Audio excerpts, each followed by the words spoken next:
and the initial disengagement in Galwan Valley in July 2020, there was a foreign ministers meeting in Moscow in 10 September 2020. The government's position at that time was that the immediate task was to ensure comprehensive disengagement of troops in all the friction areas. It was emphasized that the large concentration of troops along the LAC was not in accordance with the 1993 and 1996 agreements. The Indian side, it was made clear, would not countenance any attempts to change the status quo unilaterally. We also expected that all agreements and protocols pertaining to the management of the border areas would be scrupulously followed. Sir, through you, I would like to inform the House that disengagement has been achieved in full in eastern Ladakh through a step-by-step process, culminating in Depsang and Demchok. With the task of disengagement completed, it is now our expectation that discussions would commence with regard to the remaining issues that we have placed on the agenda. For the benefit of honourable members, I would also flag to your attention previous positions articulated by the government in Parliament on this issue. On 15th of September 2020, Raksha Mantri ji had made a detailed statement on Chinese attempts to transgress the LAC and the appropriate response given by our armed forces. On the 11th of February 2021, Raksha Mantri had again briefed the House about our disengagement agreement in the north and south banks of the Pangong Lake. Thereafter, in August of 2021, a third phase of disengagement took place in the area of Gogra, whereby troops would henceforth be in their respective bases. The next step took place in September 2022 pertaining to the Hot Springs area. Again, forward deployments ceased in a phased, coordinated and verified manner, resulting in the return of troops to their respective areas. The most recent agreement, the October 21 agreement, comes in the wake of the earlier ones. It completes the first phase of what we had agreed to in Moscow in September 2020. As members are aware, there is a long history of frictions, transgressions and face-offs in several sectors of the India-China border. This goes back to Barahoti from 1954, to Longju in 1959, to Sumdurongchu from 1986-1995, and Depsang in 2013, amongst others. In the past, earlier governments have agreed to a range of steps to diffuse situations that have arisen at different times, including offers on our side to create demilitarized zones, limited non-patrolling zones, relocation or withdrawal of posts, disengagement of troops, and dismantlement of structures. Different locations have seen different solutions being examined. Where the October 21 understanding is concerned, our objective has been to ensure patrolling as in the past to the relevant patrolling points, as well as resumption of grazing by our civilians as per long-standing practice. This is indeed what we have agreed upon in regard to Depsang and Demchok. In a few other places where friction occurred in 2020, steps of a temporary and limited nature were worked out based on local conditions to obviate the possibility of further friction. This, I must stress, applies to both sides and can be revisited as the situation demands. In that sense, our stance has been resolute and firm and serves our national interests fully. The ensuring of our national security in this manner is the result of cumulative and coordinated endeavours of many parts of the government, obviously centred around our defence and security forces. The competence and professionalism of our services in this period was displayed in our speedy and effective counter-deployment. In the negotiations with China, the defence and diplomatic arms worked in lockstep to ensure that our national interests were comprehensively met. Sir, in that context, the House would also recognise that there has been a significant improvement in the border infrastructure, which has made such effective counter-deployment possible. This is reflected, amongst others, in the increase of border infrastructure allocations in the last decade. The Border Roads Organisation, BRO, alone has incurred 3 times the expenditure level of what it was a decade ago.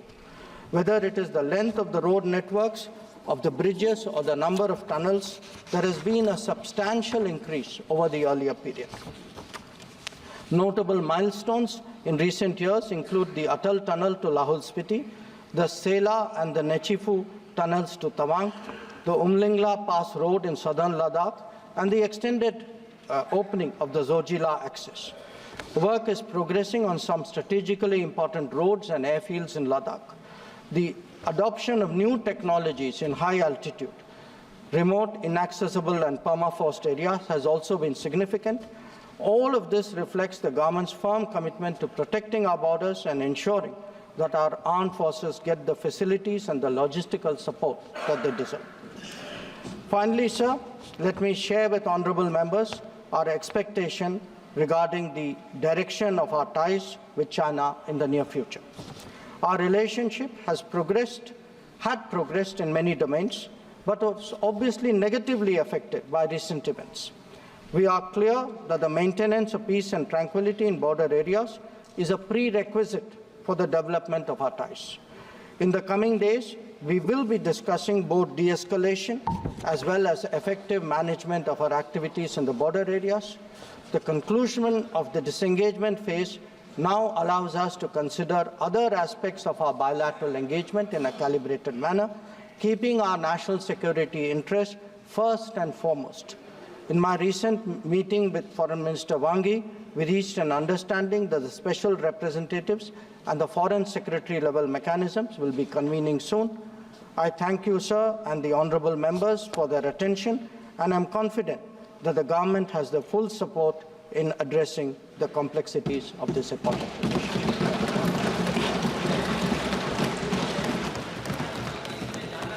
इसमें discussion नहीं होता जी। Number 14 बैंकारी विधिया संशोधन विधेयक 2024 banking law amendment bill 2020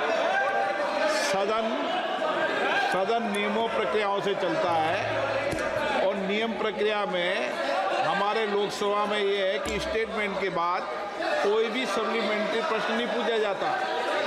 इधर नियम ये आपके कानून बनाए हुए हैं, संसद के बनाए हुए कानून हैं। Honourable finance minister. Sir, I rise to move that the bill further to amend the Reserve Bank of India Act 1934, the Banking Regulation Act 1949, the State Bank of India Act 1955, the Banking Companies Acquisition and Transfer of Undertakings Act 1970, and the Banking Companies Acquisition and Transfer of Undertakings Act 1980 be taken into consideration.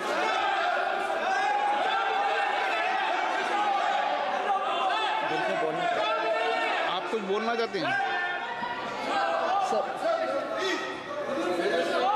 Silent. I'll reply, sir.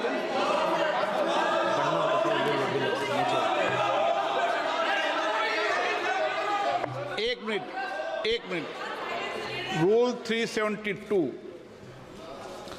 Lok Sabha में किसी भी विषय पर अध्यक्ष की सहमति से मंत्री द्वारा वक्तव्य दिया जा सकेगा, किंतु जिस समय वक्तव्य दिया जाएगा कोई प्रश्न नहीं पूछा जाएगा। The rules. आपको कोई प्रश्न पूछना है, आप क्लेरिफिकेशन करना है, आप करनी है, पर अभी सदन तो नियम प्रक्रियाओं से चलता है और सदन नियम प्रक्रियाओं से चलता है तो नियम प्रक्रिया से चलाना पड़ता है। ओके, ऑनरेबल फाइनेंस मिनिस्टर, आप नोटिस दे दीजिए, मैं देख लूंगा उसको। Sir, in the Union Budget of 23-24, sir, it was announced, and I had read it. I like to quote, sir, to improve bank governance and enhance investors' protection.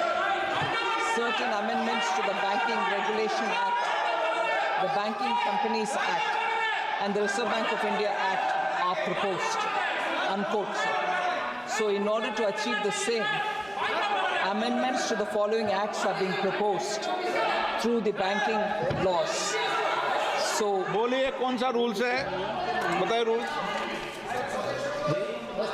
Rule number करो sir. शक्तरन को sir mike दे दो sir. शक्तरन call mike sir practice and procedures of the parliament Shaktaran call sir 155 page number leader of opposition No call sir the process of parliamentary Call government is Shaktar based on Rule की किताब mutual number बताइए, forbearance notice. between the opposition and the Sir, a total of 19 amendments are being discussed here. Reserve Bank of India Act 1934. There is one amendment which is proposed. Banking Regulation Act 1949 has 12 amendments proposed. State Bank of India Act 1955 has 2 amendments. Banking Companies and Acquisition Transfer of Undertaking Act 1970 has 2 amendments. And Banking Companies Acquisition and Transfer of Undertaking Act 1978 have 2 amendments. So of the 19 amendments that we are talking about, we are proposing through the Banking Laws Amendment Bill the 19 amendments to be brought in, and of that I would like to highlight 7 of the highlights of the 19 amendments. So these amendments to the Banking Amendments Bill of 2024 are being introduced now. It was actually introduced on the 9th of August 2024. The proposed bill, sir, seeks to improve on governance standards, provide consistency in reporting by banks to the Reserve Bank of India, ensure better protection for depositors and also for investors, improve audit quality in public sector banks, and also to increase the tenure of directors other than the chairperson and whole-time directors in cooperative banks. So in specific, if I have to highlight the 7 of the 19 amendments that are being brought in now, I will, in a sequence, talk about amendments to the Banking Regulation Act, sir. The first one in the Banking Regulation Act is to allow up to 4 nominees. Sir, this includes provisions for simultaneous and successive nominations, offering of greater flexibility and convenience for depositors and their legal heirs, especially concerning deposits, articles in safe custody, and also of safety lockers. So that is the first of the 7 amendments that I'd like to highlight. 19 amendments in total, but I'm highlighting 7. Of the 7, this is the first one. The second that I'd like to highlight, sir, is again amendment to the banking regulation, sir, which actually revises the reporting dates for the submission of statutory reports by banks to the Reserve Bank of India from reporting every Friday, to the last day of the fortnight, month, or the quarter. So this change will ensure consistency in reporting, sir, and that will make it easier for even those who want to observe the Indian economy or the way in which banks follow statutory reporting. So that is the second of the 7 highlights that I want to say of the total 19 amendments that we are bringing now. So then the third of the amendments to the Banking Regulation Act is extending the tenure of the directors, excluding those of the chairman and the whole-time directors in cooperative banks from 8 years to 10 years. So then the 4th amendment to the Banking Regulation Act, there are 12 amendments only to the Banking Regulation Act, but I'm highlighting some of them. So the 4th one is the amendment to Section 5 of the Banking Regulation Act 1949, which will redefine substantial interest. The expression substantial interest is getting redefined. The threshold for shareholding of a substantial interest will be increased from 5 lakh rupees to 2 crore rupees, reflecting the present value as the same as was last fixed in 1968. The 5th of the Banking Regulation Amendment Act, sir, I already mentioned that there are total of 19 amendments that we are coming along with now. and of the 19, 12 pertain to the Banking Regulation Act. So the fifth one is amendment to subsection 3 of the section 16 of the Banking Regulation Act to allow a director of a central cooperative bank to serve on the board of a state cooperative bank. Normally, sir, in bank, when you appoint directors, they can hold the position of a director only in one institution and not in more. However, the cooperative bank structure, unless a person is elected to one layer of the cooperative, they can't get into the next layer, and as a result, they will necessarily have to hold position in more than one place. So we're making the Banking Regulation Act consistent with that provision so that they are in alignment with the cooperatives that are in banking area. Obviously, I would like to mention for clarification's sake through you, sir, to the Honorable House, that when we're touching matters related to cooperative acts, I think that's very important for me to clarify right at the beginning, that it is only the banking aspects of cooperatives, those cooperatives which are functioning as bank as well, only in their banking activity are these amendments going to come into play once the House passes it. The other activities of the cooperatives, like primary agriculture society, cooperative society, and so on, we have nothing at all to do with these amendments. They are cooperative activities, but we're looking at the banking activities. So, amendment to subsection C3 of the 16th, section 16 is for allowing a director in the Central Cooperative Bank to serve on the board of a state cooperative bank as well. Sir, the State Bank of India Act has 2 amendments. Of that, one of which I like to highlight here as an opening remark is amendment to section 41 of the State Bank of India Act 1955 and the section 10 of the Banking Companies Acquisition and Transfer Undertakings 1980 Act will provide public sector banks with the discretion in determining the remuneration of auditors. This measure aims to improve the quality of audits by giving banks the opportunity to attract the best talent in the market and aligning compensation with the financial capacity of the banks. So these are the proposed amendments. I've highlighted some of them. There are 19 of them. They pertain to at least 5 of the major acts, which are inclusive of Reserve Bank of India Act, Banking Regulation Act 49, State Bank of India Act 55, Banking Companies Act 1970, Banking Companies Act 78. So with these opening remarks, I submit to you, sir, that these proposed amendments will only strengthen governance in Indian banking sector, besides enhancing consumers and customer convenience with respect to nominations and protection of investors. So with that, sir, I would appeal to you that the discussion can be taken up. Gogoi जी, आप वरिष्ठ सदस्य हैं। जब कोई दूसरा विषय शुरू हो चुका है, बिल जब शुरू हो चुका है, तो बीच में पॉइंट ऑफ ऑर्डर नहीं होता। दूसरा कॉल एंड शब्द कन्वेंशन है, संसद रूल्स रेगुलेशन से चलती है। आप भी तो कन्वेंशन देखते हैं और ये परंपराएं होती है, वो मानते हैं। 1 minute, sir. 1 minute, sir. 1 minute, sir. This I agree with you, sir. All शब्दर मैंने कहा this is not the issue. परंपराएं और परंपराएं अध्यक्ष के ऊपर निर्भर करती है। परंपराएं अच्छी है, उनको हम लागू भी करते हैं। So, sir, Parliament is running through conventions and procedure also. Yes. As per the convention and procedure, leader of opposition has a great role in parliamentary procedure. Prime Minister has a role, like leader of opposition also has a great role. Now, I am quoting only one sentence. No, the leader of opposition is the official spokesperson of the minority or minorities, and to that, and he seriously watches any encroachment on their rights. His task, though not so difficult as that of Prime Minister, is of sufficiently great public importance because he has maintained a team, basically a shadow cabinet, ready to take over administration. In performing his duties and obligations, the leader of the opposition has to take into account not only in whenever this parliament, sir, you are also a member of the parliament, sir, honorable speaker.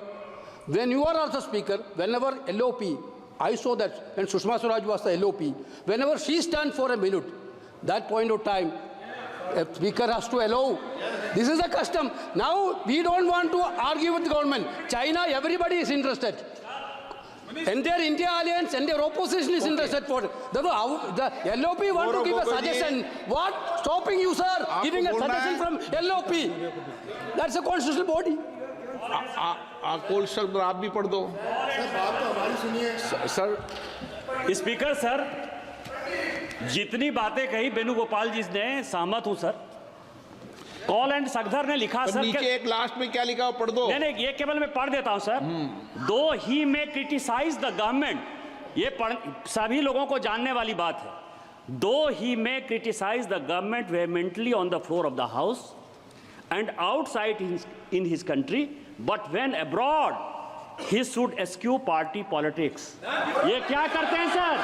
ये विदेश जब जाते हैं तो भारत सरकार को criticise करते हैं. ये कॉल एंड सगदर है सर. ये कॉल एंड सगदर है. कैसा लीडर ऑफ द अपोजिशन है ये सर? कैसा लीडर ऑफ द अपोजिशन है?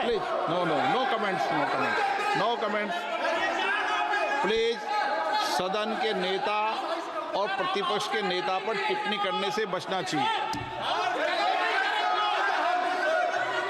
मैंने कह दिया सदन के नेता पर और प्रतिपक्ष के नेता पर टिप्पणी करने से बचना चाहिए. सबको कहा है मैंने इधर भी कहा है उधर भी कहा है. ये हमारी मर्यादा रहनी चाहिए सदन के नेता के प्रति बोलते समय भी और प्रतिपक्ष के नेता के प्रति भी बोलते समय. गौरव गोगोई जी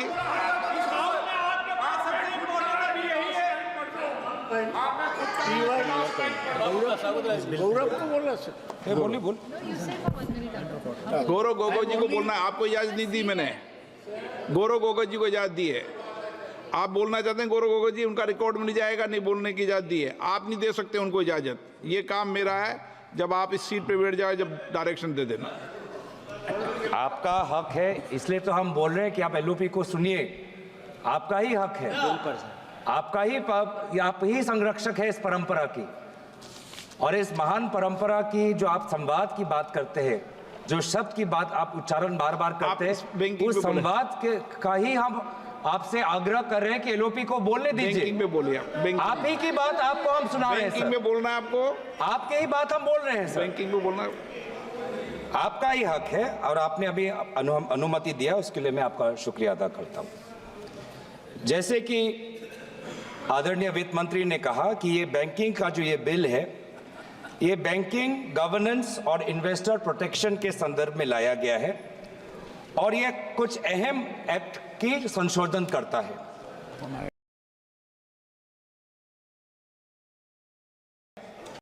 reserve bank of India act 1934, banking regulation act 1945, state bank of India act 1955, banking companies act 1970. Sir मैं ये कानूनों का उच्चारण इसलिए कर रहा हूं क्योंकि जब मैं बाद में इन कानूनों का जिक्र करूंगा तो ये मुझे कहा ना जाए कि मैं विषय के बाहर चला गया. मैं इन कानूनों के संदर्भ में banking regulation act, SBI act, banking companies act, RBI act और जो ऑब्जेक्ट्स कहा गया है कि बैंक गवर्नेंस इंप्रूव हो इसी में ही मैं अपने सारे बातों को रखना चाहूंगा. तो मैं ये डिस्क्लेमर है सर. देर है बाद में हमको बोला ना जाए. तो सर जैसे कि आदरणीय मंत्री महोदया ने कहा कि ये कुछ बिल संशोधन लाना चाहती है. वो क्या है कि increasing the threshold for share holding of beneficial interest by an individual, nomination increasing that to 4%, including provisions for simultaneous and successive nominations, e-services for depositors and their nominees, particularly regarding deposits, articles in safe custody, safety lockers, and to provide for the transfer of unclaimed dividends, share and interest and redemption of bonds to the Investor Education and Protection Fund. आदरणीय अध्यक्ष महोदय यहाँ तक तो सब ठीक है. चाहे वो फोर्टनाइट का कैश रिजर्व लाना चाहते हैं, डायरेक्टर्स की टेन्योर में थोड़ा सुधार लाना चाहते हैं, प्रोहिबिशन ऑफ कॉमन डायरेक्टर्स लाना चाहते हैं, सब्सटैंशियल इंटरेस्ट बढ़ाना चाहते हैं, यहाँ तक तो ठीक है सर. लेकिन सर ये सारा जो बैंकिंग सिस्टम है वर्तमान के देश के आर्थिक जो हमारी स्थिति है उसके साथ जुड़ा हुआ है और इस आर्थिक स्थिति में जो आज हम हैं उसकी क्रोनोलॉजी पहले हमें समझनी पड़ेगी क्योंकि ये बैंकिंग कानूनों को अगर हम सिर्फ आइसोलेशन में देखें तो कहीं ना कहीं आज 4-5 दिन के बाद सदन में दोबारा चर्चा हो रही है, पूरा देश देख रहा है, आपको भी देख रहा है, हमें भी देख रहा है। तो देश चाहता है कि सारे जो मूल मुद्दे हैं उन मूल मुद्दों का उच्चारण हो, विचार हो, विमर्श हो, सत्ता पक्ष अपनी बात रखे, विपक्ष अपनी बात रखे। तो इस कानून के संदर्भ में है, तो अगर कानून के किस संदर्भ में हमने अगर समझना है तो आर्थिक जो स्थिति का जो ढांचा आज यहाँ वर्तमान की सरकार ने जो तोड़ दिया है, वो तोड़ को हमें समझना पड़ेगा, जिसकी शुरुआत आज से लगभग 8 साल पहले हुई, 8 नवंबर 2016, जब रातों रात एक सिद्धांत आया कि 100 और 500 और 1000 के नोट गायब। और उस समय देश ने देखा कि देश के प्रधान सेवक आए और क्या कहा, घर में शादी है लेकिन पैसे नहीं हैं। मजाक उड़ाया उन्होंने, मजाक उड़ाया उन आंसुओं का जिनके रातों रात जिन्होंने जितना पैसा उन्होंने जमा करके रखा था, बैंक में जो जमा करके रखा था, बैंक से निकाल के जो रखा था, वो 500 गायब, वो 1000 गायब। और मोदी जी ऐसे ऐसे दिखा रहे हमें, शादी है घर में पैसे नहीं, ऐसे ऐसे दिखा रहे। अभी 2024 में मंगलसूत्र की बात की ना, कि 2024 के चुनाव के प्रचार में मंगलसूत्र की बात की। क्या आपको पता है कि उस समय आपके इस कानून के कारण, नोटबंदी के कानून के कारण, कितने महिलाओं ने अपना मंगलसूत्र गिरवी रख दिया ताकि वो अपनी बच्ची का शादी कर पाए? तब आपको मंगलसूत्र की याद नहीं आई? 8 साल हो गए, 8 साल हो गए, क्या हासिल किया मुझे बताए, क्या हासिल किया मुझे बताए, मुझे बताएं कि आज आपने कहा अलग अलग समय पे अलग अलग तर्क, अलग अलग समय पे अलग अलग तर्क। पहले तर्क आया कि इससे कानूनी स्थिति अच्छी होगी, जम्मू कश्मीर में लॉ एंड ऑर्डर में सुधार आएगा। आज देखिए जम्मू कश्मीर में क्या लॉ एंड ऑर्डर में सुधार आया? पूछिए, पूछिए उन साथियों, कृपया जो पिछले सालों में अपने दल के पंचायतों की हत्या हुई, उनकी शहादत का तो आप मजाक मत उड़ाइए। आपके ही दलों के पंचायतों पर, आपके ही दलों के पंचायत नेताओं पर काइंडली एड्रेस द सड़क सीमा के उस पार से लोग आके उनकी हत्या की, उनको तो मत भूलिए, हमें तो याद है। Honourable member is requested to address the chair, kindly address the chair. फिर क्या कहते हैं कि नोटबंदी लाया डिजिटल करने के लिए। प्रधानमंत्री का ऐड भी आया पेटीएम के साथ, और कितना डिजिटल हुआ? 8 साल में कितना डिजिटल हुआ? 2016 में आरबीआई का डेटा पढ़ देता हूं मैं, आरबीआई का डेटा पढ़ देता हूं। आरबीआई खुद कहता है कि 2022-23 में जितना cash percentage of GDP public के साथ है, वो 2015-16 से कई ज्यादा है। मतलब जितना कैश लोगों के पास 2015 में था डिमोनेटाइजेशन से पहले, उससे बहुत ज्यादा कैश आज लोगों के हाथ में है, लगभग जीडीपी का 12%। तो कोई डिजिटल नहीं हुआ, लोग आज भी कैश पर निर्भर है, लोग आज भी कैश पर निर्भर है। उसके बाद आपने क्या किया? आदरणीय मंत्री यहां पे थे, विदेश मंत्री, बहुत अच्छी बातें की। उन्होंने कहा कि चीन के साथ जब से इस सरहद पर ये हमारे जवानों ने शहादत दी, तो हमारा रिश्ता चीन के साथ पहले जैसा नहीं है। It is not normal, not normal. मैं चाहता हूं इस सरकार के दाएं हाथ को पता नहीं कि बाएं हाथ क्या कर रहा है। विदेश मंत्री कहते हैं कि जब से चीन के साथ हमारा सीमा पर मुठभेड़ हुआ है, हमारा रिश्ता पहले जैसा नहीं है। पीछे कॉमर्स मंत्री बैठे हैं, चीन से और आयात और बढ़ के आ गया है। चीन से और हम इंपोर्ट कर रहे हैं, चीन से और हम इंपोर्ट कर रहे हैं। ट्रेड डेफिसिट चीन के साथ बढ़ा है। ये है आपका प्रमाण। बड़ी बड़ी बातें कहते हैं कि चीन के साथ हमने लाल आंख दिखाए। क्या लाल आंख दिखाए? आप तो चीनी लोगों को और वीजा देना चाहते हैं, चीन से और आप इंपोर्ट करना चाहते हैं, ये आप लाल आंख दिखा रहे हैं। आप बैठिएगा।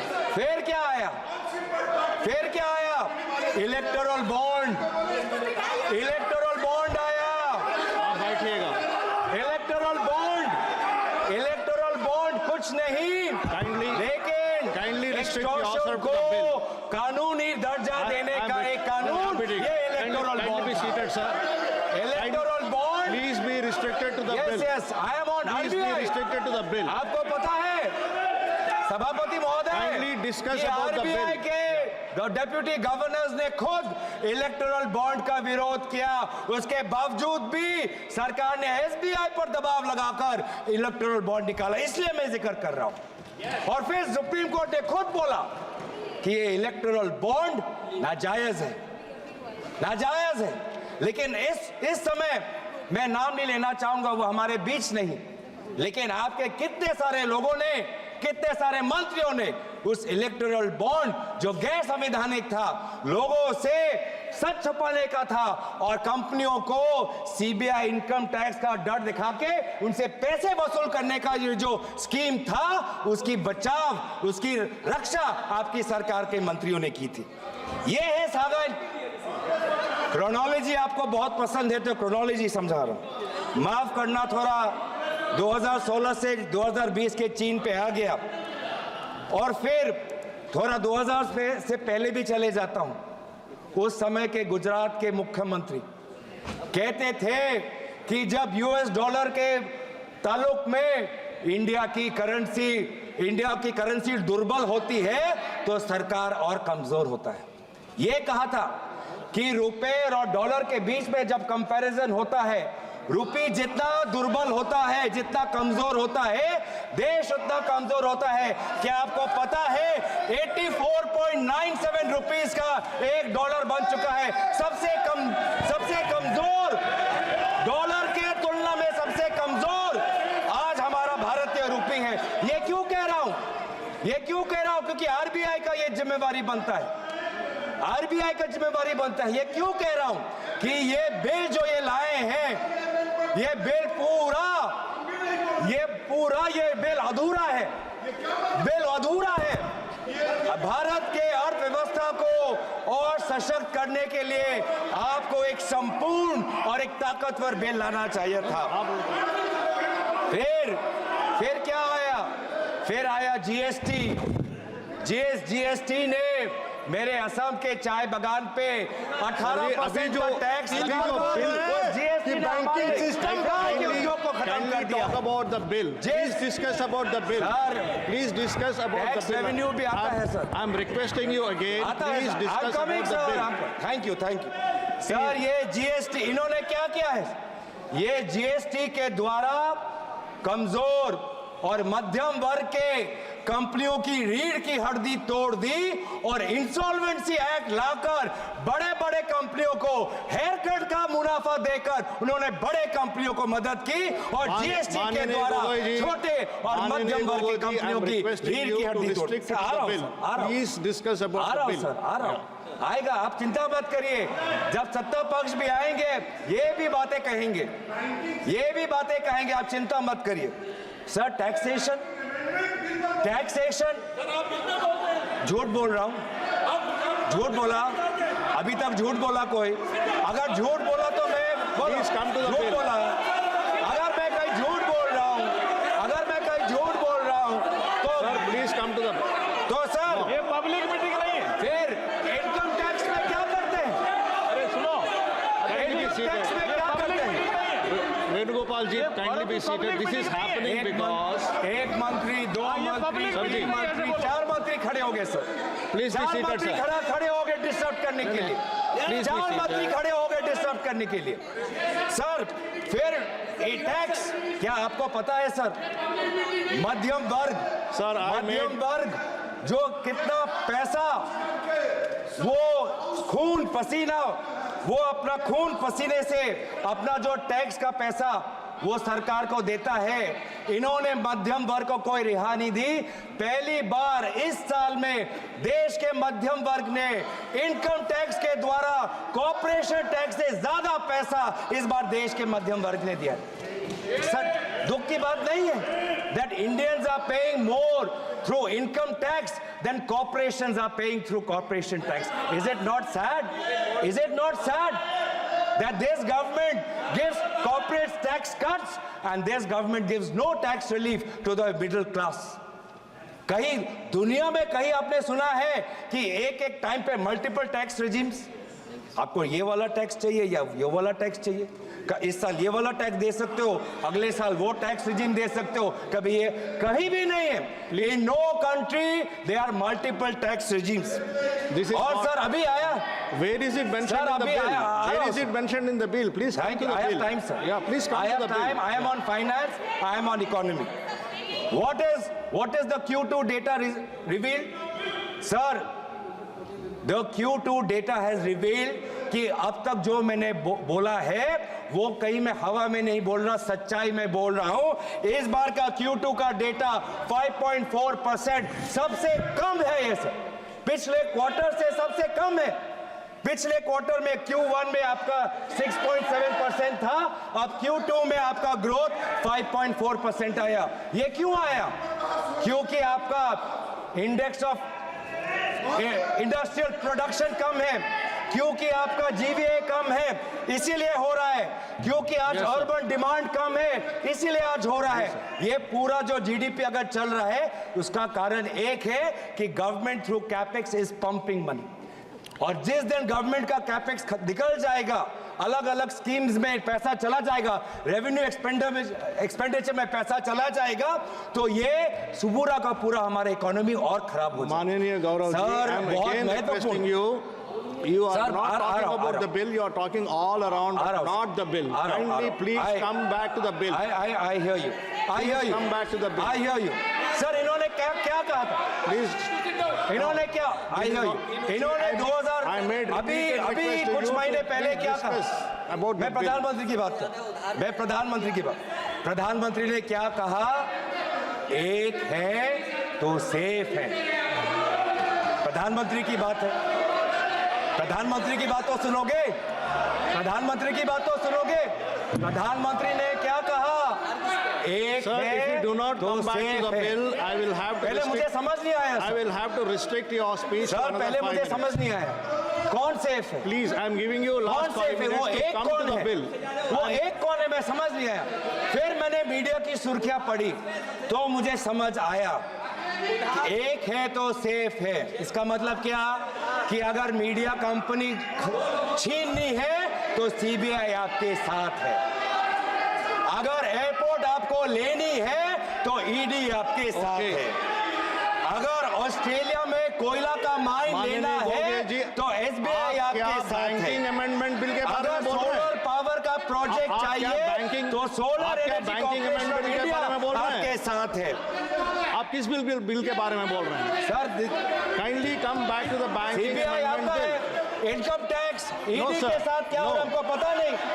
सीमेंट कंपनी अगर चाहिए तो ईडी आपके साथ है, और अगर लैपटॉप और फोन अगर लैपटॉप और फोन कोई जांच की एजेंसी ले तो एमईए भी आपके साथ है, एमईए भी आपके साथ है। मार्च 2023 में लैपटॉप और फोन हड़प लिया गया, जांच हो रही है किसको कितना रिश्वत दिया गया, भारत को बताया नहीं लेकिन एमईए को पता था। और अगर हम चाहते हैं कि कोई जांच हो, अगर कोई जांच हो तो एसबीआई भी आपके साथ है। तो इसीलिए जब तक मोदी है, एक है तो सेफ है। क्या कहते हैं? सबका साथ सबका विकास। कहां सबका साथ, कहां सबका विकास? हमें तो बस एक का विकास देख रहा है और एक का साथ ही हमको दिख रहा है।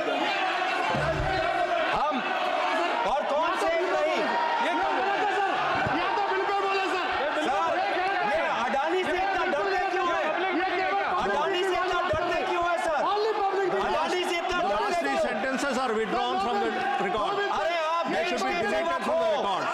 आप अडानी sir, के yes. सेवक नहीं हो, आप Yes, अडानी I will के tell you. सेवक नहीं हो, Yes, आप I will देश tell के you. Please सेवक हो, listen. आप देश के सेवक हो, When the honorable आप अडानी member के is not in सेवक the नहीं house, हो। you cannot take out his name. कौन सेव नहीं? When the honorable member is not in Adani the soon house, के you ही cannot हलचल take क्यों? his name.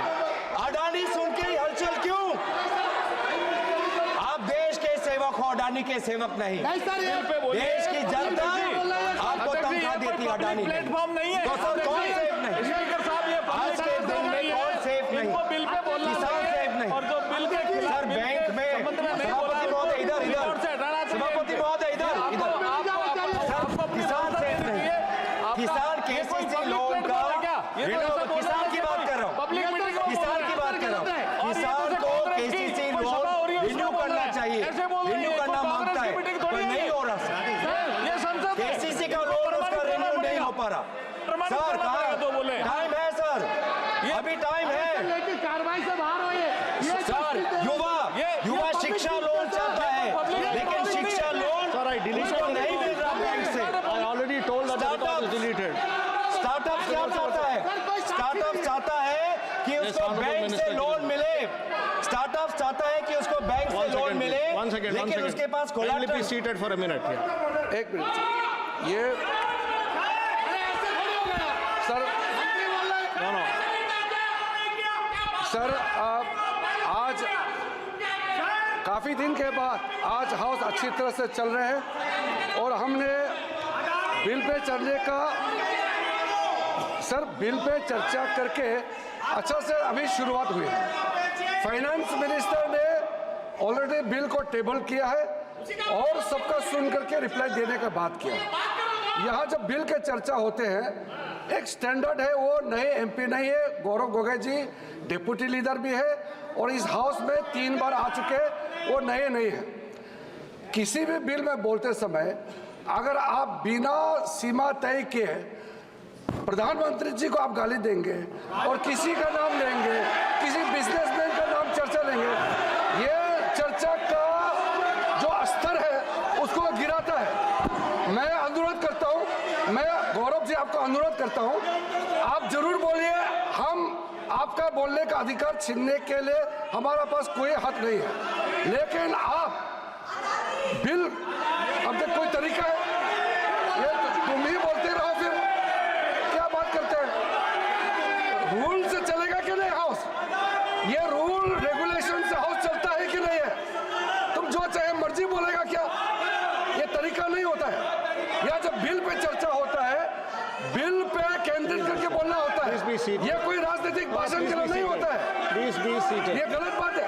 हम बिल पे सुनना चाहते हैं, मंत्री जी बिल पे सुनना चाहते हैं, आप बिल पे नहीं करते, इधर उधर का बात करने से कैसे होगा? Listen, देखो I have चर्चा given का स्तर permission को to मत him to गिराइए। speak. Please listen. Sir, we should not diminish the standard of the debates and discussion, the convention of this very great house. Let us not reduce it to tamasha. अब standard में बात कीजिए, standard में जवाब देगा, ऐसे नहीं होगा।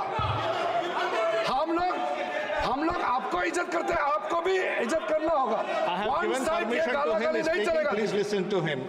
निशिकांत दुबे जी, माननीय निशिकांत दुबे जी।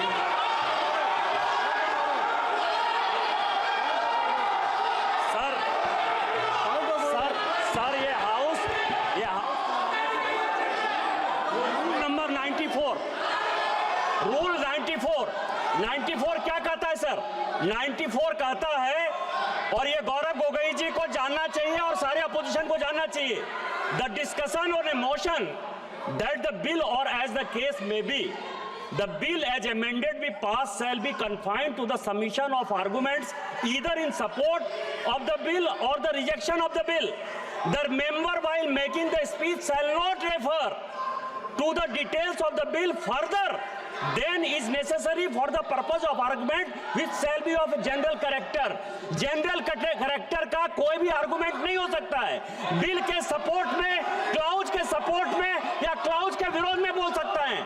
94 एकदम साफ है और ये 94 का वायलेशन है सर। 94 रूल 94 का ये वायलेशन है और आप उनको कहिए कि बिल के सपोर्ट में या विरोध में बोलेंगे? Yeah, kindly be seated. I heard him. Kindly be seated. Kindly be seated. Please go back to your places and kindly be seated. Kindly be seated. Kindly be seated. Kindly be seated. Kindly be seated. Please take your seat. No, this, you can't do like this. You are disrupting the House. The entire nation is watching you. Please sit down. No, please sit down. Please sit down, I'm speaking. You are responsible, sir. Listen, the rule number 94 says, I'm reading only a part of the rule 94. I'm not reading the entire rule number 94. I'm reading only a part of it. Please listen. Please. Please. I am doing. Please don't remind me of my job. I know what I'm doing. Please listen to me. No, listen. The member, while making the speech, shall not refer to the details of the bill further than is necessary for the purpose of arguments, which shall be of a general character. What is the previous sentence? The discussion on a motion that the bill, or as the case may be, the bill is amended, as amended, be passed, shall be confined to the submission of arguments either in support of the bill or the rejection of the bill. So you have to decide whether you are supporting the bill or not supporting the bill and restrict to the discussion of the bill. And this is the 6th time I'm requesting you to restrict your discussion, to confine your discussion to the bill only. Yes. धन्यवाद सभापति महोदय। तो sir मैं किसकी बात कर रहा हूँ कि आज बैंकिंग सिस्टम अनफेयर हो चुका है।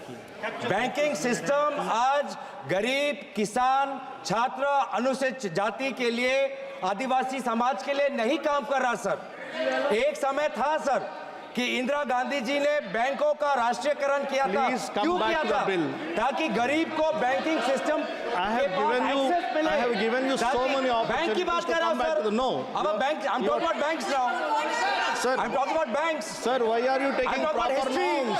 I'm talking about the history. Talk about the bill. Why are you talking about the proper norms? Sir, I am by giving you that the banking system today is unfair and it is broken. The banking system, when it undergo nationalization, the objective was to open bank branches in remote areas and to make banking accessible to the poor STs. And that is what is not happening today. What is happening with farmers? Farmers who want their KCC loans to be renewed are not getting because their credit rating is not being corrected by the banks. Students who want student loans, who are from ST communities, they want student loans. They are first generation learners. They are not getting student education loans. What is happening to startups, young startups, people who are coming from the poor and middle class, who don't have a land bank as a collateral, but they want to open up a startup, they are not getting bank loans. MSMEs, SMEs who want to expand their bank, they have to run around banks and CEOs and managers. They have to keep going, knocking on doors, but they still don't get the requisite funds to expand the project. And that is why the banking system today is broken. So we also have recommendations to this bill. Thank you, As sir. opposition, we can also recommend. What are we recommending? That banks also must disclose where are their major investments. Because these days, banks are also operating as mutual caps, as mutual funds. Banks are also operating mutual funds. So many Indian depositors are depositing in a bank's mutual cap because they have the reputation of that bank to consider. And they put in and invest, talking about investor protection. Middle class people today are investing in SBI primarily because of SBI's solid reputation. But then why? The investor must know how much exposure does SBI have to companies undergoing investigation, whether inside India or outside. It is for investors to know, because their mid-caps, the stocks with respect to the mid-caps are associated. Similarly, penalties, sir. Penalties for companies who are failing to disclose their unfair practices, their penalties must be higher.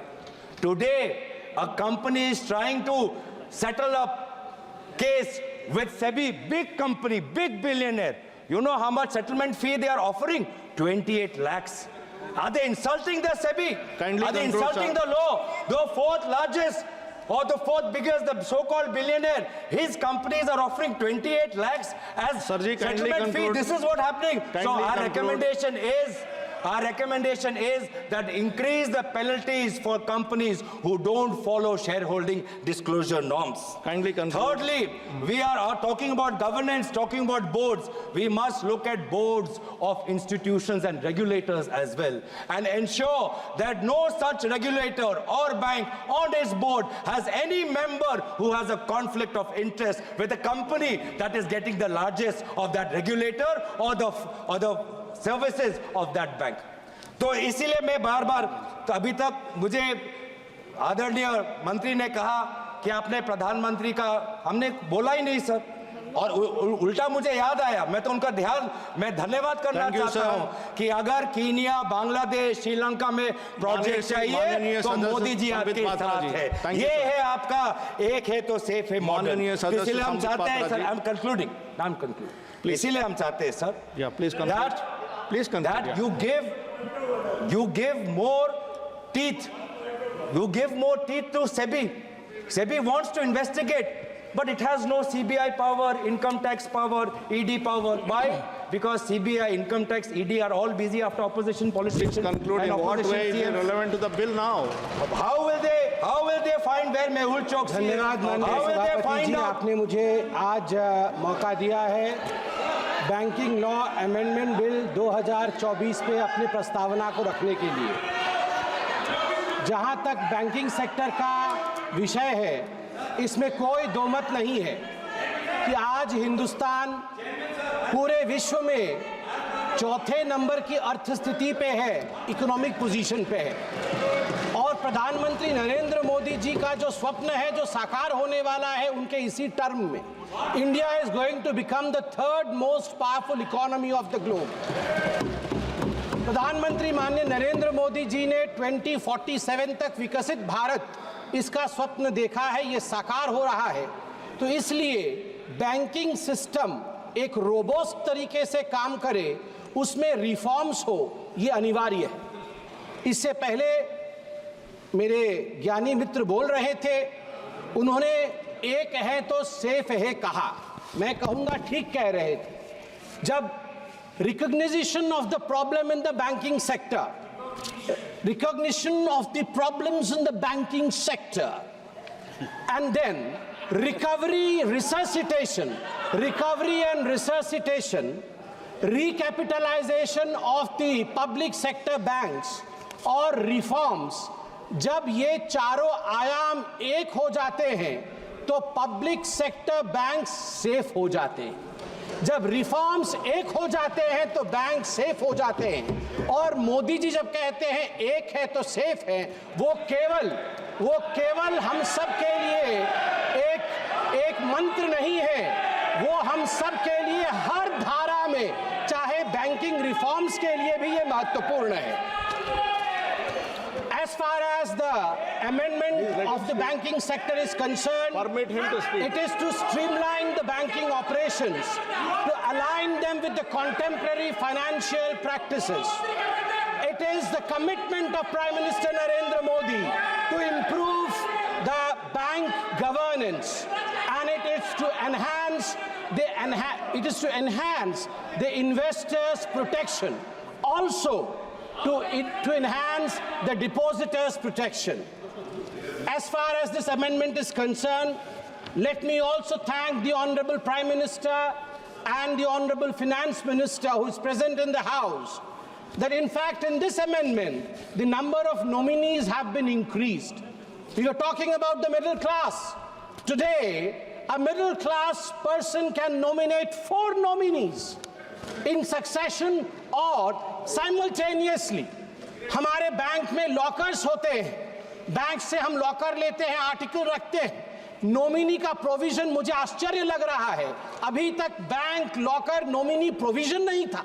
मैं धन्यवाद देना चाहूंगा नरेंद्र मोदी जी का कि इस प्रकार से succession के साथ 1 2 3 4 इन सक्सेशन इसके बाद ये आप सक्सेशन के साथ नॉमिनीज के नाम को अपॉइंट कर सकते हैं।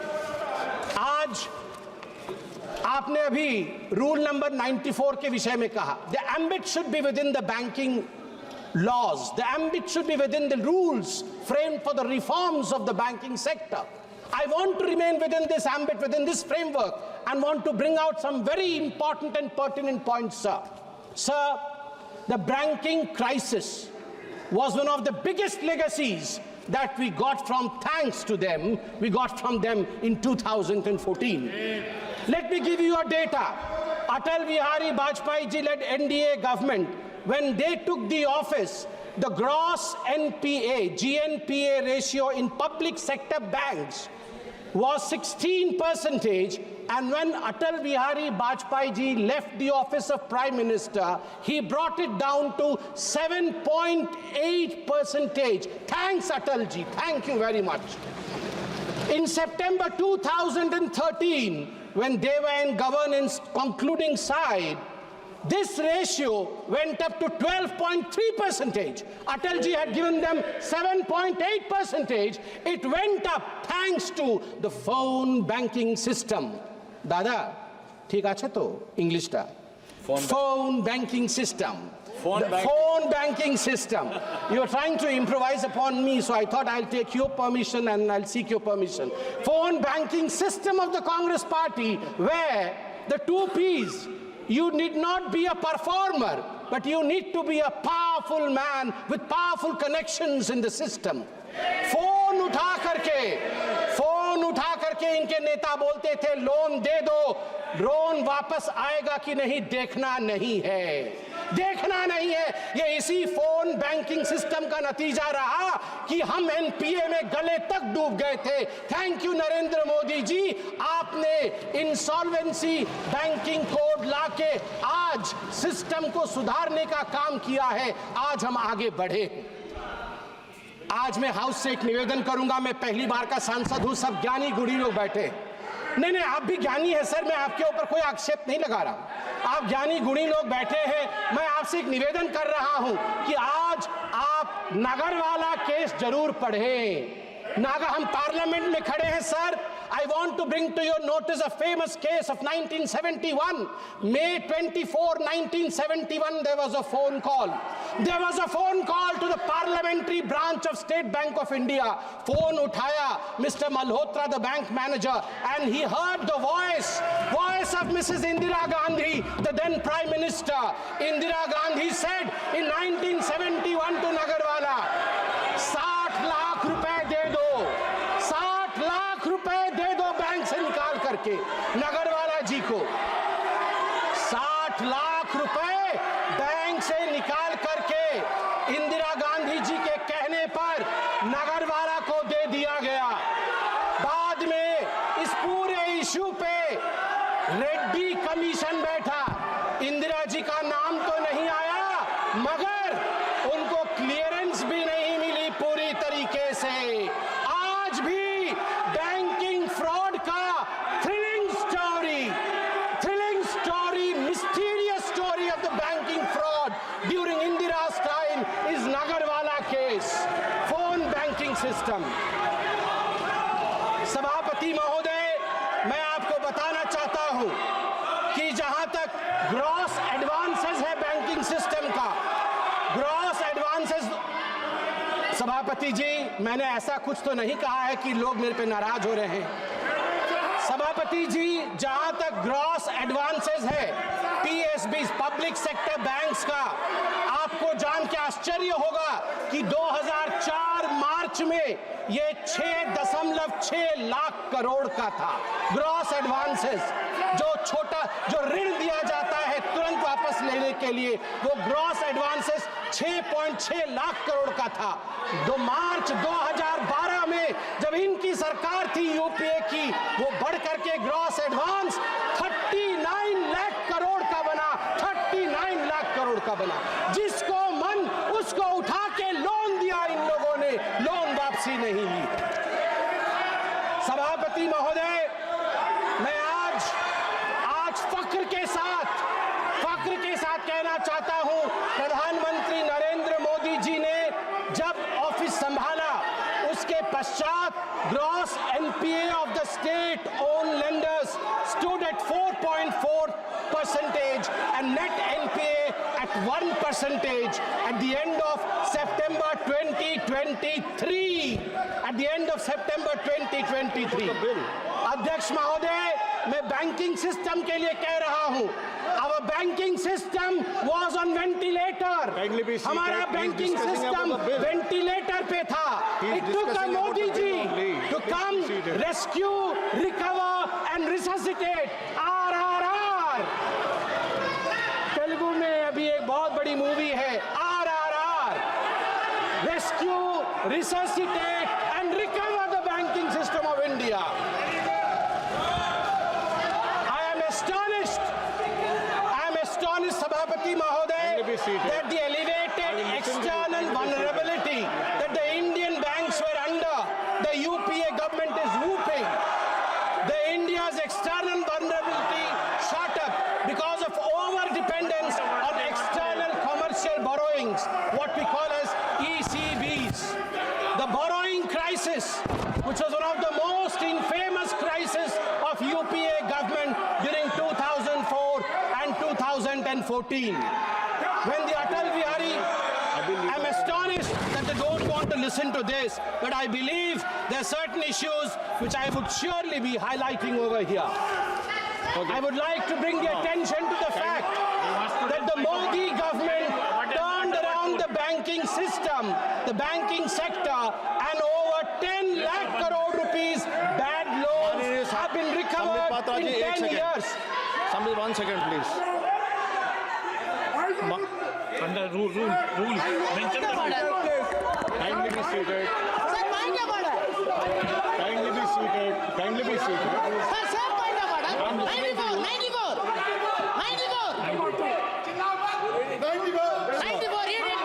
I will listen to you. Sir, I will listen to you if you are seated. Kindly be seated. I will listen to your leader. Please be seated. Please be seated. Please be seated. I will listen to you. Please be seated. I will listen to you. Please be seated. Please be seated. I will listen to you. Please be seated. Who is standing? Please be seated. Please be seated, sir. Please be seated. No, please allow the House to function. You cannot stand as you wish. Please see that. Please be seated. I'm requesting you. Why don't you listen to my request?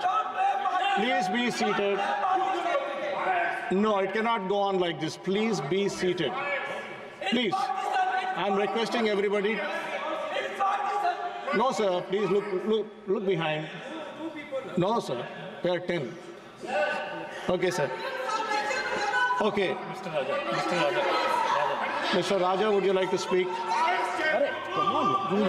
Mention the rule. He mentioned the rule. Okay, rule number. Sir, 94. Sir, 94. Read. 90 or 94? 94. 94, okay. Nishikant referred. Sir, 94. What? Minister? Why you are laughing? Minister? Don't be a laughing stock. Don't be a laughing stock. Laughing stock. Why you are laughing? Mr. Raja, kindly Why you address are the laughing? chair. Sir, 1 second, Sir, please. Justice Please, Muslim 1 said. second, please. Please address the chair. Honorable member Nishikant submitted before this House 94. Goga is exceeding the limit beyond the 94. Now the honorable member is saying in 1971, Indira Gandhi picked up the phone and the loan was granted by State Bank. Is it within the bill? Are you having any substantial evidence? Where is the evidence? Indira Gandhi is not in this House. Indira Gandhi is not in the House. Beyond the meets and bounds of the bill, you are referring to Indira Gandhi name without any reason and baseless allegations. But chair is permitting. What does it mean? Yes. What does it mean? Give me the ruling. I heard you. Mr. Sambit Patra, no, I heard you. 1 second, please. You have anything to say in defense, I will listen. Otherwise, then I'll take a decision. Please. Yeah. 1 second, please. Sir, I quote from, please the honorable members, sir, to you, sir, I draw my powers from what you laid in the rule number 94. We have to be within the ambits of the bill that is being discussed, the amendment that is being discussed. Here we are discussing the Indian banking sector and the amendment therein. So of course, the Nagarwala case is one of the foundations on which reforms of the banking sector are based. It is recorded, it is noted. It is a foundation on which the reforms of banking sector are based. And by the way, I would like to remind sir, honorable member, Indira Gandhi did not pick up the phone. Mr. Malhotra picked up the phone. He was the manager. Indira Gandhi, assumedly, Indira Gandhi ji was a caller. So you have got the whole thing wrong. माननीय मंत्री जी किरण Rijiju Raja ji, one second please be seated. Please First be of all- seated. I'll give you a chance. first of all, Please be seated. sir, while sitting here, I heard sir speaker sir some of the members from opposition bench said, Chairman, hi. You raised slogans against the chair. I take serious objection to that. Chair के खिलाफ आप इस तरह से टिप्पणी नहीं कर सकते। You can raise rules. अरे एक मिनट सुन लीजिए। आप रूल के तहत बात रख सकते हैं, लेकिन चेयर के खिलाफ हाय नाराज आपने जो नारा लगाया, नाराज हो सकते हैं, आप नारा नहीं लगा सकते चेयर के खिलाफ। नंबर 1। नंबर 2, ये कोई तरीका है? ये कोई तरीका है? ये बात करने का तरीका है? ये कोई बात करने का तरीका है? आपका नेता, ये यहाँ कांग्रेस पार्टी का लीडर भी है, डिप्टी लीडर भी है। अगर ऐसा ही कोई भी उठ करके खड़ा करेगा, ऐसे मर्जी से बोलेगा, सदन ऐसे नहीं चलता है। आपको ऑथराइज किया है तो आप उठिए, मगर यह व्यवस्था का बात उठाया। राजा ने रूल को कोट करते हुए कहा, मैं इसीलिए बता रहा हूं, सबसे पहले चेयर के खिलाफ जो नारा लगाया, चेयरमैन हाय, ये बहुत गलत है और इसको जरूरत पड़े तो माफी मांगना चाहिए। दूसरा, निशिकांत दुबे ने जो बात, हमारे संबित पात्रा ने जो बात रखा है, उन्होंने एक एग्जिस्टिंग केस को बताया है। कहानी उन्होंने मनगढ़ंत कहानी नहीं बनाया, एक एग्जिस्टिंग केस को उसने रेफर किया है। वो केस उन्होंने कोई यहाँ डिस्कवरी नहीं किया है, इसलिए वो केस रिकॉर्ड में है। वो हम डिस्कवरी करके नया केस तो निकला नहीं है। इसलिए मैं चाहता हूँ कि इसके लिए आज बहुत महत्वपूर्ण बिल पे चर्चा हो रही है। आप बिल पे ही केंद्रित रहे, हमारे मेंबर भी बिल पे ही केंद्रित रख करके बात रखेंगे, आपके लोग भी बिल पे ही बोले, ये मेरा आग्रह है। एक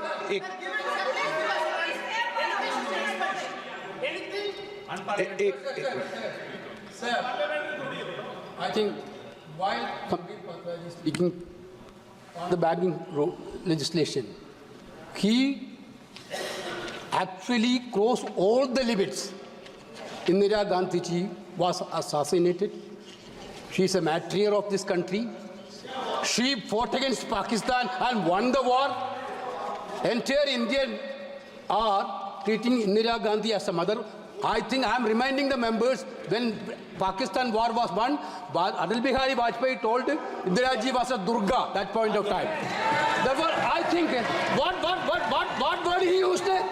What word he used, sir? Sir, he used the word. Indira Gandhi took the telephone and called the bank manager and asked the bank manager to be. Where he got there? Sir, he was witness there. Even whether he was present there. Okay. Whether he was present there. एक second please एक minute please Venugopal जी, अब please Venugopal please, आपको अरे सुनिए एक minute please. हाँ, मैं एक व्यवस्था दे रहा हूं, एक मिनट प्लीज। अगर आपको कोई ऑब्जेक्शन है तो स्वर्गीय इंदिरा गांधी जी का नाम उसमें से एक्सचेंज कर देंगे, लेकिन मेरी ये अपेक्षा है, जो संसदीय कार्य मंत्री जी ने कहा कि चेयर पर कभी भी टिप्पणी नहीं करें। चेयर पे जो बैठा है वो हमारे लिए प्रतिष्ठा का सवाल है। हम अगर सदन की मर्यादा रखेंगे तो उचित है। आप बोलना चाहते हैं? Thank you, sir. Thank you for giving me this opportunity to speak, sir, in between. एक विषय बोल रही है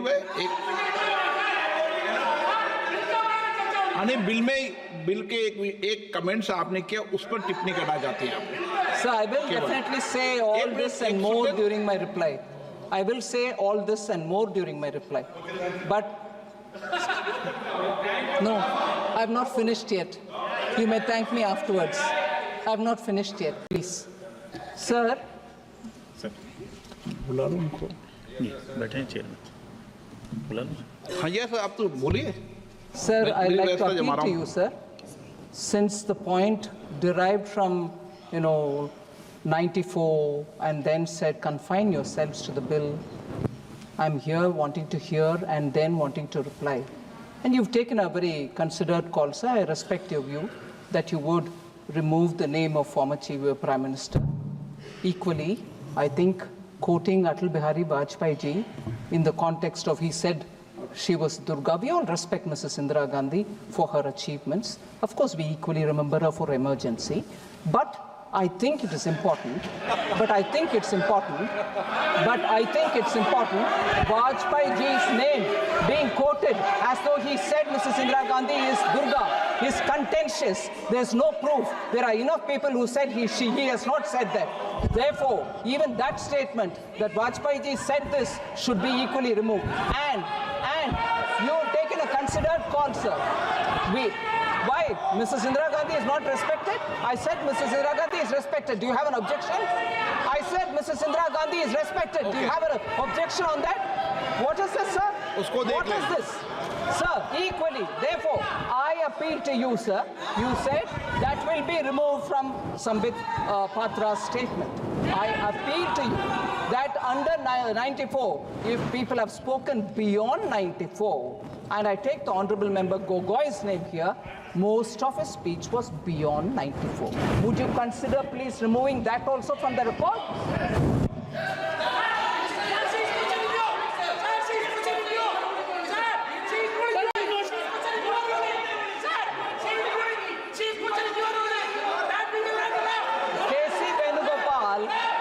Member K.C. Venugopal is very, very clued into what I'm saying. And therefore he is saying, I'm challenging you. No, I'm appealing to you to remove Gogoi's complete statement, which was beyond this bill. And equally, the member who said, Chairman, hi, remove that as well, sir. That's my request to you. Please वित्त मंत्री जी ने एक minute please वित्त मंत्री जी ने जो सवाल उठाए हैं, एक मिनट प्लीज बैठिए, प्लीज बैठिए दादा, प्लीज वित्त मंत्री जी ने सवाल जो उठाए हैं कि माननीय अटल जी ने क्या बोला है, मुझे लगता है कि वो रिकॉर्ड में नहीं जाना चाहिए, क्योंकि उसकी रिकॉर्ड की सत्यता होने के बाद ही जाना चाहिए उस विषय को, क्योंकि वो भी पुरानी घटना थी। नंबर 2, मेरी ये अपेक्षा है माननीय सदस्यों से, सभी सदस्यों से, सभी दल के सदस्यों से, हम सदन की गरिमा बनाते समय जो बिल है और जो बिल में संशोधन लाए गए हैं उसके परिप्रेक्ष्य के, उसकी परिधि में बोले। हम यहाँ बिल पर अगर पॉलिटिकल आरोप प्रत्यारोप लगाने लगेंगे तो इससे सदन की गरिमा बढ़ेगी और जो विधेयक पे चर्चा होती है, आप अच्छे संशोधन दो, अच्छे विचार दो, बिल में कोई कमी हो और संशोधन करने हैं तो वो विचार दो, देना चाहिए, क्योंकि जितनी विधेयक पर डिटेल चर्चा होगी, सारगर्भित चर्चा होगी, तो निश्चित रूप से सरकार के विषय ध्यान में आएगा। रूल्स बनाते समय भी और आवश्यकता हुआ तो बिल में जो विधेयक लाए गए उनके खंडों पे भी विचार करते हैं। यही सदन की गरिमा रही है, तो मैं सोचता हूं कि इस गरिमा को आप बनाए रखें। सदन में विधेयक पर, एक मिनट प्लीज, विधेयक पर चर्चा करते हुए हम पॉलिटिकल परिप्रेक्ष्य में नहीं जाए। जो विधेयक में संशोधन लाए गए हैं, जो विधेयक के कंटेंट्स हैं, उसके परिप्रेक्ष्य में बोल सकते हैं, लेकिन एक अच्छी परंपरा इस सदन की रही है, उसको बनाए रखें, ये अपेक्षा आप सबसे। एक मिनट प्लीज, हो गया आपका? हाँ प्लीज कंक्लूड करें, आप भी कंक्लूड करें। धन्यवाद सभापति महोदय। मैं अपने कंक्लूजन में कुछ महत्वपूर्ण बिंदु बैंकिंग सेक्टर के ही और इस बिल के रिलेटेड रखना चाहूँ। This bill basically is a reform bill for the banking sector. किस प्रकार से हमारे बैंकिंग सेक्टर का रिफॉर्म है, अनवरत रिफॉर्म चल रहे हैं, उसी कड़ी में आगे रिफॉर्म कैसे होगा उसकी एक चेष्टा है। सभापति महोदय, हमारी सरकार के आने के पश्चात हमें जान के ये खुशी होगी 2014 से 2023 के बीच भारतीय बैंकिंग प्रणाली में लगभग 10 लाख करोड़ रुपए जो बैड बैंक लोन के कारण हम जिससे वंचित थे वो रिकवर किया गया है। 10 लाख करोड़ रुपए 2014 से 2023 के बीच में। ये बहुत सारे रिफॉर्म्स, जैसे आज का रिफॉर्म हो रहा है, उन्हीं रिफॉर्म्स के कारण संभव हुआ। आज यहाँ ईडी और सीबीआई की भी बात हुई, मैं उस पर नहीं जाना चाहूंगा, मगर दो डेटा है ईडी को लेकर, ये यहाँ जरूर बताना चाहूंगा बैंकिंग सेक्टर से। ईडी ने लगभग 1105 बैंक फ्रॉड को इन्वेस्टिगेट किया है और उसमें से जो कॉन्फिस्केट किया है, अटैच्ड किया है प्रोसीड्स ऑफ क्राइम, वह 64,920 करोड़ है। 64,920 crore has been confiscated from proceeds of crime.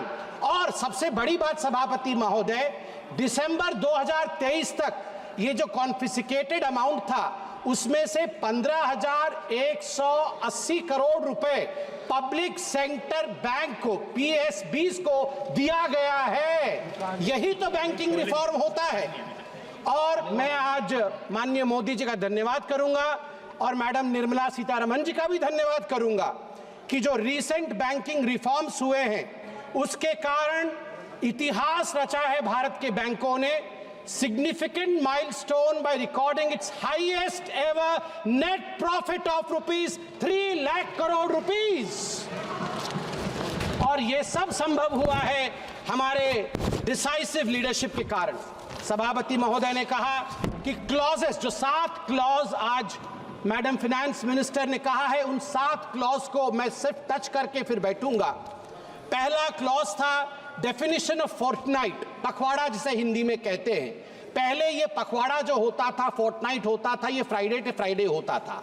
इस बार ये निर्णय लिया गया है not from Friday to Friday but 1st to 15th, और 15th से 30th would be the 15th and 30th would be the dates, and this standardizes the calculation of the cash reserves। ये एक स्टैंडर्ड सेट करेगा जो अपने आप में एक बहुत बड़ा रिफॉर्म है। दूसरा है tenure of the directors of the cooperative bank. ये टेन्योर को किस प्रकार से, तो आप देख सकते हैं कि डायरेक्टर जो है can not hold office beyond 8 years था पहले, इसको बढ़ा करके 10 साल किया गया है। और ये किया गया है कोऑपरेटिव सेक्टर में एक स्टेबिलिटी लाने के लिए, so that the cooperative sector which forms the backbone of the banking system in our country and in various activities, इसको एक स्टेबिलिटी मिले, उसके लिए मैं माननीय प्रधानमंत्री जी का धन्यवाद देता हूं। जो तीसरा विषय है वो है prohibition on common directors in cooperative banks. इसमें भी संशोधन लाया गया है, अमेंडमेंट की बात की गई है, और this enhances the coordination and strengthens the leadership within the banking system. चौथा है substantial interest in a company. पहले 50% या 10% शेयर या 5 लाख रुपए अगर आप होल्ड करते थे तो आप उसमें डायरेक्टर नहीं हो सकते थे, आपको डिस्क्लोज करना पड़ता था। वो 2 करोड़ कर दिया गया है। स्वाभाविक रूप से दिस फैसिलिटेट्स, बड़े इन्वेस्टर्स को फैसिलिटेट करेगा, जिससे हम सबका भला होगा, गरीबों का भला होगा। सेटलमेंट ऑफ अनक्लेम्ड अकाउंट्स एक बहुत महत्वपूर्ण क्लॉज है। अनक्लेम्ड अकाउंट 7 वर्षों के बाद अब वो अनक्लेम्ड अकाउंट्स IEPF में जाएंगे, and any individual who subsequently wants to claim their unclaimed accounts, shares, interest can claim it back. I congratulate Madam Finance Minister for bringing in this clause. And lastly, remuneration of the auditors. अब जो पहले stringent major था कि RBI ही इस पर निर्णय लेती थी कि रेन्यूमरेशन कितना होगा, ये फ्रीडम ऑफ बैंक को दिया गया है कि रेन्यूमरेशन ऑडिटर्स का कितना होगा. This kind of reforms is what is required for the Viksit Bharat of 2047. But it would be an injustice if I do not mention I am a first time member of this house, sir.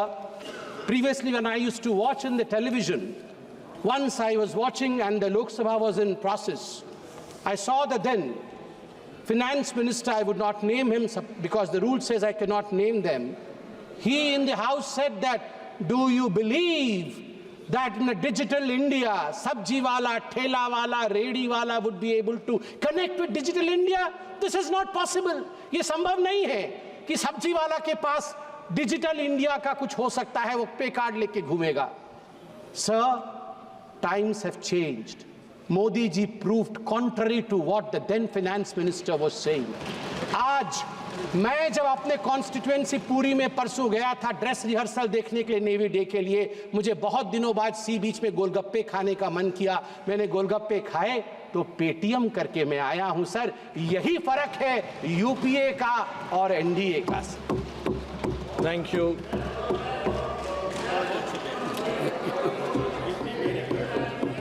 Before I call Shri Rajiv Rai ji, Saugat Rai ji, आपको 1 minute. हाँ.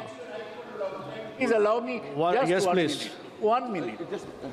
1 second. Sir, while the discussion was going on, Honorable Member Nishikant Dubey referred to Rule 94. The discussion on a motion that the bill, or as the case may be, the bill as amended be passed shall be confined to the submission of arguments either in support of the bill or for rejection of the bill. This is all right, well taken. Thank you, sir. But Thank here, you. sir, please listen to me. Sir, you are also new to the House. Please listen to me. You may pick up a little bit of information from me. We are not in the stage of passing the bill. We are in the stage of consideration of the bill. Please read this. 93(1). When a motion that a bill be taken into consideration has been carried and no amendment of the bill is made, the member in charge may at once move that the bill be passed. So what is now going on? Now 93(1) is going on. We are discussing a motion for consideration on the bill. While we are discussing a motion on the consideration of the bill, it gives us a wide leeway, wide passage. We can discuss the bill and all other aspects connected to the bill. Problem is that clever lawyers always cite a wrong law to establish their point. That is what Mr. Nishikant Dubey is trying to do. He is trying to be clever by half. By not quoting 93(1) and just reading 94, he is misleading the House. There is wide scope of discussion. Sir, I heard you, sir. Of course, not to the extent that Mr. Okay, one second. Patra did. I bringing in Honorable, respected Indira Gandhi's name, but certainly all aspects of, even if we mention the name of Adani. Sir, thank you. Because you have taken the name of... Please understand. Because you have taken the name of Shri Nishikant Dubey ji, I have to give him an opportunity to speak. Of the bill. Yes, please. क्या है Please, sir. Thank you, sir. कि मैं स्वागत You have taken his name. I heard you. Your point is well taken. It is comprehensively stated. Chairman sir, मैं स्वागत बाबू का बहुत regard करता हूँ. प्रोफेसर हैं सर, कुछ भी बोल सकते हैं. उसके बगल में सर लिखा हुआ है 94 में scope of debate on motion और पासिंग ऑफ द बिल. यदि इसके पीछे ये लिखा हुआ है सर, तो डिबेट ही हो रहा है. आधा ट्रुथ बताकर पूरे देश करे प्रोफेसर साहब, यही मैं अपेक्षा करूंगा इस हाउस से sir. Thank you sir. Shri Rajiv Rai ji. धन्यवाद sir. Sorry, what Mr. Nishikant Dubey has said. Shri Rajiv Rai ji. धन्यवाद sir. I have given permission to Shri Rajiv Rai ji. No, please. I have not given permission to you. It has nothing to do. Kalyan Banerjee, see. Has to be interpreted within the line. Rajiv Rai ji, आप बोलिए. आप बोलिए. आप बोलिए. धन्यवाद sir, आपने हमें मौका दिया। मैं अपने राष्ट्रीय नेतृत्व का आभारी हूँ कि राष्ट्रीय नेतृत्व ने मुझे कहा बोलने के लिए। उपाध्यक्ष महोदय, आप बोलिएगा प्लीज। हम बहुत दिनों से सुन रहे थे कि बैंकिंग अमेंडमेंट बिल आ रहा है, तो हमारे जैसे लोग जो गांव के हैं, गरीबों के हैं, बड़ी उम्मीद के साथ सोच रहे थे कि जब सुधार की बात होती है तो सुधार में ये भी बताया जाएगा जिस बीमारियों से सबसे ज़्यादा लोग ग्रसित है बैंक के नियमों से, जैसे सिविल हो गया, बच्चों के लिए एजुकेशनल लोन हो गया, एग्रीकल्चरल लोन हो गया, छोटे छोटे व्यापारियों के लिए हो गया, इन सब बारे में बातें होगी। मैं ये नहीं कहने इंदिरा जी और अटल बिहारी वाजपेयी जी का नाम नहीं लूँगा, मैं जानता हूँ निकाल दिया जाएगा, लेकिन ज़रूर उम्मीद कर रहा था कि 2000 रुपये के नोट में जो चिप थे बता दिया जाएगा कि कहाँ गए और वो चिप 2000 रुपये के नोट क्यों गायब हो गए। मैं इलीगल थे इसलिए मैं ये भी उम्मीद कर रहा था कि अब तक बता दिया जाएगा बैंकिंग लॉ में अमेंड करके कि जो 15 लाख रुपए आ गए थे वो कब और कैसे बांटे जाएंगे। लेकिन फिर ख्याल आया कि हम किन लोगों से उम्मीद कर रहे हैं। इनके लिए 2 लाइनों के बाद बात करेंगे। इनसे ना उम्मीद करो इतनी सादगी के साथ, इनसे ना उम्मीद करो इतनी सादगी के साथ, ये दौर अलग हैं, ये लोग अलग हैं। अगर इस दौर में इनसे वफा ढूंढ रहे हो तो बड़े नादान हो, जहर की शीशी में दवा ढूंढ रहे हो।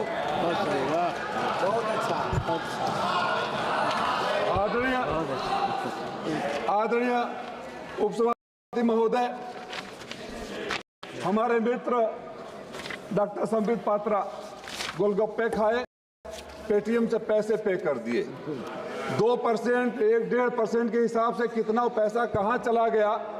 अगर पेटीएम कमीशन नहीं लेता तो मेरा पैसा सीधे गरीब को जाता, 10 रुपये का उसको 10 रुपये मिलते और बीच में दलालों को दे दिया गया। और पहली बार हुआ कि पेटीएम का प्रचार माननीय प्रधानमंत्री जी ने किया। ये परंपरा भी पहली बार शुरू हुई।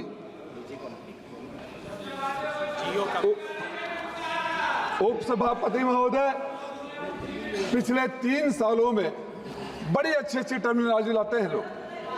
मैंने एक पोस्ट कर दिया था, पिछले 3 सालों में उद्योगपतियों के 5,64,365 करोड़ रुपया राइट ऑफ कर दिए गए। अलीगढ़ के हैं। अगर ये कहा जाएगा अलीगढ़ के हैं कि माफ कर दिए तो आप कहेंगे नहीं राइट ऑफ कर दिए। मैं आज आपसे अपने नेता के सामने मांग करता हूं कि देश के किसानों के ऊपर चाहे जितना भी कर्ज हो सबको राइट ऑफ करने की घोषणा कर दो, हम स्वागत करेंगे। ठीक बात। ये आपकी बुद्धि कहीं और नहीं आती है। आपने चौथी सबसे बड़ी अर्थव्यवस्था की बात करते हैं, तीसरी सबसे बड़ी अर्थव्यवस्था की बात करते हैं। हमारे जैसे लोग तब सदन में नहीं थे, लेकिन टीवी पर सुनकर हमारा सीना चौड़ा हो जाता था जब कोई कहता था कि देश में रुपए के केवल कीमत ही नहीं गिरती है, देश का स्वाभिमान भी गिरता है। तो हमें लगा था कोई आएगा स्वाभिमान बढ़ाएगा। मैं तो आपसे जानना चाहता हूं कि देश के स्वाभिमान को किस रसातल में आप भेज दिए और कहां तक गिराने का इरादा है। चौथी अर्थव्यवस्था हो जाएगी, डॉलर की कीमत के सामने रुपए की कीमत खत्म हो जाएगी और आप अपनी पीठ थपथपाएंगे। इस देश की वो बैंकिंग सिस्टम है जो गरीबों के घर से दिन भर की कमाई निकालता है। मैडम, मैं आपसे अनुरोध करूंगा, विचार जरूर करिएगा कि अगर गरीब दिन भर सब्जी खरीदता है और रात को बैंक में डालता है, अगले दिन बैंक में डालता है, फिर निकालता है, तो अपने पैसे पर ट्रांजैक्शन फीस। पहली बार इस देश ने यह भी देखा कि ये गरीब जितनी बार बैंक में जाएगा, बैंक से पैसा लेकर आएगा, कुछ न कुछ आपको देगा। आप तो मंदिर के उस महंत की तरह हो गए कि जब जाएंगे कुछ देकर आएंगे। ये तो ठीक नहीं है। इस देश में मैं बड़ी लड़ाई लड़ा, सदन में नहीं था, एजुकेशनल लोन के लिए।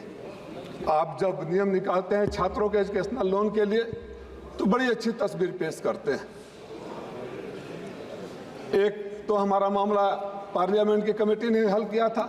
जब बच्चे जाते थे एजुकेशनल लोन के लिए तो 50% का मार्क्स या बैंकों से नियरेस्ट दूरी का।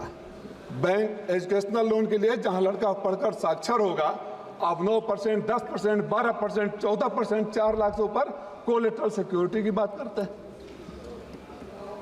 और कोई व्यापारी ले चला जाता है तो उसके लिए कोलेटरल सिक्योरिटी है या नहीं है मुझे तो नहीं पता है, लेकिन अगर आपने रिकॉर्ड मार्जिन का बनाया है तो देश ने वो रिकॉर्ड भी देखा है कि सबसे ज्यादा पैसा देश का विदेशों में लेकर चले गए और वो भाई लोग नहीं आए। आदरणीय उपसभापति महोदय, एक मैं मैडम आपका ध्यान आकर्षित करना चाहूंगा सिविल का। और मुझे लगता है कि बहुत सारे लोग जो सिविल स्कोरिंग के लिए 2005 में नियम बने थे, ये बैंकों की तानाशाही मैं स्वयं भुगतभोगी रह चुका हूं। लड़ाई लड़ते लड़ते एमपी बना तो शायद उसका समाधान अब हो रहा है। आप एनपीए ना हो, अच्छे इंटेंशन के साथ ही आया था, तभी सरकार लाई थी। लेकिन ये एक तरफा कानून, क्रेडिट कार्ड सबके पास होगा, आपके पास फोन आएगा, आपको क्रेडिट कार्ड सैंक्शन हो गया है, क्रेडिट कार्ड का पैसा भी चढ़ना शुरू हो जाएगा। एक दिन बड़े पैसे इकट्ठा करके जब घर बनवाने के लिए, बच्चों को पढ़ाने के लिए, बेटी की शादी करने के लिए जब आप जाएंगे तो पता चलेगा कि आपका सिविल स्कोर खराब है। तब आप ढूंढने लगेंगे तो पता चलेगा कि उस टाइम पर एक क्रेडिट कार्ड मिला था जिसको आपकी जानकारी भी नहीं है। बैंक एक तरफा इंफॉर्मेशन लेते हैं, गरीबों का सिविल खराब कर देते हैं, मध्यम वर्गीय लोगों का सिविल खराब कर देते हैं, और जब उसको अपनी जरूरत पड़ती है, कोई तो सिस्टम ऐसा होना चाहिए ना कि जब दोनों तरफ की बातें सुने, बैंक के पास अगर इंफॉर्मेशन जाता है कि ये आपने पेमेंट नहीं किया या यहाँ डिफॉल्टर है, तो बैंक एक बार पूछता है, चाहे सिविल से एक मेल आता, you have received this information from the bank, kindly clarify if you are a defaulter और यू पेड दैट अमाउंट, उसके बाद करना चाहिए। सिविल को सुधारने की जरूरत है। मैं तो समय पता नहीं कितना है, 2005 में एक बैंक से लोन लिया था घर बनाने के लिए, 15 साल तक लगातार बिना एक सिंगल डिफॉल्ट के पे कर दिया। जब 15 साल के बाद मैं बैंक में जाता हूं कि मेरा एनओसी दे दो, तो कहा जाता है कि बीच में बैंक का रेट बढ़ गया था, इसलिए आपके ऊपर 19 लाख रुपया और है। उसी अकाउंट में मेरे पैसे, वहीं मेरे सारे अकाउंट स्कूल कॉलेज हो गए, न कहीं एक कम्युनिकेशन मेरे पास आया, न कोई मेल आया।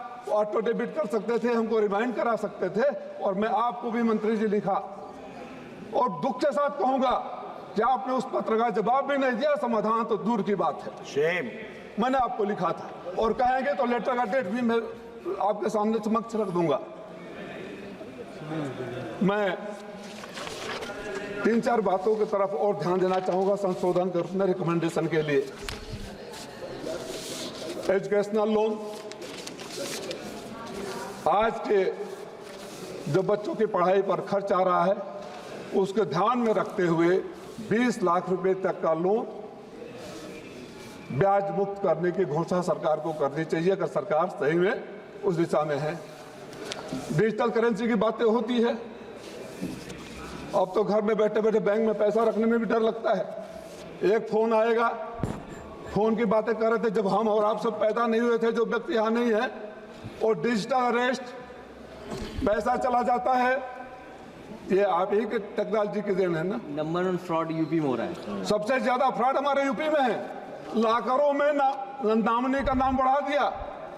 क्या बताने का कष्ट करेंगे इस सदन को कि अगर मेरे लाकर में करोड़ों रुपया है और चोरी हो गए या गायब हो गए तो बैंक की लायबिलिटी कितने की बनती है। जहां तक मेरी जानकारी है, बैंक की कोई लायबिलिटी नहीं है। 1 लाख रुपया तक यूपी में 37 लाख से एक साथ चोरी हो गए थे। कानपुर में लॉकर चोरी, गाजियाबाद में लॉकर चोरी हुए, कानपुर में हुए, गाजियाबाद में हुए, आंध्रा में हुए, कुर्ग में हुए। कितना आप निकालेंगे तो आपके पास लिस्ट आ जाएगा। लाकर में आदमी मेहनत का पैसा ले जाकर रखता है, आप फीस लेते हैं, लेकिन पैसा गायब हो गया तो कोई जिम्मेदारी नहीं। साइबर फ्रॉड के ऊपर आप कानून बनाते हैं, व्याख्यान देते हैं, लेक्चर देते हैं, मैसेजिंग होती है, लेकिन हर रोज लोगों का पैसा लूटा जाता है। मैं गरीब व्यापारियों के लिए जो कर्ज दिए जाते हैं उनको मैं 20 लाख रुपया, शिक्षा लोन पर मैं 20 लाख रुपया, और किसानों का फिर मैं मांग करूंगा। अगर बैंकिंग रिफॉर्म करना है तो जो आपके मित्र चले गए हैं बाहर, जो इस देश के तथाकथित उद्योगपति चले गए हैं, जिन बातों को कहकर आप सरकार में आए थे, अपने उन पुराने वीडियो को देख लीजिए, अपने पुराने भाषणों को देख लीजिए, उस पर अमल लाइए। और देश के किसान जो भी बॉर्डर पर तरस रहे हैं, भीतर आने के लिए आत्महत्या कर रहे हैं, बच्चे आत्महत्या कर रहे हैं, बेरोजगारी बढ़ रही है, उस पर ध्यान दीजिए, तब बैंकिंग रिफॉर्म होगा। गरीबों का पैसा अपने बैंक में डाल देने से रिफॉर्म नहीं होता है। उस रिफॉर्म का कोई मतलब नहीं है कि आप चौथी अर्थव्यवस्था बन जाइए और एशिया की सबसे कमजोर करेंसी का नाम भारतीय रुपया हो जाए। इन सब तो जा रहे हैं, नहीं कोई बात नहीं, को बोला है खत्म करो। एक खजांची का जन्मदिन बोले, खजांची बैंक में जो पैदा हुआ उसका जन्म। और हमारे लिए आपकी नोटबंदी, हमारे लिए उस देश के लिए उस नोटबंदी, जो नोट अपने पैसे के लिए बैंक के लाइन में जो माँ लगी थी, हम माँ लगी थी, और जब बच्चा पैदा हो गया उस खजांची का जन्मदिन हमारे राष्ट्राध्यक्ष मनाकर आपको याद दिलाते रहते हैं तो नोटबंदी नहीं था। सही कहा गोगोई जी ने, आप तब ठेंगा दिखा रहे थे, आपके लिए अट्टहास का विषय था, आपके लिए गर्व का विषय था। अगर प्रधानमंत्री जी कहे होते कि पैसे तो बैंकों से ले लिए लेकिन मैं विदेश जाने नहीं दिया, तब हम सब ताली बजाए होते। लेकिन प्रधानमंत्री जी खुश थे कि गरीबों के घर में शादी है, बैंक में पैसे नहीं है। तो उन सब पुरानी बातों को सीखते हुए संशोधन की जब बात करते हैं तो कॉस्मेटिक चेंजेस नहीं होने चाहिए, सही संशोधन होने चाहिए। इस उम्मीद और विश्वास के साथ कि संशोधन गरीबों के लिए होना चाहिए, संशोधन किसानों के लिए होना चाहिए, संशोधन छात्रों के लिए होना चाहिए, तब तो संशोधन की बात बनती है, नहीं तो बात बेमानी होगी। आपने मौका दिया, धन्यवाद। धन्यवाद। माननीय श्री कल्याण बनर्जी जी। सब in connection with the Banking Laws Amendment Bill 2024, I wish to speak on few points. First of all, I am coming to the clause 3 of the bill, where the Banking Regulation at Section 5, in subclause 5 lakh rupees, the word 2 crore rupees or such other amount. Earlier, if you have a 5 lakhs, you could have been the director. Now it has been enhanced up to 2 crore rupees. Whom do you want to bring it? Big industrialists, being capitalists, not the poor people, not the middle class people.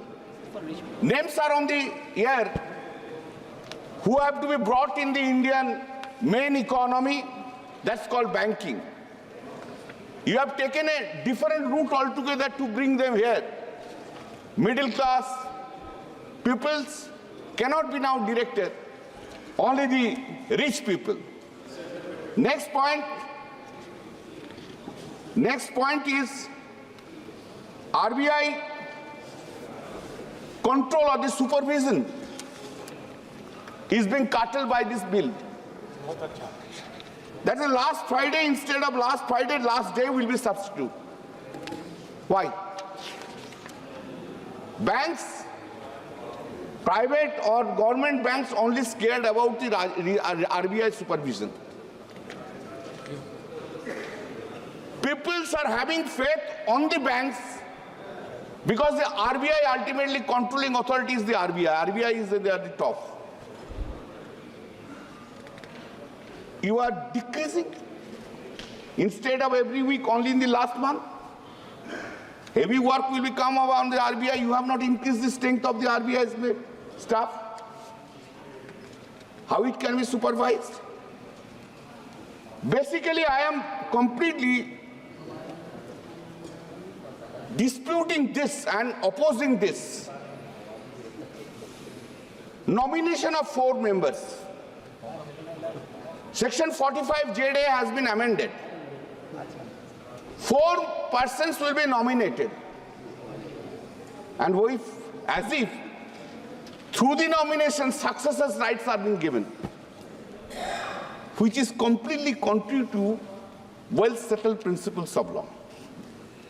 Sir, in the case of Ramchandra Talwar and another versus Devendra Kumar Talwar and others, reported in 2010, volume 10, Supreme Court cases 671. While interpreting the same provision, the Supreme Court has said Section 45-ZA merely puts the nominee in the shoes of the depositor after his death and clothes him with the exclusive right to receive the money lying in the account. It gives him all the rights of the depositor so far as the depositor's account is concerned. But it by no stretch of imagination makes the nominee the owner of the money lying in the account. It needs to be remembered that the Banking Regulation Act is enacted to consolidate and amend the law relating to banking it. It is no way connected with the question of succession. All the money is receivable by the nominee by virtue of Section 45ZA would therefore form part of the state of the deceased depositors and develops according to the rules of succession to which the depositors may be governed. By bringing 4 nominees, you are throwing the battle, you are throwing the cord between the successors. Whatever the percentage will be given, that will be the... This is completely contrary to all succession laws. Nominee for the timing, hold the money. Why you are bringing 4? This is, I am opposing this. And this 45ZA is now the proposed amendment bill is contrary to the judgment. Now, reduction in the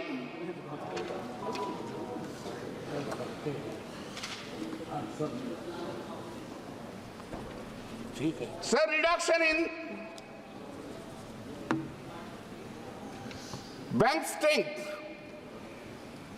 Sir, in view of the amalgamation, merger of these 6 banks, now Canara, Central and Indian Bank,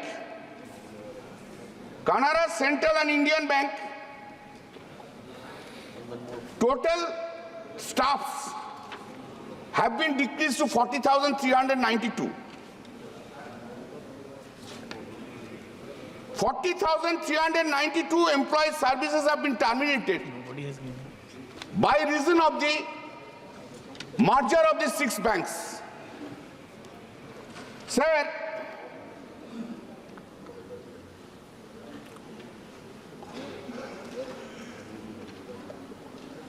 the 2023 banking crisis was a major event that affected the banking sector and the economy globally. It was the most significant system-wide banking stress since the great financial crisis, which was brought to focus the risks to banking stability. Though we were not in a recession, but projecting its effect, the Reserve Bank of India had perhaps seen incipient delinquency in personal loans when it first advised banks and the NBFCs to strengthen their surveillance mechanism to address the risking system. Deposits in the banks and the financial institutions have been declining, with households as they allocate for savings to mutual funds. Today, everywhere in the banking system, the savings are being decreased, interested to the mutual fund. Why? Because of the rate of interest, rate of income tax.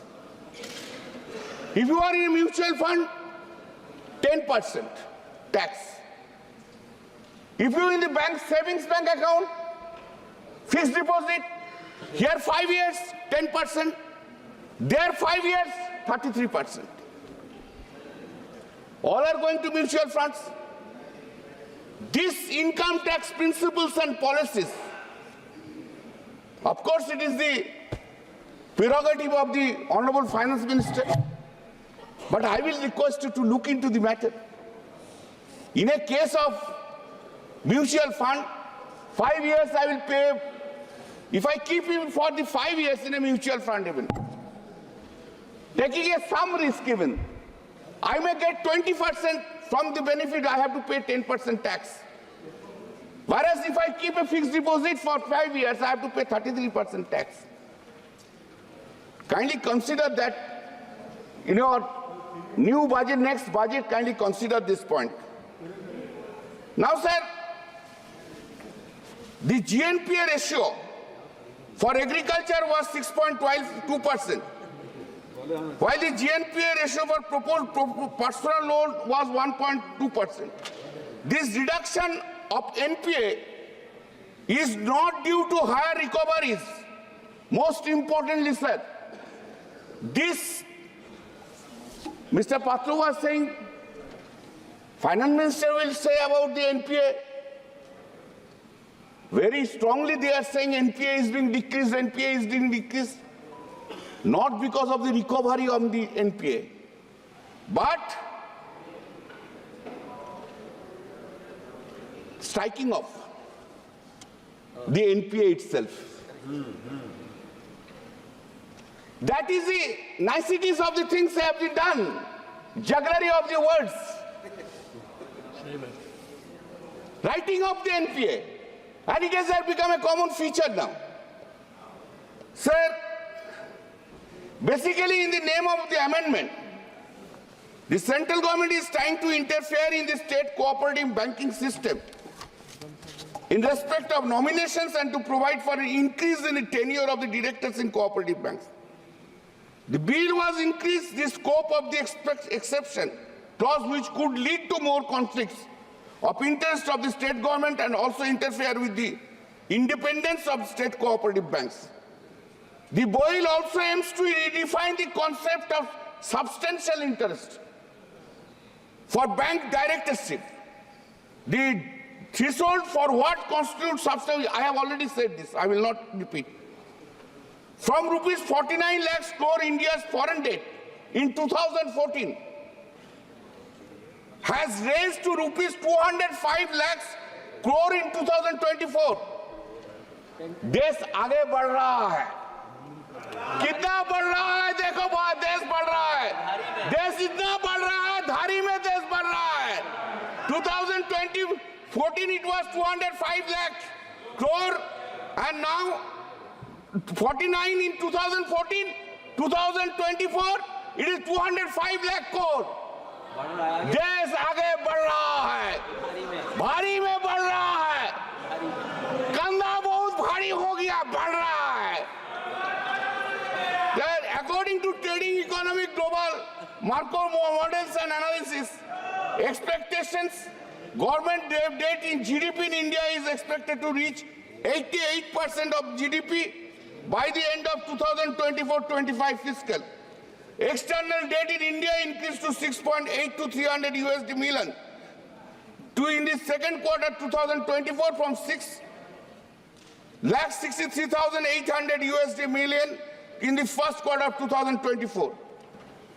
But the gap in loan growth and deposit growth, SBI continues to lose market share in deposits over the years.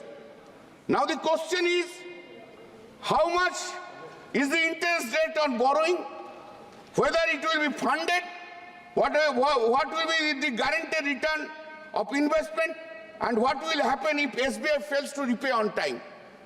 RBI is informed that rupees 3,207 crore was lost because of 5,082,000 cases of cyber fraud. Yes. He was talking about cyber fraud. Yes. Cyber fraud between 2020 2024 financial years. Sir, who suffers for that? Who? Not the rich people. Only the poor people, middle class people.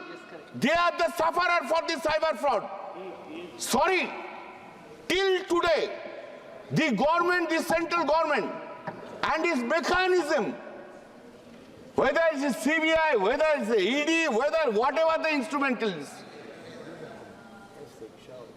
could not detect anyone. Very unfortunate. This is the fraud of cyber crime.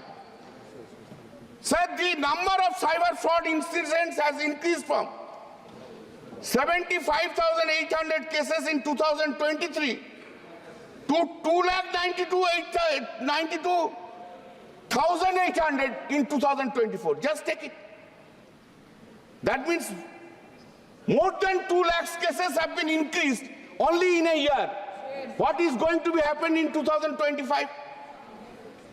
UP is number 1. Today I was hearing a speech. I don't know whether the Honorable Prime Minister was giving this speech today or not. I was In the television, he was talking about the cybercrime. I will request the Honorable Prime Minister, save this country from the cybercrime, take an effective step. सिर्फ बातों में कुछ नहीं होता है, काम करना पड़ता है, काम कीजिए, कुछ तो काम कीजिए. The real growth in an economy is built on bank credit to go large industries and infrastructure projects. Deposit mobilization has been lagging credit growth of some time now. As of August 23, 2000, credit offtake in the Indian banking sector was rupees 169.5 lakhs crore, a 62% increase from December 23, and because bank due stood at 2001. According to the latest RBI data, over the past decade, the share of public sector banks has dropped from more than 75% in 2012 to less than 60% of the overall system. So there is a need of top priority cyber security issue to check financial fraud. And IT management advanced system for fraud detection is a must for building robust cyber security measures. Strict regulatory compliance to adherence to stringent regulation for data privacy of customers and industry-specific laws like anti-money laundering practice. So the banking law, this bill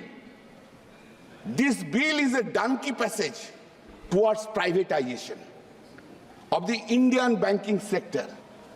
Prima facie is to improve bank guarantee and investor protection, but actually a slow pace for selling targets its minimum holding in public sector banks from 51% to 26%. Thank you, sir, for giving me the chance to speak. Rani Sri Kumar.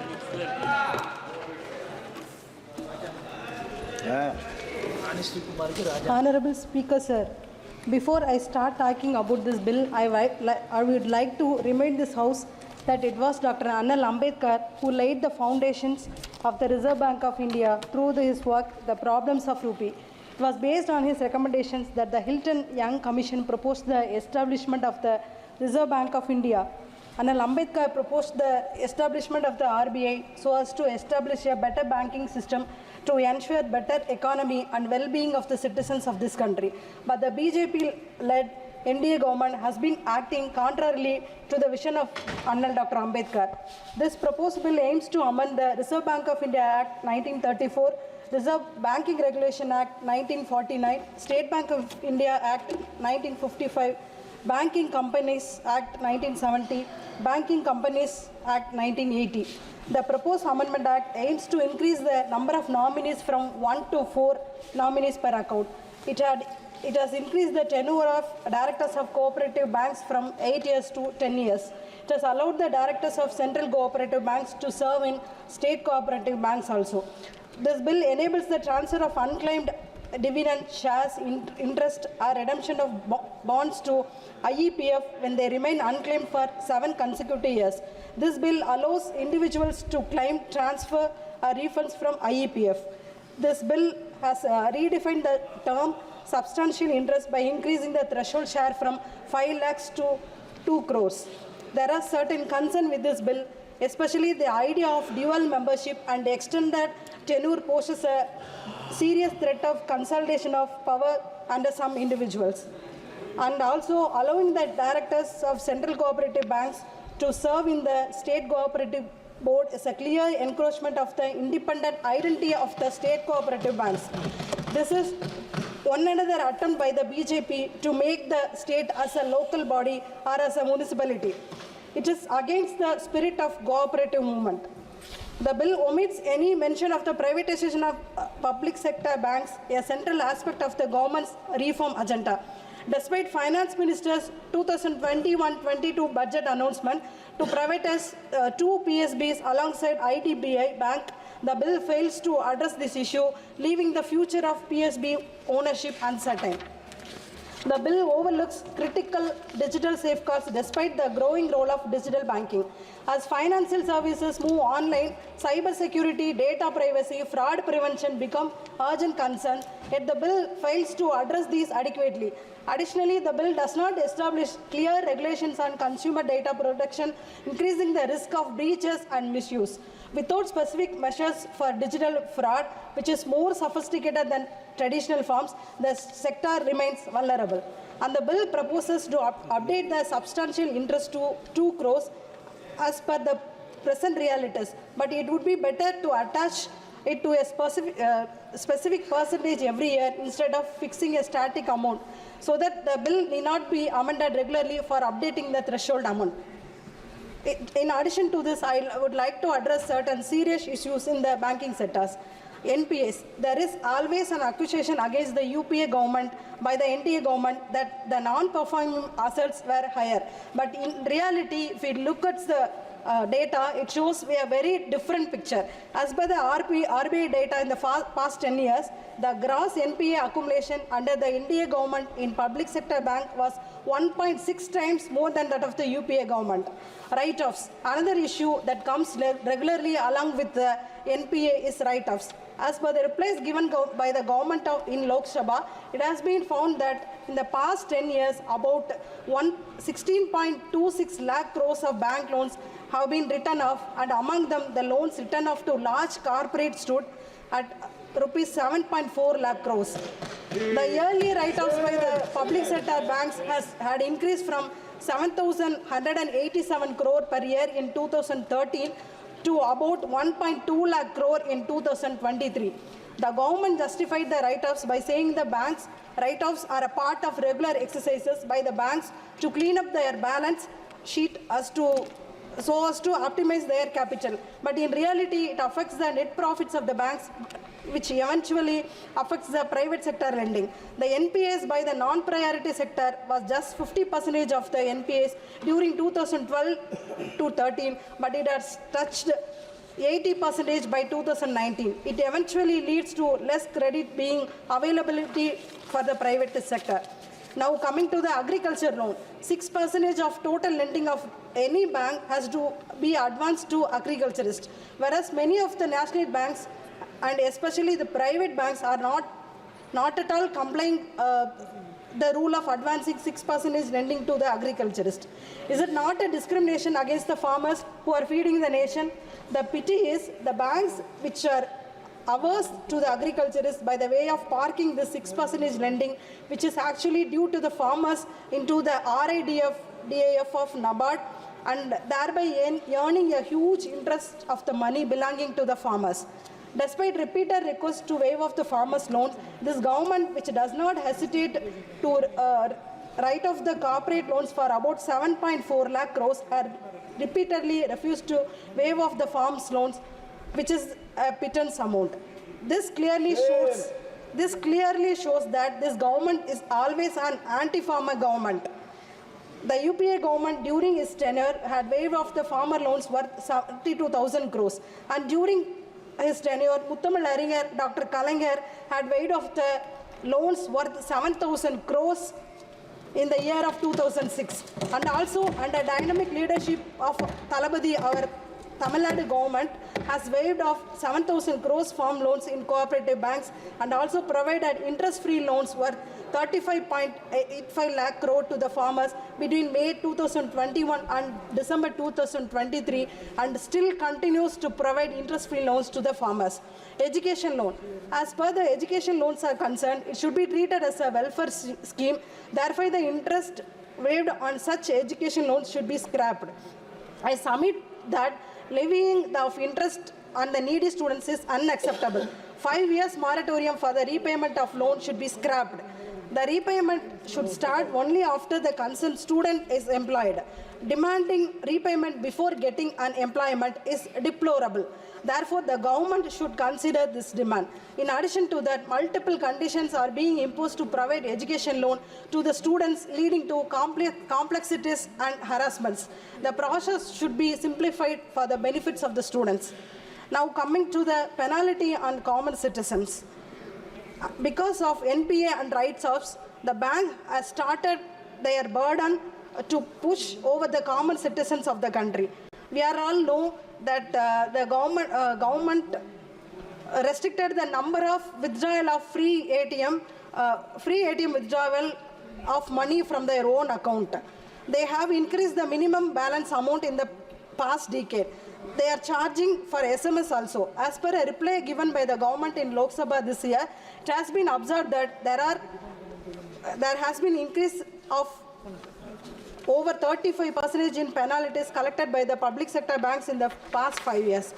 And the most serious evaluation from the reply that the public sector banks had collected over 8,500 crores from the common people as penalties for not maintaining the average monthly balance.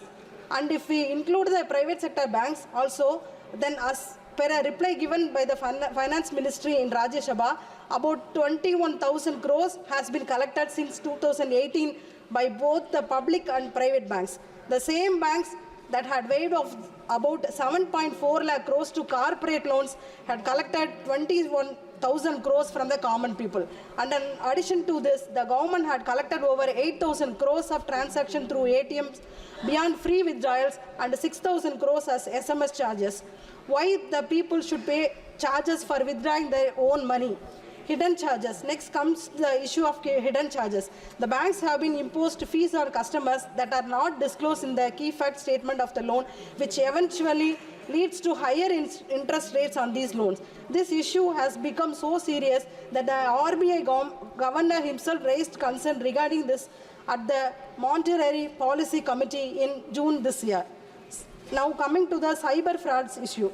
If this is the scenario in the conventional bank arena, the situation of customers utilizing online banking apps is much more worse.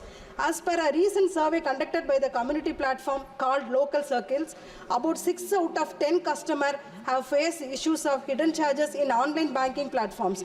Last year, the RBI Deputy Governor has raised concern about this issue of mis-selling, which is popularly called as dark patterns.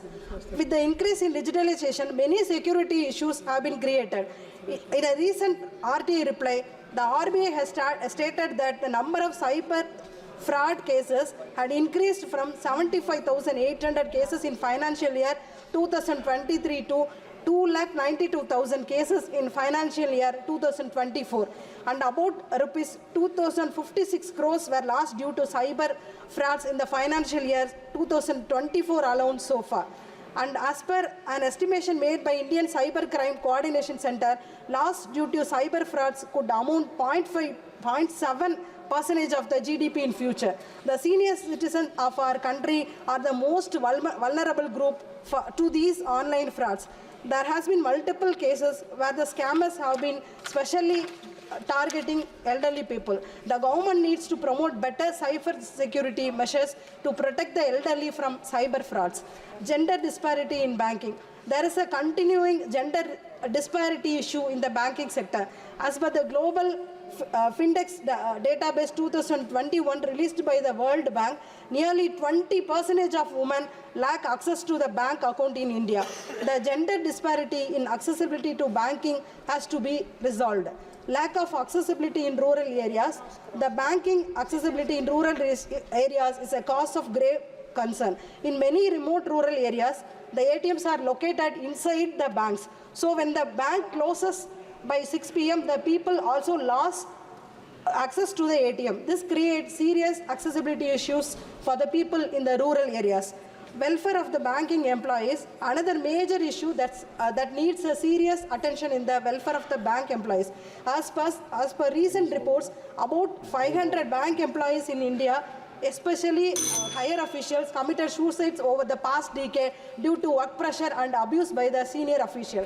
I conclude that Dr. Ambedkar envisioned a strong banking sector for our country, but the banking sector has been one of the most affected sector under the NDA government. Measures have to be taken to ensure the issues in the banking sector are solved by keeping the concern and welfare of the common people. Thanking you. Tamil Vellum. Thank you. Sri Prasad Rao. Super. ஏமா கடைசி அதை விட்டேன் தமிழ் வெல்லும் இல்லை அந்த cooperative speaking Honorable Speaker, thank you for giving me opportunity. I rise to address this August House as we discuss the Banking Laws Amendment Bill 2024 that reflects the vision of our Honorable Prime Minister and the unwavering commitment of this government to reform and strengthen the banking sector. Fulfilling the promise of better bank governance and investor protection, as while explaining, Honorable Finance Minister was saying. So in her 2023-24 budget speech, Honorable Finance Minister promised to improve the bank governance and enhance investor protection through amendments to key financial laws such as Banking Regulation Act 1949, the Banking Companies Act 1970, the Reserve Bank of India Act 1934. Today, through the introduction of this bill, that promise is being fulfilled. The Act is not just a legislative measure, it is a testament to the government's aim of streamlining the functioning of banks, ensuring transparency, and protecting depositors and investors alike. This initiative is in alignment with the principles of recognition, recapitalization, resolution, and reform pursued by the government in the banking sector. This has enabled remarkable outcomes, with the gross non-performing assets ratio of scheduled commercial banks falling to a 6-year low of 2.8%, and the slippage ratio declining from 7.31 in 2018 to 1.78 in 2023. There are 4 major amendments proposed in this bill. One is revising reporting dates for statutory reports. This amendment revises the reporting dates for submission of statutory reports to the last day of the fortnight, month, or quarter. The government aims to ensure consistency and transparency in reporting. This amendment will streamline the operations of the banks, reduce compliance ambiguity, and uphold the principles of good governance. It is pertinent to note that the government's reform measures have been comprehensive, combining operational streamlining with financial support. Since financial year 2015, the government has infused 3 lakh crore into state-run banks, and the mega merger of 10 state-owned banks into 4 larger entities has created robust public sector bank capable of driving economic growth. Earlier, we used to have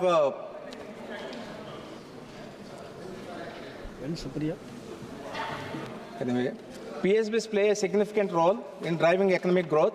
This is done by providing timely credit to small business and entrepreneurs. One of the flagship initiatives that enables this is Mudra Loan Scheme. In 2023, states like Maharashtra, Tamil Nadu, and Karnataka have reported over 30 lakh beneficiaries each, showcasing significant progress, while Andhra Pradesh lagged behind with just 10 lakh beneficiaries. Therefore, to ensure robust reforms to create an ground impact, I request the government to revise the targets under Mudra loans for Andhra Pradesh. Second, increasing the number of nominees. A recent RBI report highlights a significant rise in unclaimed deposits, which have surged by 26%, reaching 78,000 crores. To address this pressing issue, the proposed amendment introduces provisions for nominating up to 4 individuals, allowing for both simultaneous and successive nominations to ensure better management and claim of these funds. By simplifying the nomination process, the government has not only reduced bureaucratic hurdles, but also prioritized depositor convenience and protection. The government's responsiveness to evolving challenges ensures that no depositors' hard-earned money lies unclaimed or inaccessible. The third one is enhancing investor protection. The third amendment provides for the transfer of unclaimed dividends, shares, and interest, or redemption of proceeds of bonds to the Investor Education and Protection Fund. While the reserve fund available under IEPE has grown from 83 crores in 2018-19 to 86 crores in 2023-24, spending on investor education has disappointingly declined. In the light of cybercrime reports indicating that 14,000 crores were duped from investors, this amendment underscores the urgent need to strengthen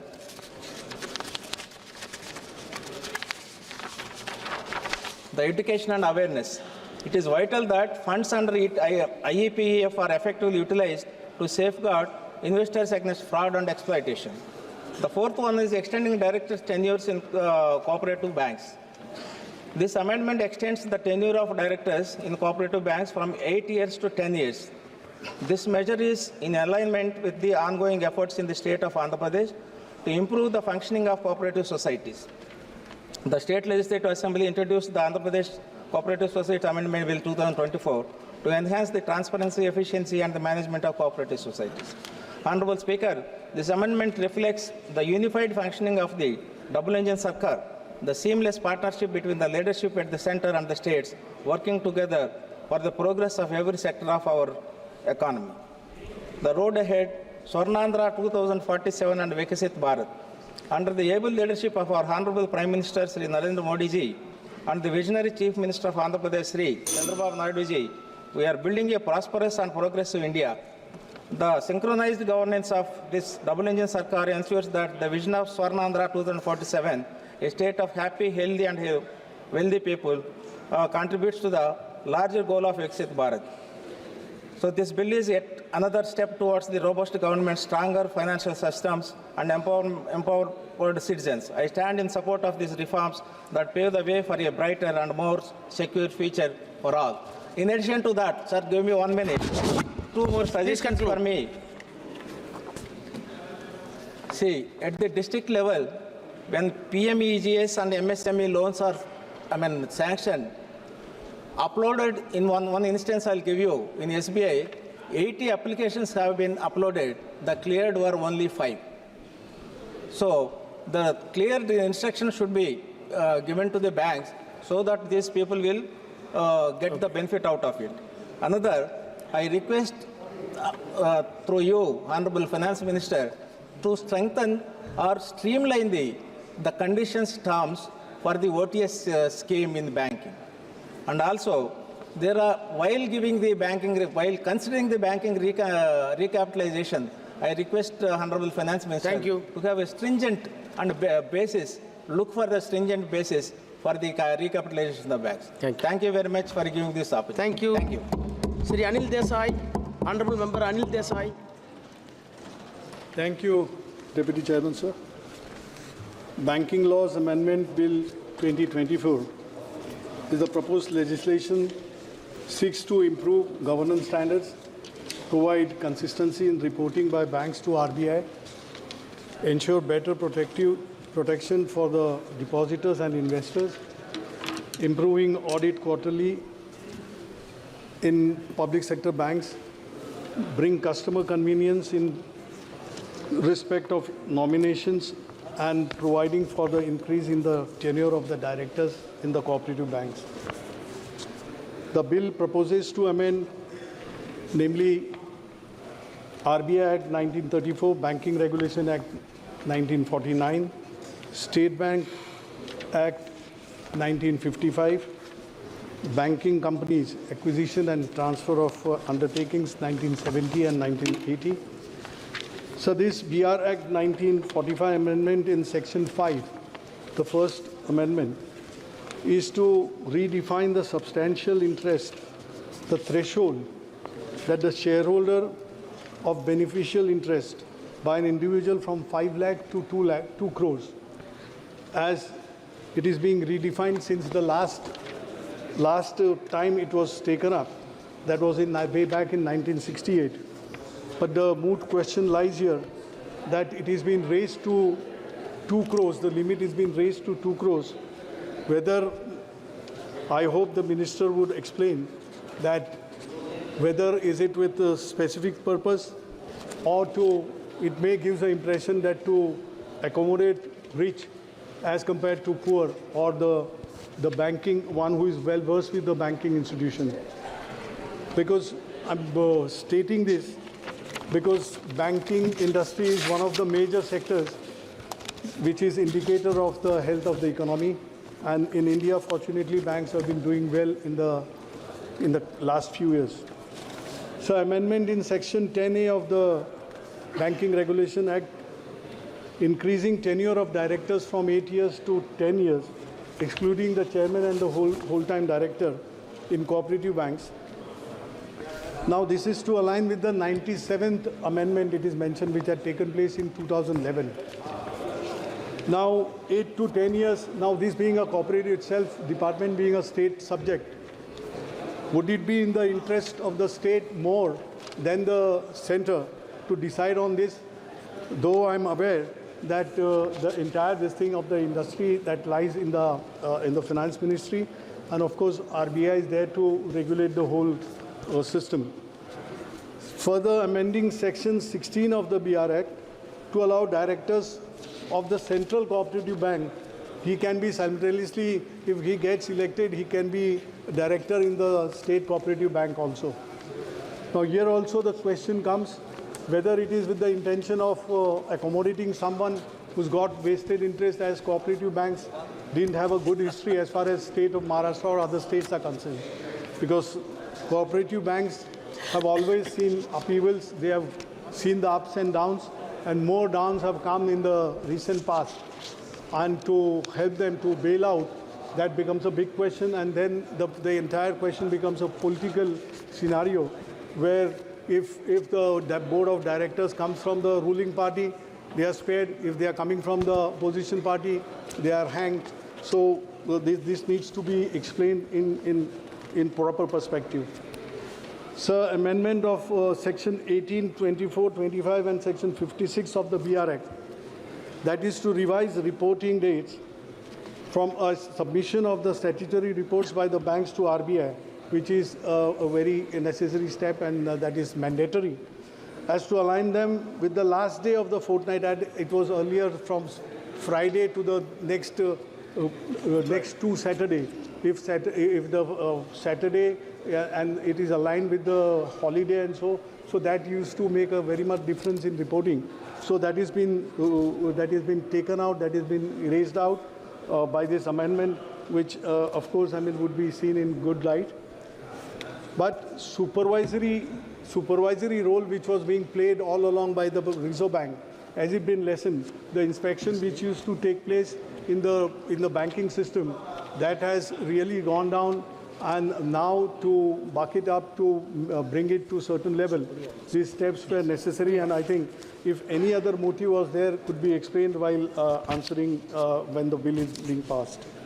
Amending section 45ZA, 45ZC and 45ZE of BR Act to allow the nominations up to 4 persons to ease services for the depositors. This is also, though it looks welcome, but as it has been mentioned earlier by one of the speakers, that does it not spoil or does it not come in the way of Indian Succession Act? Because on the death of the account holder, the succession becomes, and you have to get the probate from the court unless that is been dealt with at detail. I mean, the account or the nominees also, they do have problem in operating the account. So even that needs some explanation. Amending section 38 of SBI Act 1955, section 10B of the Banking Companies Act, that is transfer, acquisition and transfer, 1970, and section 10B of the 1980 for transfer of unclaimed dividends, shares and interest, or redemption of bonds to Investor Education and Protection Fund, allow the individual to claim the transfer of or refunds from that account. These steps were welcome and expected also, but the major thing is today, if you go by the reports, that due to steps not taken at a regular interval, even non-performance by the bankers as far as KYC of the depositors are concerned, not many accounts have been there, and they have not. They are dying in a dormant position. I think RBI today only issued a missive or advisory to the banks, stating that get the inoperative accounts, get them made active. So according to me, that these kind of steps which are for passing or transferring that to Investor Education and Protection Fund, that is also a step in that direction, and it's a welcome step, I would say, because investors do need this support, because today more than banking, people have moved away from banking as a source to save, and all other elsewhere. Instead of banking, people have moved out because they find that is more lucrative than banking. And sir, that section 41 of the SBI Act, that is to bring in the auditor or the discretion to the bank for appointing the auditor and remuneration of the auditor. I think RBI is not moving away from its, or it is not going away from its duty that whenever anything happens, any funds transfer or anything which is of suspicious nature which takes place and becomes a scam in future, RBI should not be moved out, as otherwise remuneration is decided and the auditor is decided by the bank itself. Then bank and the auditor, they come into issue, they come into problem, and RBI moves out of the picture. And lastly, I would make a point, sir, that GDP in the last quarter, that has come down to 5.4, and that is industrial, because industrial output was not up to the mark. That credit offtake, which is seen that this will facilitate the banking industry and the depositors and the investors, that people at large would be making use of banking facility. I think that is not going, because if the credit minister may explain while answering that whether credit offtake is smooth in the banking industry. If that be so, then where the private investment is, why the GDP is going down. And lastly, last but not least, that whenever bank comes into an issue in the problem because of any kind of scams or mismanagement, bailout is the only option. And in the last few years, that bail-in was the option being thought over, where bad bank was to come into picture. What is the picture now? Because once bailout is the thing that the government has been doing, recapitalizing the banks with the funds and reflushing that banking funds so that bank can operate very smoothly. Nowadays, it is the other way around. If bail-in comes in, people will move away from the banking system. If not, that is not to happen. We'll have to make the banking industry very strong. Thank you. Thank you very much. Sri Alok Kumar Suman. धन्यवाद सभापति महोदय कि आपने the banking law amendment bill 2024 पर अपनी बात रखने का मौका दिया। भारतीय अर्थव्यवस्था को आगे बढ़ाने में बैंकों की महत्वपूर्ण भूमिका रही है। सरकार ने समय समय पर सुधार कर बैंकिंग सिस्टम को बेहतरीन बनाने की प्रयास करते रही है। वर्तमान विधेयक the banking law amendment bill 2024 का लाने का उद्देश्य यह है कि बैंकिंग व्यवस्था और अधिक सुगम हो तथा देश में इन्वेस्टर को और डिपॉजिटर्स को और ज़्यादा प्रोटेक्शन मिले। इसके लिए reserve bank of India act 1934, banking regulation act 1949, state bank of India act 1955 इत्यादि के अधिनियमों को संशोधन करना जरूरी था, ताकि हम बैंकिंग सिस्टम के गवर्नेंस को और कंज्यूमर ओरिएंटेड बना सकें। महोदय, the central banking inquiry committee 1931 में यह उल्लेख है कि उधार या कर्ज का लेन देन वैदिक पीरियड 2000 BC से 1400 BC तक होता था, जबकि भारत में यह 500 BC की से शुरुआत ये ऐसा माना जाता है और ये रिकॉर्डेड है। हमारे महान अर्थशास्त्री चाणक्य ने भी बैंकिंग सिस्टम की बात की है और कर्ज, उधार और व्यापार का संबंध बैंकिंग सिस्टम से बताई है। भारतीय इतिहास देखने से पता चलता है कि बैंकिंग व्यवस्था में वैदिक पीरियड से लेकर आज तक समय के अनुसार इसके रूल्स और रेगुलेशंस को अमेंड किया गया है, ताकि वर्तमान परिप्रेक्ष्य में हम डिपॉजिटर्स और इन्वेस्टर्स की हितों को पूरा कर सकें और इससे जुड़े लोगों को अच्छी व्यवस्था दे सकें। महोदय, वर्ष 1935 में रिजर्व बैंक ऑफ इंडिया की स्थापना की गई, तब से अभी तक आरबीआई ने 90 साल की अवधि बैंकिंग गवर्नेंस में सफलतापूर्वक पूरा किया है। बैंकिंग अमेंडमेंट बिल 2020 के पास होने से निश्चित रूप से सरकारी बैंकों का ऑडिट क्वालिटी व्यापक और बेहतर होगा। साथ ही साथ ट्रांसपेरेंसी आएगी और देश में व्यापार लेन देन लोन तथा उपभोक्ता के हित में होगा। महोदय, द बैंकिंग रेगुलेशन एक्ट 1945 के सेक्शन 5 में सब्सटेंशियल इंटरेस्ट को दोबारा परिभाषित किया गया है और इसे 5 लाख से बढ़ाकर 2 करोड़ किया गया है। महोदय, इसमें मेरा सुझाव होगा कि हम इसको अगर 5 करोड़ तक रखते हैं तो वर्तमान वैल्यू के साथ होगा। तथा छोटे व्यक्तियों जो बैंक से जुड़े हैं उनकी भी इंटरेस्ट की पूर्ति होगी और इन्वेस्टर तथा डिपॉजिटर्स की हितों की भी और रक्षा होगी। महोदय, द बैंकिंग रेगुलेशन एक्ट के सेक्शन 10A के सब सेक्शन 2A में भी अमेंडमेंट किया गया है ताकि कोऑपरेटिव बैंक्स के डायरेक्टर्स का टेन्योर 8 साल से बढ़ाकर 10 साल हो और यह संशोधन 19th अमेंडमेंट संविधान के 19th अमेंडमेंट 2011 के समरूप हो। महोदय, हमारे माननीय प्रधानमंत्री श्री नरेंद्र मोदी जी एवं हमारे माननीय मुख्यमंत्री श्री नीतीश कुमार जी के नेतृत्व में बैंकिंग सिस्टम एक कुशल और रिकॉर्ड क्रेडिट और प्रॉफिट वाला बैंक बन रहा है। हमारे माननीय मुख्यमंत्री जी के नेतृत्व में बिहार में सबसे पहली बार स्टूडेंट क्रेडिट कार्ड शुरू की गई और स्टूडेंट लोन के लिए सरकार गारंटर बनी और हमारे माननीय प्रधानमंत्री श्री मोदी जी के नेतृत्व में सरकार ने 3.5 लाख करोड़ रुपए बैंकों में सुधार एवं सुविधा के लिए खर्च किया। महोदय, यह कुशल नेतृत्व का ही प्रभाव है कि वर्ष 2018 में जो नॉन परफॉर्मिंग एसेट 11.25% था, जो 2023 में इसमें 3% की कमी आई। आरबीआई के डेटा के अनुसार 57,585 करोड़ रुपए 2015-16 में राइट ऑफ किया गया और वर्ष 2016-17 में 81,683 करोड़ और वर्ष 2017-18 में 1,28,229 करोड़ रुपए राइट ऑफ की गई। महोदय, इस विधेयक पर अपनी बात रखते हुए मैं कुछ और सुझाव देना चाहता हूं। सर, 1 मिनट प्लीज खत्म हो गया। सुझाव देना चाहूँगा कि देश में बैंकिंग सिस्टम से आम आदमी और व्यापार को दूर दराज और गांव तथा पहाड़ी इलाकों में रहने वाले लोगों को भी बैंकिंग सुविधा मिले।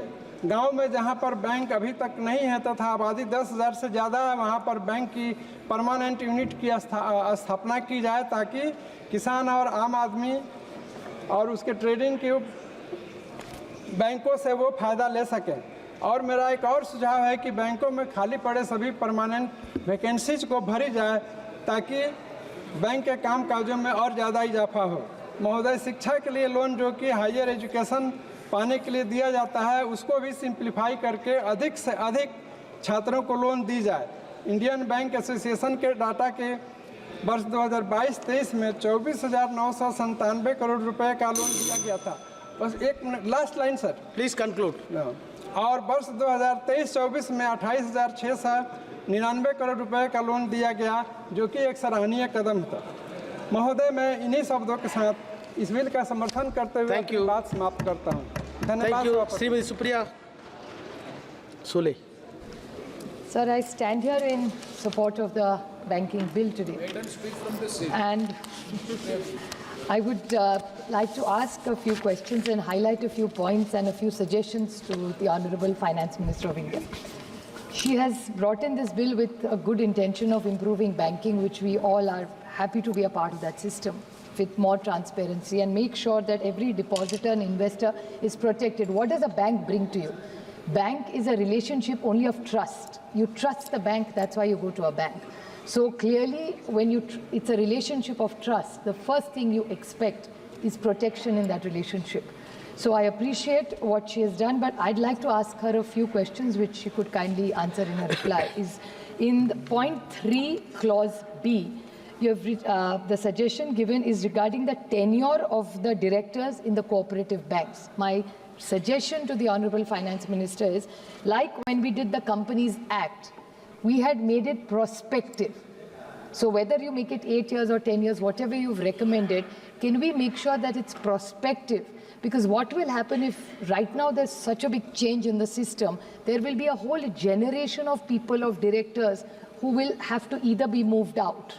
So that could create a huge disruption. So why not make it prospective? So starting from this year, it's a suggestion. Maybe you can put it a few years here and there. But I think it will help the industry. So it could be a plan of the next 5 to 10 years that a new crop, if you're probably wishing to bring in. Because in cooperative, sir, like you and I get elected, in the cooperative banking, they're elected members. So an elected member, they have capped it. I don't know what the intention of the government is to cap it. I'm sure it's a very noble intention. But if it's prospective, it will really help the industry. Hence, I'm making this recommendation to her. In the second point where she has talked about governance, standardization, and making sure that the depositors are protected. Sir, I have this question, which in the PMC case, the Honorable Finance Minister was most helpful the last time when we reached out to her for help in this case. But there's another bank called Shivaji Bhosle Sahakari Bank in Maharashtra, which is a cooperative bank. And there are many banks pan-India where the investors are not protected. Then they put the 5 lakh rupee cap. When you say, the normal reply from the government is that 95% people get their deposits back. It's only the 5% who don't get it. It's the large ones. Sir, from 5 to 10 to 15 to 25 is not a large amount. And what happens in these kind, I'm going to make a very pragmatic statement now, is really if somebody does a financial fraud in this country, should we put them in jail? Should be the first action. My question is, it's an humble suggestion which has come to me from people in my constituency and my state, that when there is a financial fraud, you pick up somebody, put them in jail. They are sitting in jail for 10 years, for I'll say. Nothing happens.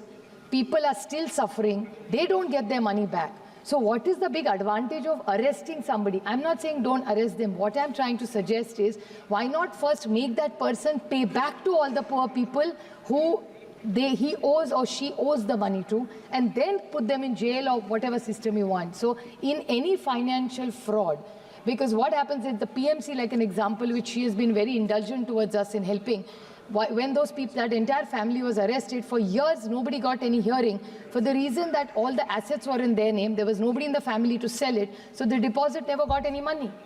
And then what happens if it's in a huge litigation, the government goes to court, it takes forever.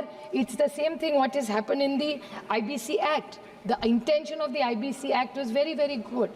You put them into solvency, but what happens, the court, which was first an arbitrator, a facilitator has become an arbitrator now. So you go to court, but justice is never done. So what is the whole intention of, I'm not saying, please don't misunderstand me, I'm not saying if somebody does a fraud, don't arrest them. Please do arrest them. But can we first have a system where you pay back the depositors? What is the intention of doing all this? Of cleaning up the system to making it a fair justice system so that the depositor is protected? How will you protect the depositor if he or she doesn't get the money back in time? They don't get loans, their children's loan, their insurance, their education loans. So how does it help? Or health services. So the first thing I think we really need to put our minds up, maybe you can send it to a finance committee to think about it with a solution, put all our minds, because nobody is against this bill. So how do we innovate to the next step? Strengthen our banking system and make sure the depositors is my suggestion to the Honorable Finance Minister. And she's also suggested that the Investor Education Protection Fund. The protection fund is like a pension fund.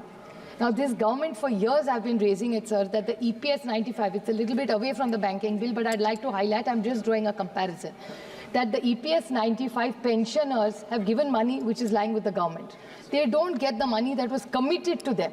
Now, in a pension, for years, it's been a decade. I mean, I'd like to quote, unfortunately, he's no more with us, but Honorable Arun Jaitley ji, when he was the finance minister, had committed to the EPS 95 people to get the money that they deserve. It's their own pension money, but they never got it.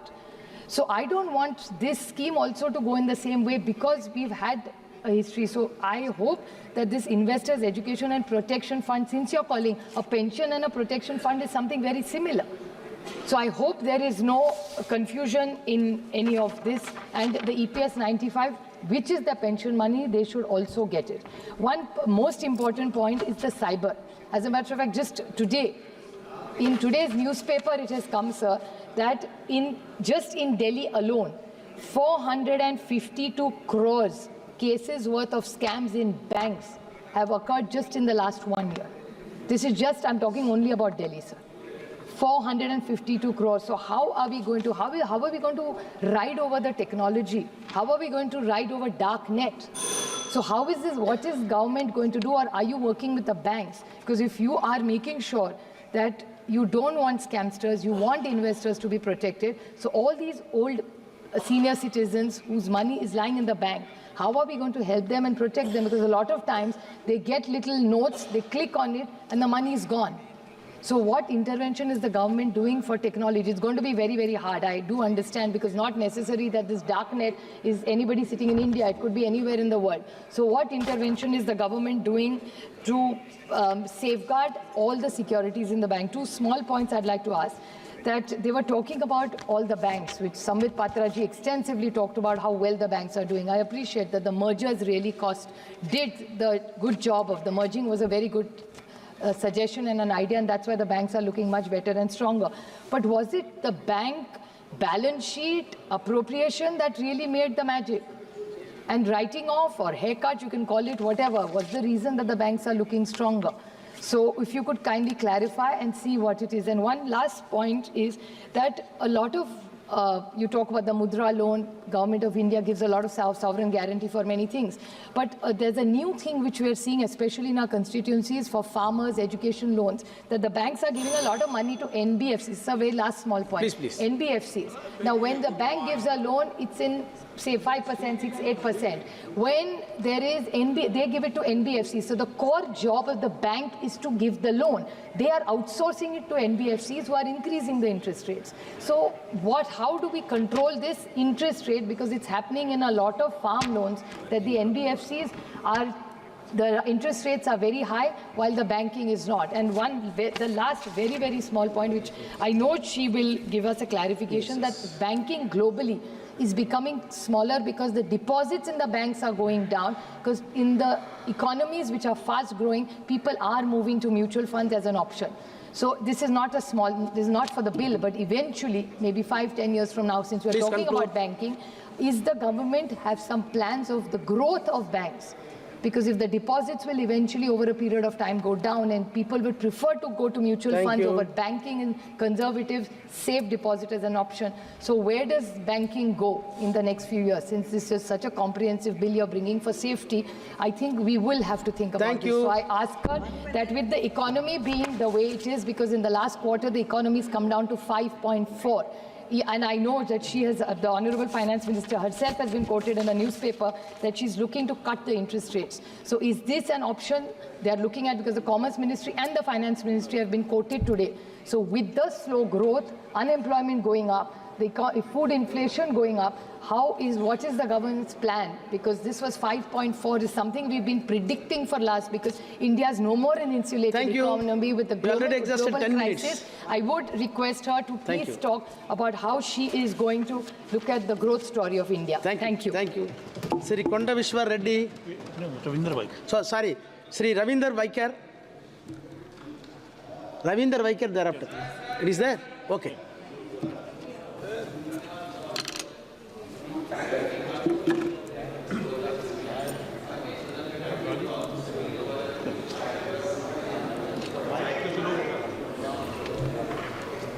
But that's your style. That's your style.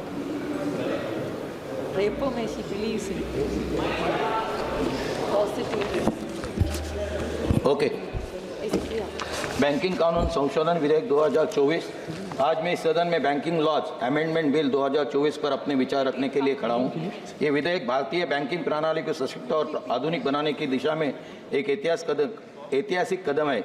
ये विधेयक न केवल banking क्षेत्र में पारदर्शिता और प्रभावशाली लाने का प्रयास करता है, बल्कि जमाकर्ता और निवेशकों अधिकारों की रक्षा के लिए ठोस प्रावधान करता है। ये विधेयक रिजर्व बैंक ऑफ इंडिया अधिनियम 1934, बैंकिंग अधिनियम 1949, भारतीय स्टेट बैंक अधिनियम 1955 और बैंकिंग कंपनियां अधिग्रहण और हस्तांतरण अधिनियम 1970 और 1980 में संशोधन करता है। इसमें माध्यम से बैंकिंग क्षेत्र में आधुनिक प्रबंध और संचालन के अनुसार बनाया गया है। इस बिल में संशोधन किए गए जिसके बारे में सभागृह में बात हुई है, मैं खाली टाइम का ये देखते हुए इसके लिए मेरे कुछ सुझाव है। इसके अंदर मेरा एक पहला सुझाव है, गैर न्याय परिसंपत्तियां एनपीएससी एक गंभीर समस्या है।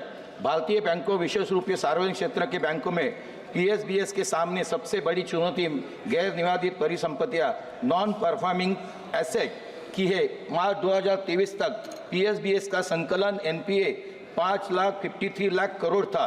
ये समस्या न केवल बैंकों की लाभप्रदता को प्रभावित करती है, बल्कि ये ऋण विवरण की गति को भी धीमा करती है। एनपीए के कारण बैंकों का पूंजी आधार कमजोर होता है, जिससे विकसनशील क्षेत्रों को ऋण देना मुश्किल हो जाता है। मेरा सुझाव यह है कि बैंकों को एनपीए पहचान करने के लिए रिस्क मैनेजमेंट सिस्टम को सुदृढ़ किया जाए। Solvency and bankruptcy code IBC के तहत मामलों के इसकी तेजी से समाधान को प्राथमिकता दी जानी चाहिए। दूसरा विषय साइबर सुरक्षा। डिजिटल बैंकिंग का खतरा। डिजिटल बैंकिंग के वृद्धि के साथ साइबर धोखाधड़ी की घटनाएं की भी बढ़ी है। 2023-24 में भारत में बैंकों में 25,000 से अधिक साइबर धोखाधड़ी के मामले दर्ज किए गए। ग्राहकों का डेटा और धन सुरक्षित रखने के में बैंकों को काफ़ी चुनौतियों का सामना करना पड़ता है।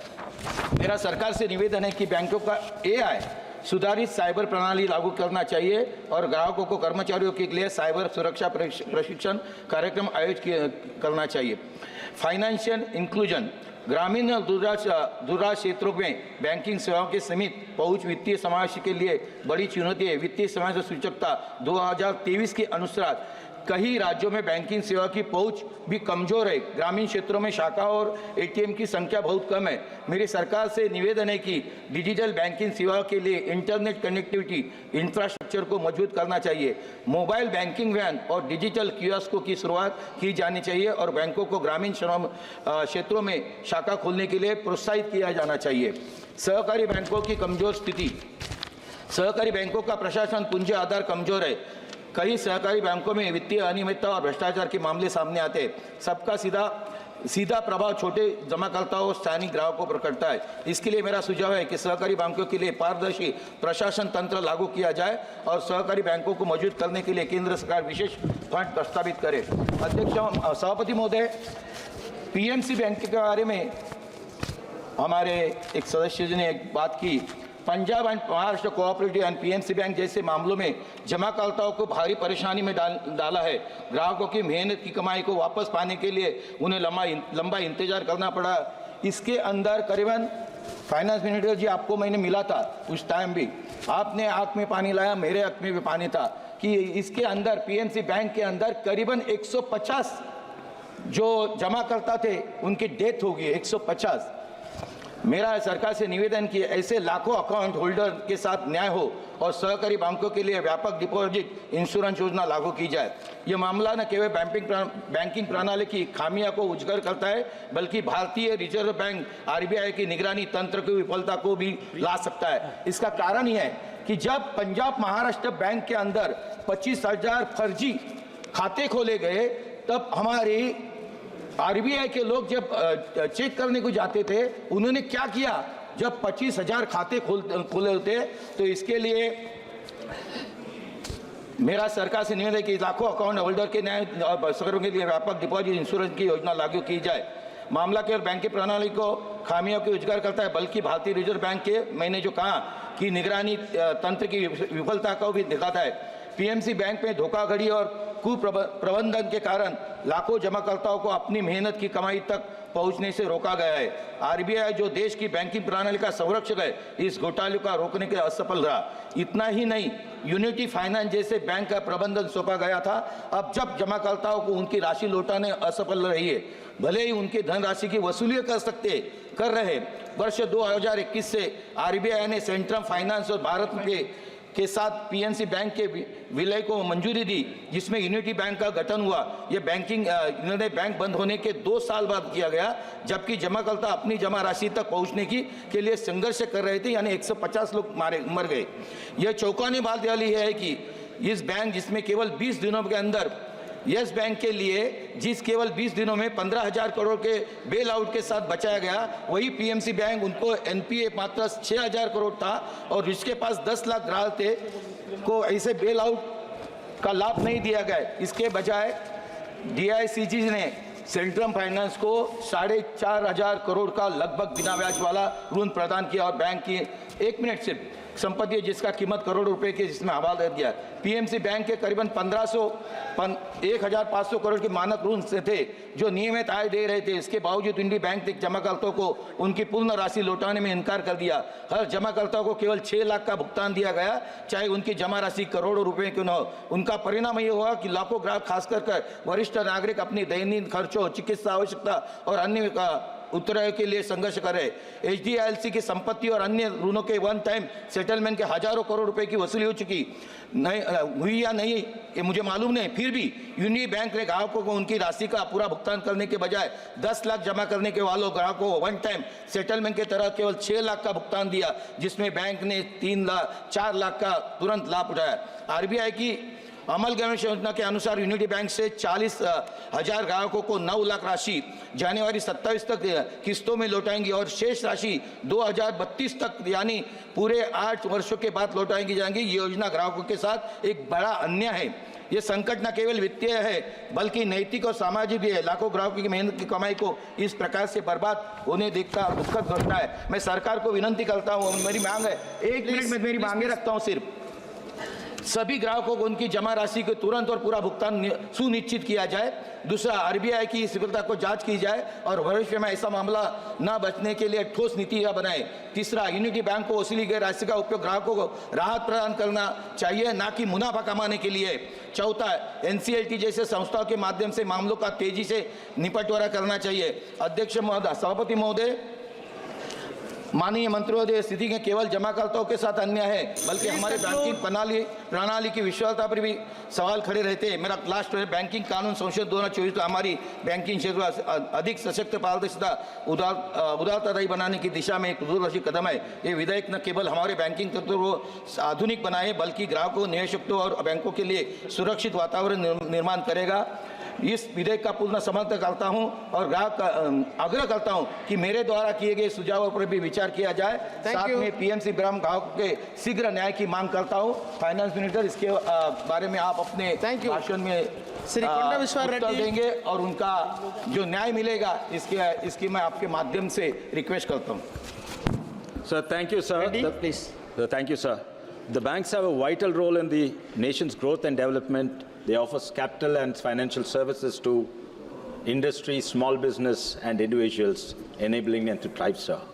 The Banking Laws Amendment Bill 2024 was introduced on August this year, and the bill aims to bring about better governance, standardized definition of terms, standardized reports, greater autonomy to cooperatives, and protect the depositors.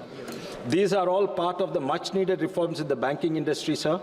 And I feel all parties should support the bill, and so I'm glad to see some of the opposition party members also supporting this bill in the interest of the nation. However, sir, some members have reservations. One of the members from Congress seems to be opposing on certain grounds. In fact, there's no consistency. There's opposition among themselves, sir. The member from Congress was saying he's not here, so I'm not taking his name, that this bill is an attack on the very federal system and the federal structure of this country because it goes into the cooperative banks, which is a state subject. But yet another member, honorable member, I think Saugat Rai from Trinamool Congress, says this is superfluous, and these are very simple, and these could have been amendments that have been done through administrative decision, sir. So two sides of the opposition are opposing one another, sir. See, the honorable member from Congress who feels that the federal structure is threatened should know that if anything, any bill was against the federal structure, it is the 97th Amendment of the Cooperative that the Congress government brought in 2011, sir. And while the entire bill was not struck down by the Supreme Court, those aspects of the bill which actually infringed upon the state authority, the Supreme Court struck it down in July 20th, sir. So if anything is against the federal structure, it is a Congress bill. Federalism khatre mein hai, that is because of Congress UPA bill, sir. But lekin आरोप हमारे पास है that we threaten the federal structure, sir.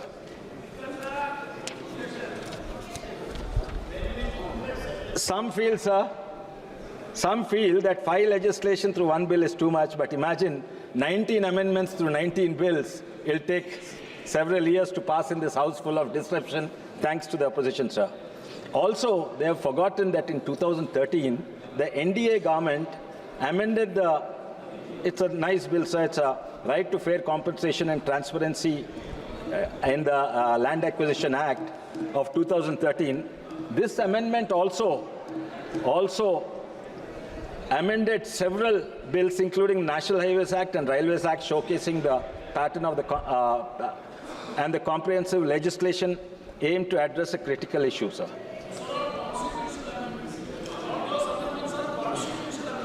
Yes, sir. Thank you, sir. You are a lawyer. We'll discuss this. Sir, our government recognize the need for reforms in the banking sector after the previous Congress government left the banks in doldrums with humongous NPAs, leaving many banks on the verge of collapse, sir. So, Honorable Member Gaurav Gogaiji talked about the chronology, sir. So, give me a minute to talk about the chronology, sir. We heard the history of banking industry from 1969, where the banks were suddenly nationalized overnight. Suddenly nationalized overnight. It doesn't matter who opposed. From the sudden nationalization, let's discuss. It happened. Whether it's good or bad can be discussed later, but it happened. One more thing, sir. I respect the sentiment and the sensitivity of my colleagues from Congress party, so I will not take the names, but the scam that happened right here, sir, on the Parliament Street branch, now the Sansad Marg branch. I will not take names, but at least let's see what we can learn from it. Somebody called and 60 lakhs was transferred. What we can learn from it is there was lack of good governance, there was no checks and balances, and the bankers feared their political bosses, sir. So instead of what we needed was regulation, not merely nationalization and political influence, sir. But after that, to the abyss of the 90s, where the entire nation was on the verge of bankruptcy and due to political influence and lack of checks and balance. In 1991, India faced the worst economic crisis on the brink of sovereign default. India's foreign exchanges for less than $6 billion, enough to meet 2 meats of country's imports, sir. The Congress government those days made the word Hindu very, very popular all across the world, sir. They made the word Hindu very popular. They referred to the Hindu growth of rate. The Hindu growth of rate was referring to the abysmally slow rate of economic growth in India, and the banking and global economists, this was a popular term to refer to India. Everybody looked down upon India, sir. But 2 or 3% negative growth rate during your UPA times.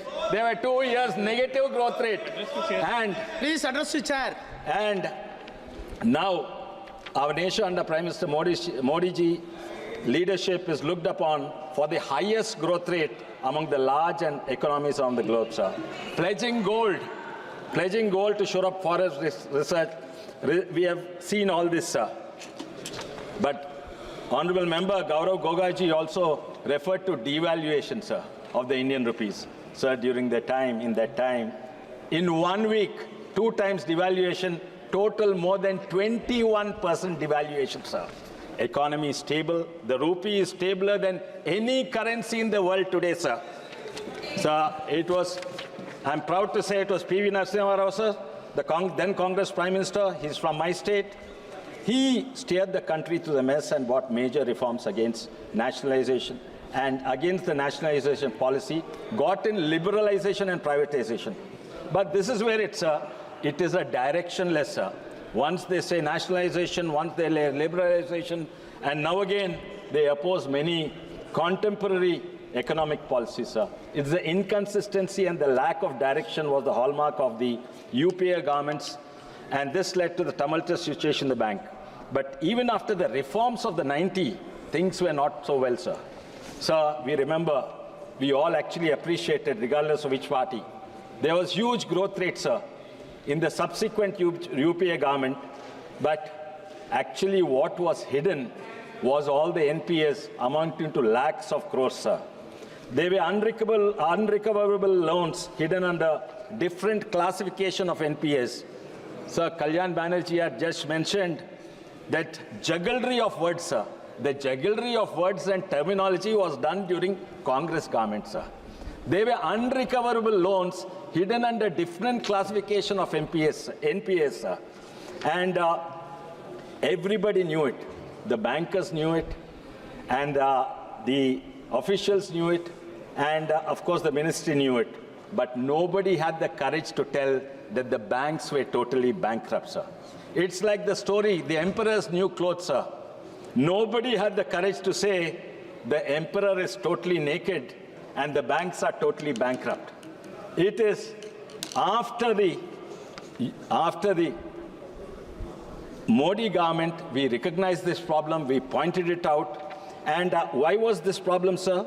It was due to stressed asset, including aggressive lending practices, willful defaults, loan frauds, corruption, and also one valid reason, economic slowdown. But under the UPA governments, the bank were heavily influenced by political interests, and they extended loans to borrowers who had little intention of paying back, sir. So in those days, I think my colleague was referring to our phone banking. If you wanted a loan, you don't run to the bank or the bank manager. You run to the MLA or MP or the minister to get a loan, sir.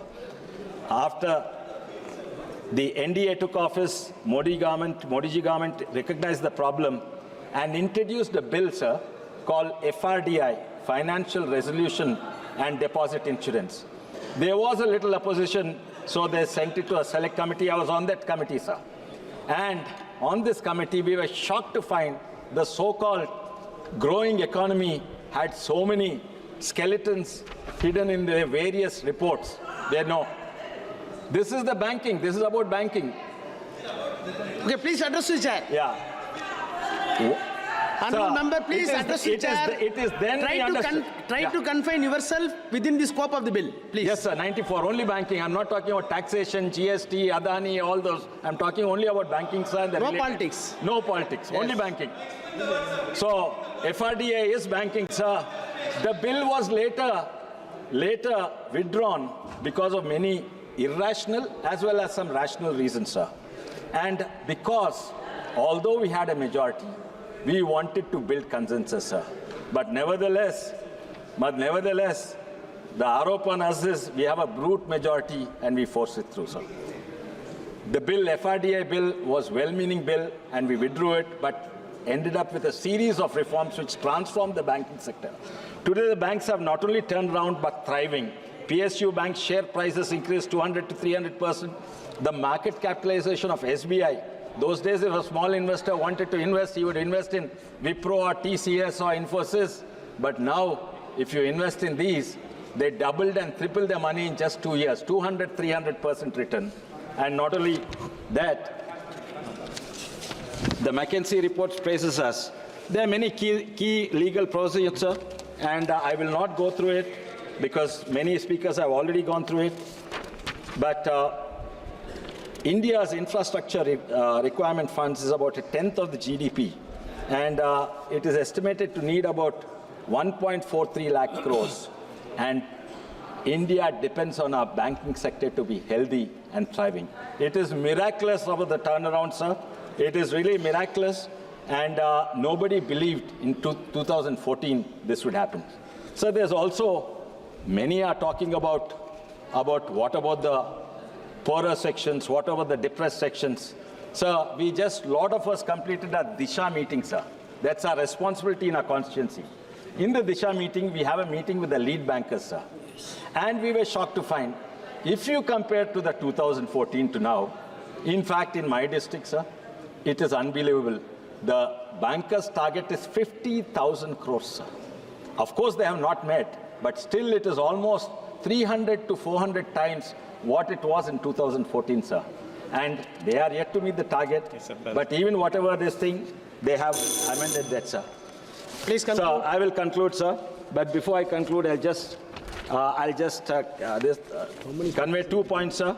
We are talking about middle class and household. Yes, the household disposable income to meet the debt obligation is among the lowest in the world at 6.7%, sir. Yes, there's one more allegation that of recent the investments or deposits in the banks have reduced. And that's because there are great opportunities for investment this vibrant economy under Modi ji has created. There are SIPs, systematic investment plans, mutual funds, and instead of putting a deposit in State Bank of India, if you buy your State Bank of India shares, you'll make much more profit. And there are various avenues for investments that we have seen, sir. But before I go, just last 2 points, sir. If you went to a village 10 years ago, in 2014, there used to be 10 motorcycles. If you go today in the same village, there are 300 to 400 motorcycles. There were 10 to 20 bank account holders. Now there are 400 bank account holders, sir. And this is the Antodai. And please conclude. I'll conclude, sir. I have 20 minutes, but I'll conclude. One more speaker has yes, to speak. Yeah, I'll just conclude. Please. Just 2 minutes, sir. And so it is the Antodai we are following, sir. And honorable member from Hyderabad asked a question in Parliament, a start question about where the Mudra loans are going and what's happening. The maximum, I think, 300% growth in the loans to the depressed classes, sir. The Pradhanmantri Jandan Yojana with bank accounts opening, Mudra Yojana, Stand Up India, Atmanirbhar, street vendors program, Vishwakarma Yojana, all these have really gone, sir. But one thing, sir, I would conclude with one thing. It was policies were directionless, but this government has a direction. But just a direction is not enough, sir. We need a vector. Vector has both a direction and a magnitude. Even if you're going in the right direction, if you don't have the magnitude, you'll fall short, sir. This government, the vector, it has the magnitude and direction, and the trajectory is Viksit Bharat 2047, sir. Thank you, sir. Thank you. Sri Arun Bhardi.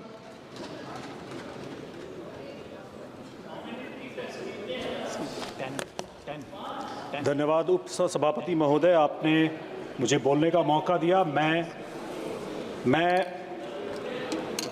Banking laws amendment bill 2024 के अपनी party की तरफ से लोक जनशक्ति party Ramvilas और अपने राष्ट्रीय अध्यक्ष चिराग पासवान जी से इस बिल के समर्थन में खड़ा हुआ हूँ। मैं वित्त मंत्री और प्रधानमंत्री जी का भी अभिनंदन करना चाहूँगा इस बिल के लिए। हमारी पार्टी की तरफ से कुछ सुझाव, 5 सुझाव है जो मैं सदन में रखना चाहूँगा और मैं चाहूँगा कि इस पे विचार हो। सबसे पहला है जो मैं विचार आपको दे रहा हूँ सर, ये छोटे जो बैंकर्स, जो बैंकिंग कस्टमर्स हैं उनके लिए है, मार्जिनाइज्ड लोगों के लिए है। सर मेरा पहला सुझाव है कि मिनिमम बैलेंस चार्जेस जो 250 रुपये से लेकर के लगभग 2500 रुपये तक प्राइवेट बैंक से लेकर के सरकारी बैंकों में लगते हैं, उसके बारे में सोचा जाए, क्योंकि एक बड़ी आबादी है जो इतनी बड़े चार्जेस को, पिनल चार्जेस को सहन नहीं कर सकती है। और ऐसे में उनकी, मान लीजिए अगर वो मंथली बैलेंस या क्वार्टरली बैलेंस अगर मेंटेन नहीं कर पाते हैं तो उनकी सेवाओं में कमी की जाए, ये पिनल चार्जेज उनसे नहीं लिया जाए।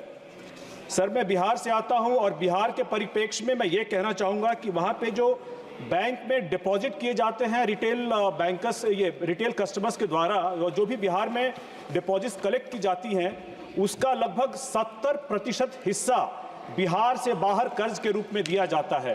आपको पता है सर, बिहार एक पिछड़ा राज्य है, लेकिन उसके बाद भी अगर हमारा 60-70% बाहर कर्ज के रूप में दिया जाएगा तो बिहार जो एक पिछड़ा राज्य है, वहाँ पे रोजगार और शिक्षा के लिए जो लोन की ज़रूरत है कैसे पूरी हो पाएगी, और इसी कारण से लोन हमेशा महंगे होते हैं। इसी पर मैं तीसरे सुझाव पर आता हूँ कि जो वहाँ एजुकेशन लोन है इसको सस्ता करने के बारे में सोचा जाए। इसमें जो इंटरेस्ट लगता है उसको सस्ता करने के बारे में सोचा जाए, इसको कोलैटरल फ्री किया जाए CGESSC या CGTSSB के द्वारा, या फिर इसमें जो इंटरेस्ट पेमेंट है उसको सबवेंशन या फिर सब्सिडी के रूप में इसको देने के बारे में सोचा जाए। सर अनुसूचित जाति और अनुसूचित जनजाति समाज, जिस समाज से मैं आता हूं, उस समाज में सर कर्ज को लेकर के जो कर्ज लेने की जो समाज की ये है बहुत कमी है, वहाँ कर्ज बहुत कम लोग ले पाते हैं।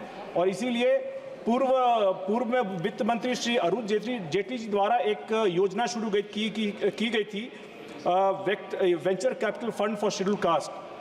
सर ये एक बड़ा ही अनोखा फंड है जिससे अनुसूचित जाति और जनजाति के लोगों को कर्ज मिल पाता है एक बहुत ही सस्ते दर पे। लेकिन सर अभी तक ये सिर्फ एक एग्जीक्यूटिव ऑर्डर है, इसको संवैधानिक जामा पहनाया जाए, इसको एक कानून के रूप में लाया जाए। इसके साथ ही सर हमारा जो पांचवा और अंतिम सुझाव है वो यह है कि बहुत सारे जो बैंकिंग सर्विसेज होती हैं उसके चार्जेस लगते हैं, एसएमएस के चार्जेस हैं, चेक बुक इशू करने के चार्जेस हैं। कोर्ट ने भी कई बार टिप्पणियां की है कि बैंक जो है इन सारे चार्जेस को अपने कस्टमर पे न लगाए, लेकिन उसके बावजूद भी बैंक जो है लगातार इस तरह के चार्जेस कस्टमर पे लगाता रहा है, ये कोर्ट की टिप्पणियों की अवहेलना करता रहा है। लास्ट में सर मैं ये कहना चाहूँगा कि मैं माननीय सदस्य संबित पात्रा जी के इस बात से बिल्कुल सहमत हूँ कि जो माइक्रो पेमेंट्स के लिए सरकार ने यूपीआई या आईएमपीएस की सुविधा बनाई है, उससे रिटेल इन्वेस्टर्स को बहुत फायदा हुआ है और यही फर्क है यूपीए और यूपीआई में। धन्यवाद sir. Thank you. Shri Mithun Reddy. Thank you, sir. The banking sector is growing at a phenomenal pace, and hopefully these changes, these amendments, what the Honorable Finance Minister has brought, they'll help us keep up the pace. Sir, she has brought some key positive reforms, firstly on auditor accountability, and then on simplified reporting, advocating a uniform filing schedule on 15th and the last day of every month. So this will reduce a lot of administrative bottlenecks. Then on flexibility for depositors and also broader credit access in raising the threshold for substantial interest from 5 lakhs to 2 crores. So all these are in the, actually we should say that all these help our banking sector. And I have a few suggestions to make, sir. One is regarding the farmers and MSME sector. 62% of the country, of the people of our country are dependent on agriculture, and farmers are very important for the prosperity of our country. So a lot has been said about farmers, and there have been so many schemes where they're given loans with credit waiver and subsidies and even collateral-free loans. But not much is happening on the ground, even for MSME, sir. If we have to create more jobs, the MSME sector has to be supported in a proper way. So if you see, if we can provide incentives to commercial banks in the form of tax rebates or refunds for diversified credits to selected MSME sectors, low-scale farmers, etc., this might help the credit supply to the at the banking end, and it will help both the farming community and the MSME sector. And sir, one more issue, important issue I would like to bring to the notice of the Honorable Minister is that if you see student loans, sir, they contribute to the highest portion of non-performing loans as of this year, as per RBI's Financial Stability Report, July 2024. This is because we have not structured education loans in a proper way, and we are giving them as personal loans. So we as a country have the highest percentage of youth compared to any other country in the world.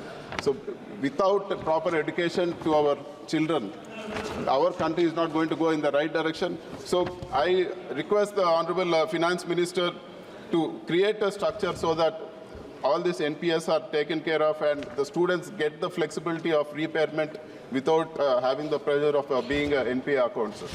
Sir, and one more thing, I would like to talk about Andhra Pradesh agreement with SECI, sir, for the power.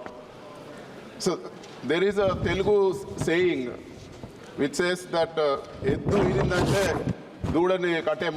which says that one person said a bull or an ox has given birth to a calf, the other person said go tie it without even applying his mind, sir. Same is happening, sir. Andhra Pradesh government has made a contract with SECI, and it was not done with any private player or Adani or anybody, sir. I want to bring to the notice of the House.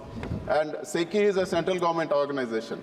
SECI, it has not only made an agreement with Andhra Pradesh, several states, sir, both the NDA state, NDA ruled states, and even the India coalition ruled states. So how can there be a misdoing, sir? And that to the cost of power, which it was signed is ₹2.49.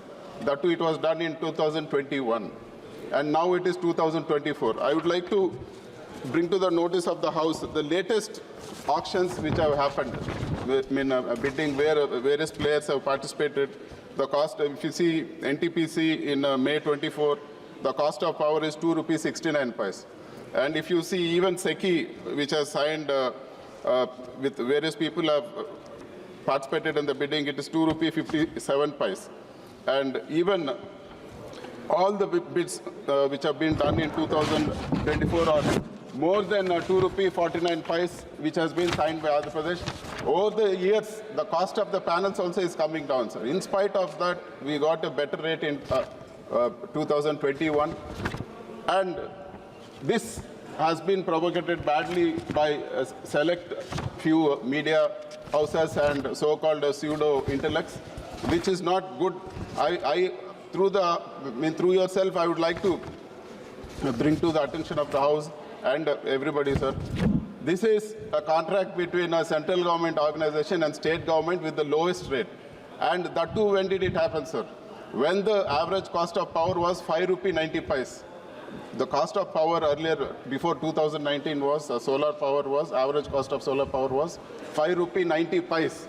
And it came down to ₹2.49. And even today, not only Andhra Pradesh, sir, all our neighboring states, they have made a contract with SECI for more than ₹2.49. And that too, Andhra Pradesh had the facility of waiver of interstate transmission charges, sir. Even as I stand here, even if you go to the energy exchange today, sir. Honorable member, you made your point, though it is not connected with the bill. Sir, please go on. Please go on some other issue. Sir, today, if you see on GDAM, it is the cost of solar power is ₹3, sir, plus 2% commission to energy exchange, plus ISTC charges, plus 3 to 4% losses. So it is way above what we have signed. So all these comments or all these things, I only request one thing. I want them to apply their mind, not be biased, and talk about it. Thank you very much. Thank you. Sri Sudhakar Singh. Honorable Member Sudhakar Singh. Yes, please. माननीय सभापति महोदय, मैं banking कानून संशोधन विधेयक 2024 का विरोध करने के लिए खड़ा हुआ हूं, क्योंकि ये नियम बैंकों को कमज़ोर बना सकते हैं और आम लोगों के हितों को नुकसान पहुंचा सकते हैं। भले ही इन नियमों का कहना है कि ये बैंकों को और बेहतर बनाएंगे, लेकिन ये नियम बड़े लोगों को और ज़्यादा ताकत दे सकते हैं और आम लोगों की आवाज़ को दबा सकते हैं। मुझे डर है कि इन नियमों की वजह से बैंक पारदर्शी नहीं रहेंगे और लोग अपने पैसे को लेकर सुरक्षित महसूस नहीं करेंगे।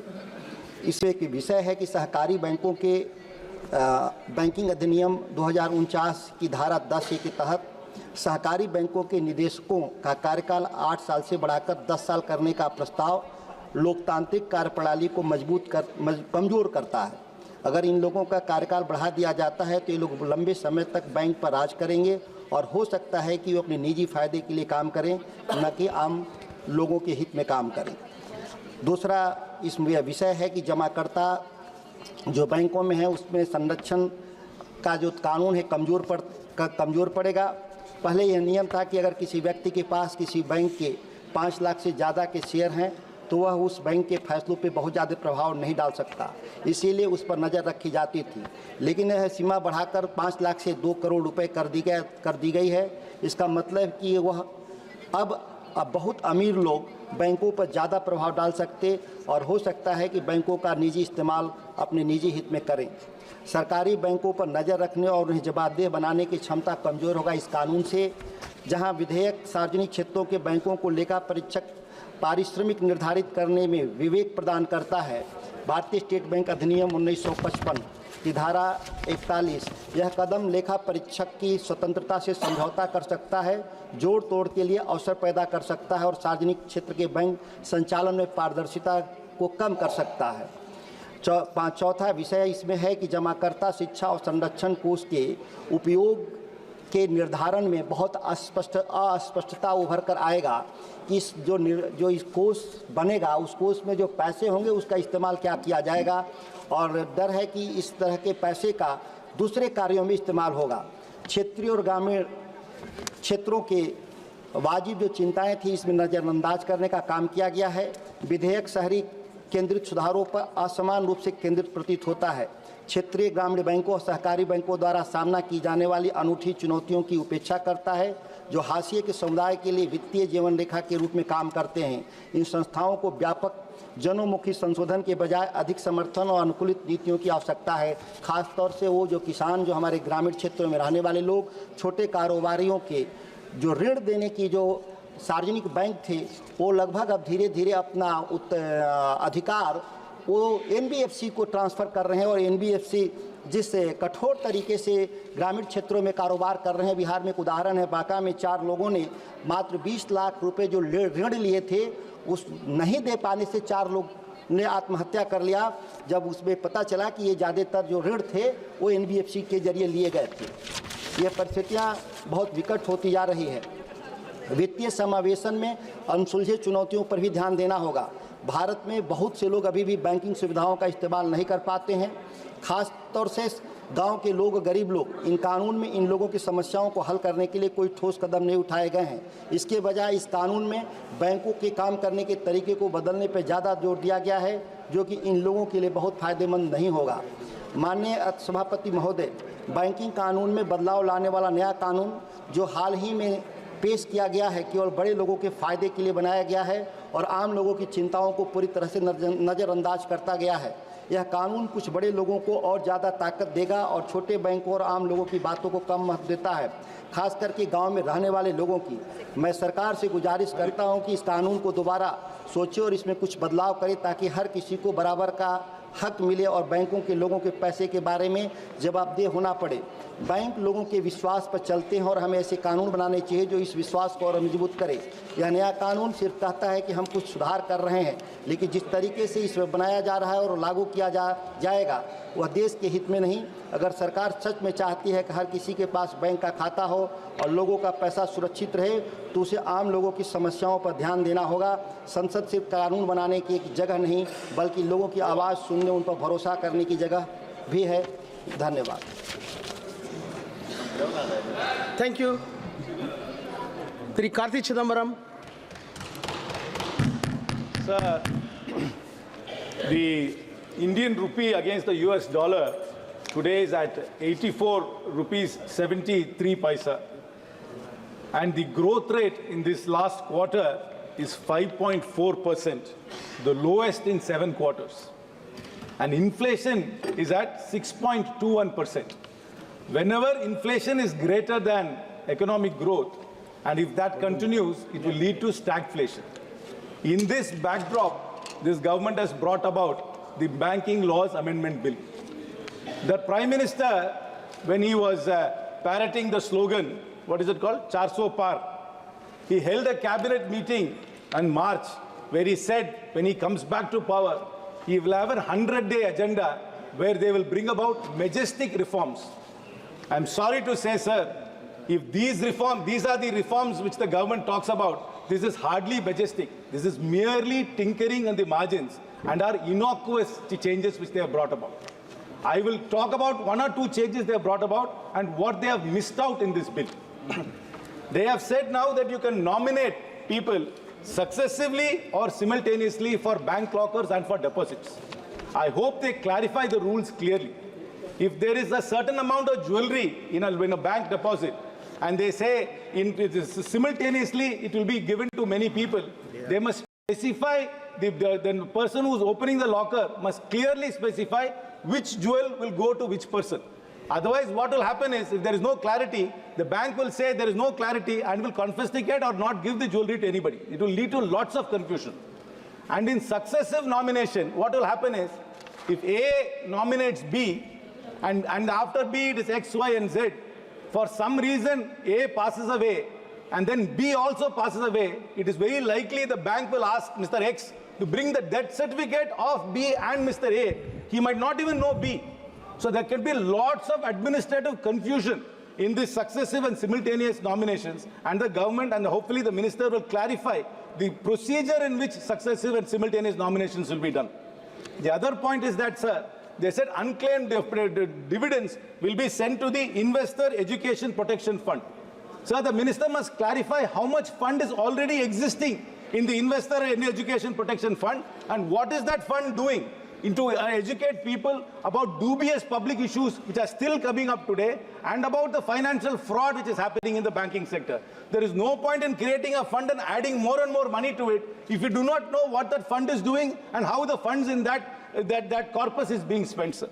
Sir, most importantly, this bill has missed out on many things. They could have brought about some monumental change in ease of doing business.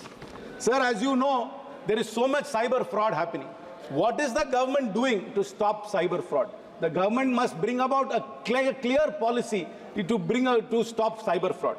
Sir, the tyranny of KYC is happening. I'm sure, sir, you also have a bank account which is linked to some phone number. I'm sure they are calling you all the time and asking you to update KYC. I think we should stop this tyranny of KYC. When there is nothing changed, your name is not changed, your parents' name has not changed, your address is not changed, nothing has changed, but the bank is calling you millions of times in a year, asking you to update your KYC, and it's a serious harassment. Because they're outsourcing the KYC process to some third-party agency, and that agency has to make these calls to harass you. The government must bring, in order to make life easier for the customer, they must simplify and mandate that if there is no change, there is no reason to update your KYC multiple times in a year. Sir, another thing, sir. Like Chitragupta makes accounts of all our activities in this world to Yamadharma, there is this agency called CIBIL, which is making a record of all our transactions. If you want to take a car loan, if the finance minister of this country wants to take a house loan, everything depends on the CIBIL score. But nobody knows how this CIBIL organization works. It's actually a private company. It's a company called TransUnion.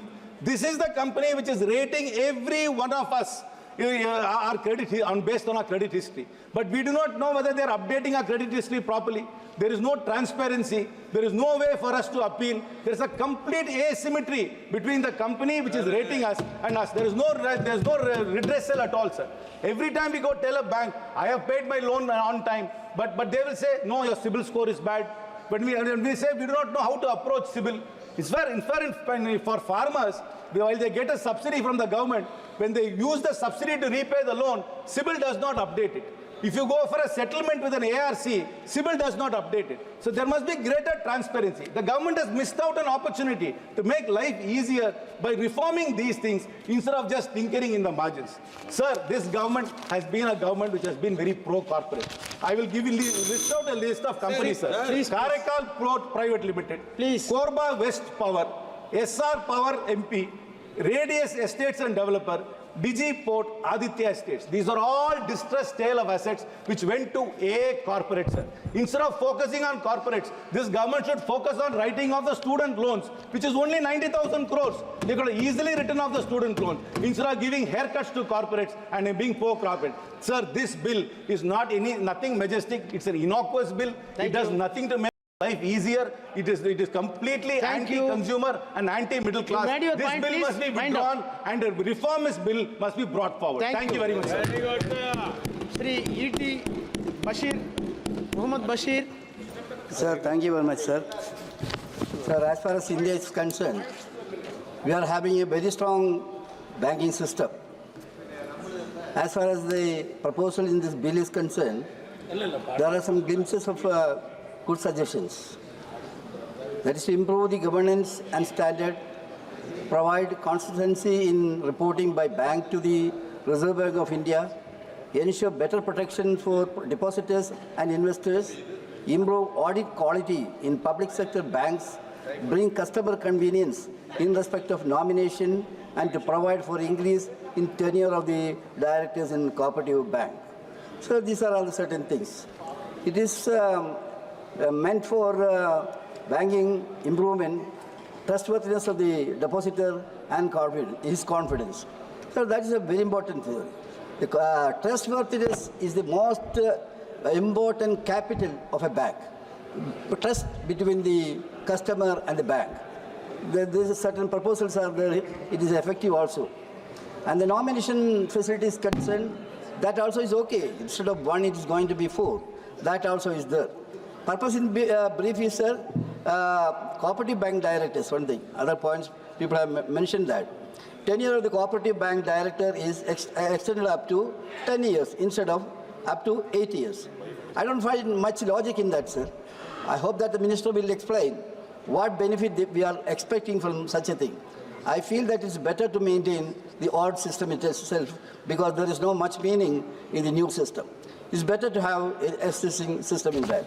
Then with regard to the nomination, I said instead of 1 it is 4. That also seems to be a practical kind of things. Now, other things, sir, with regard to unclaimed funds, Chairman was saying about that, no? Anyhow, that also seems to be practical things. Instead of keeping that in idle, it is for deposit. It will be deposited for IAPF program. That also is a part of the welfare of the members of the system earlier. Affected people can still claim their money also later. That also seems to be a thing to avoid further complication in this.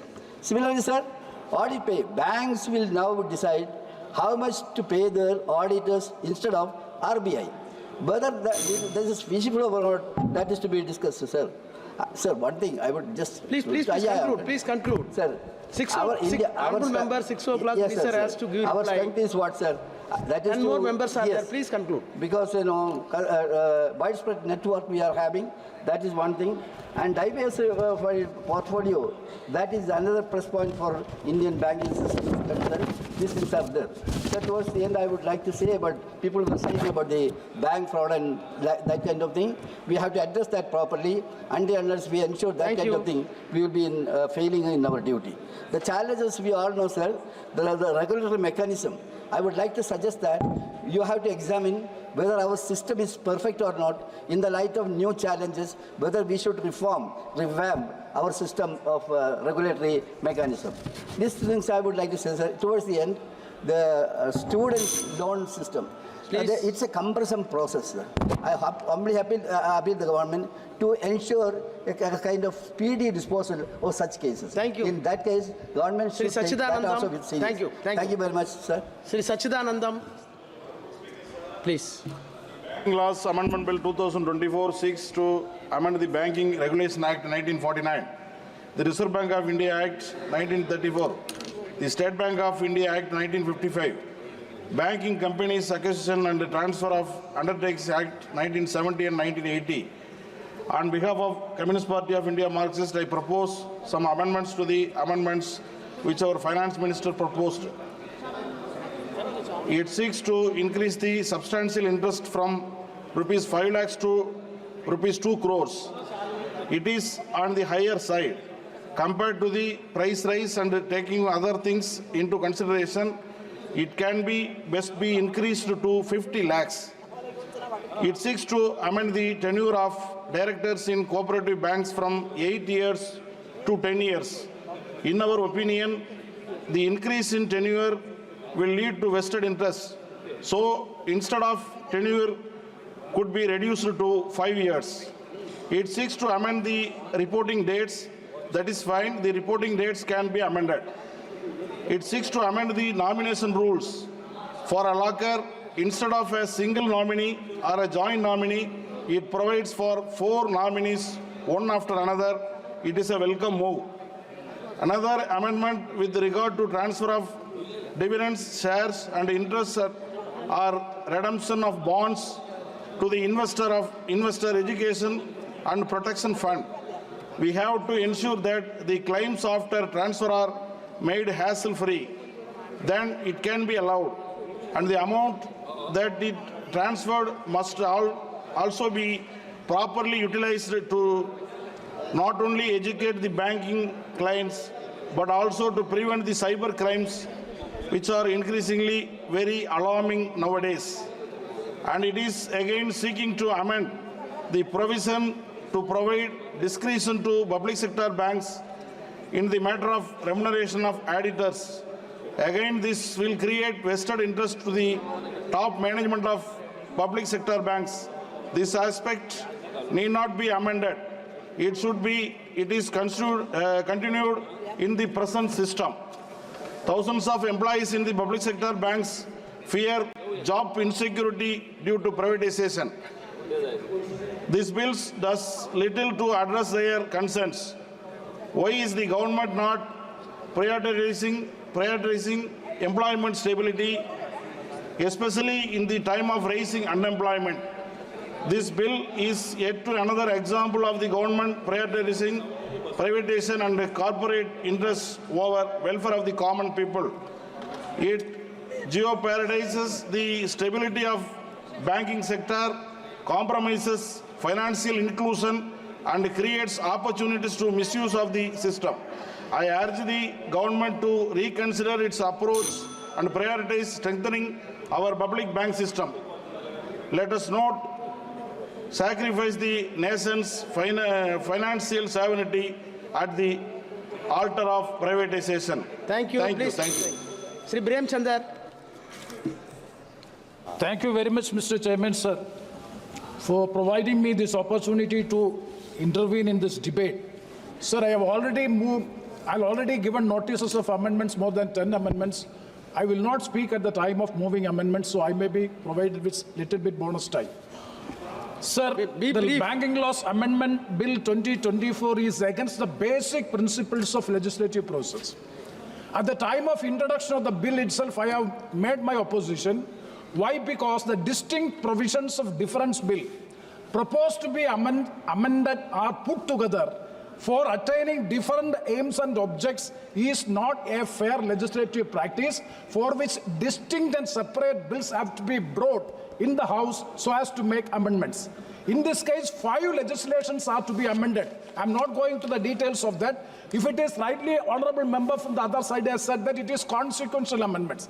These are all not consequential amendments. One is the Cooperative Director Board, and another one is regarding the threshold, and another one is entirely different. So different acts for different purposes and clubbed together and coming as a consolidated law means this is not a fair legislative practice. So that is my technical objection regarding this bill that I have made at the time of the introduction of the bill also.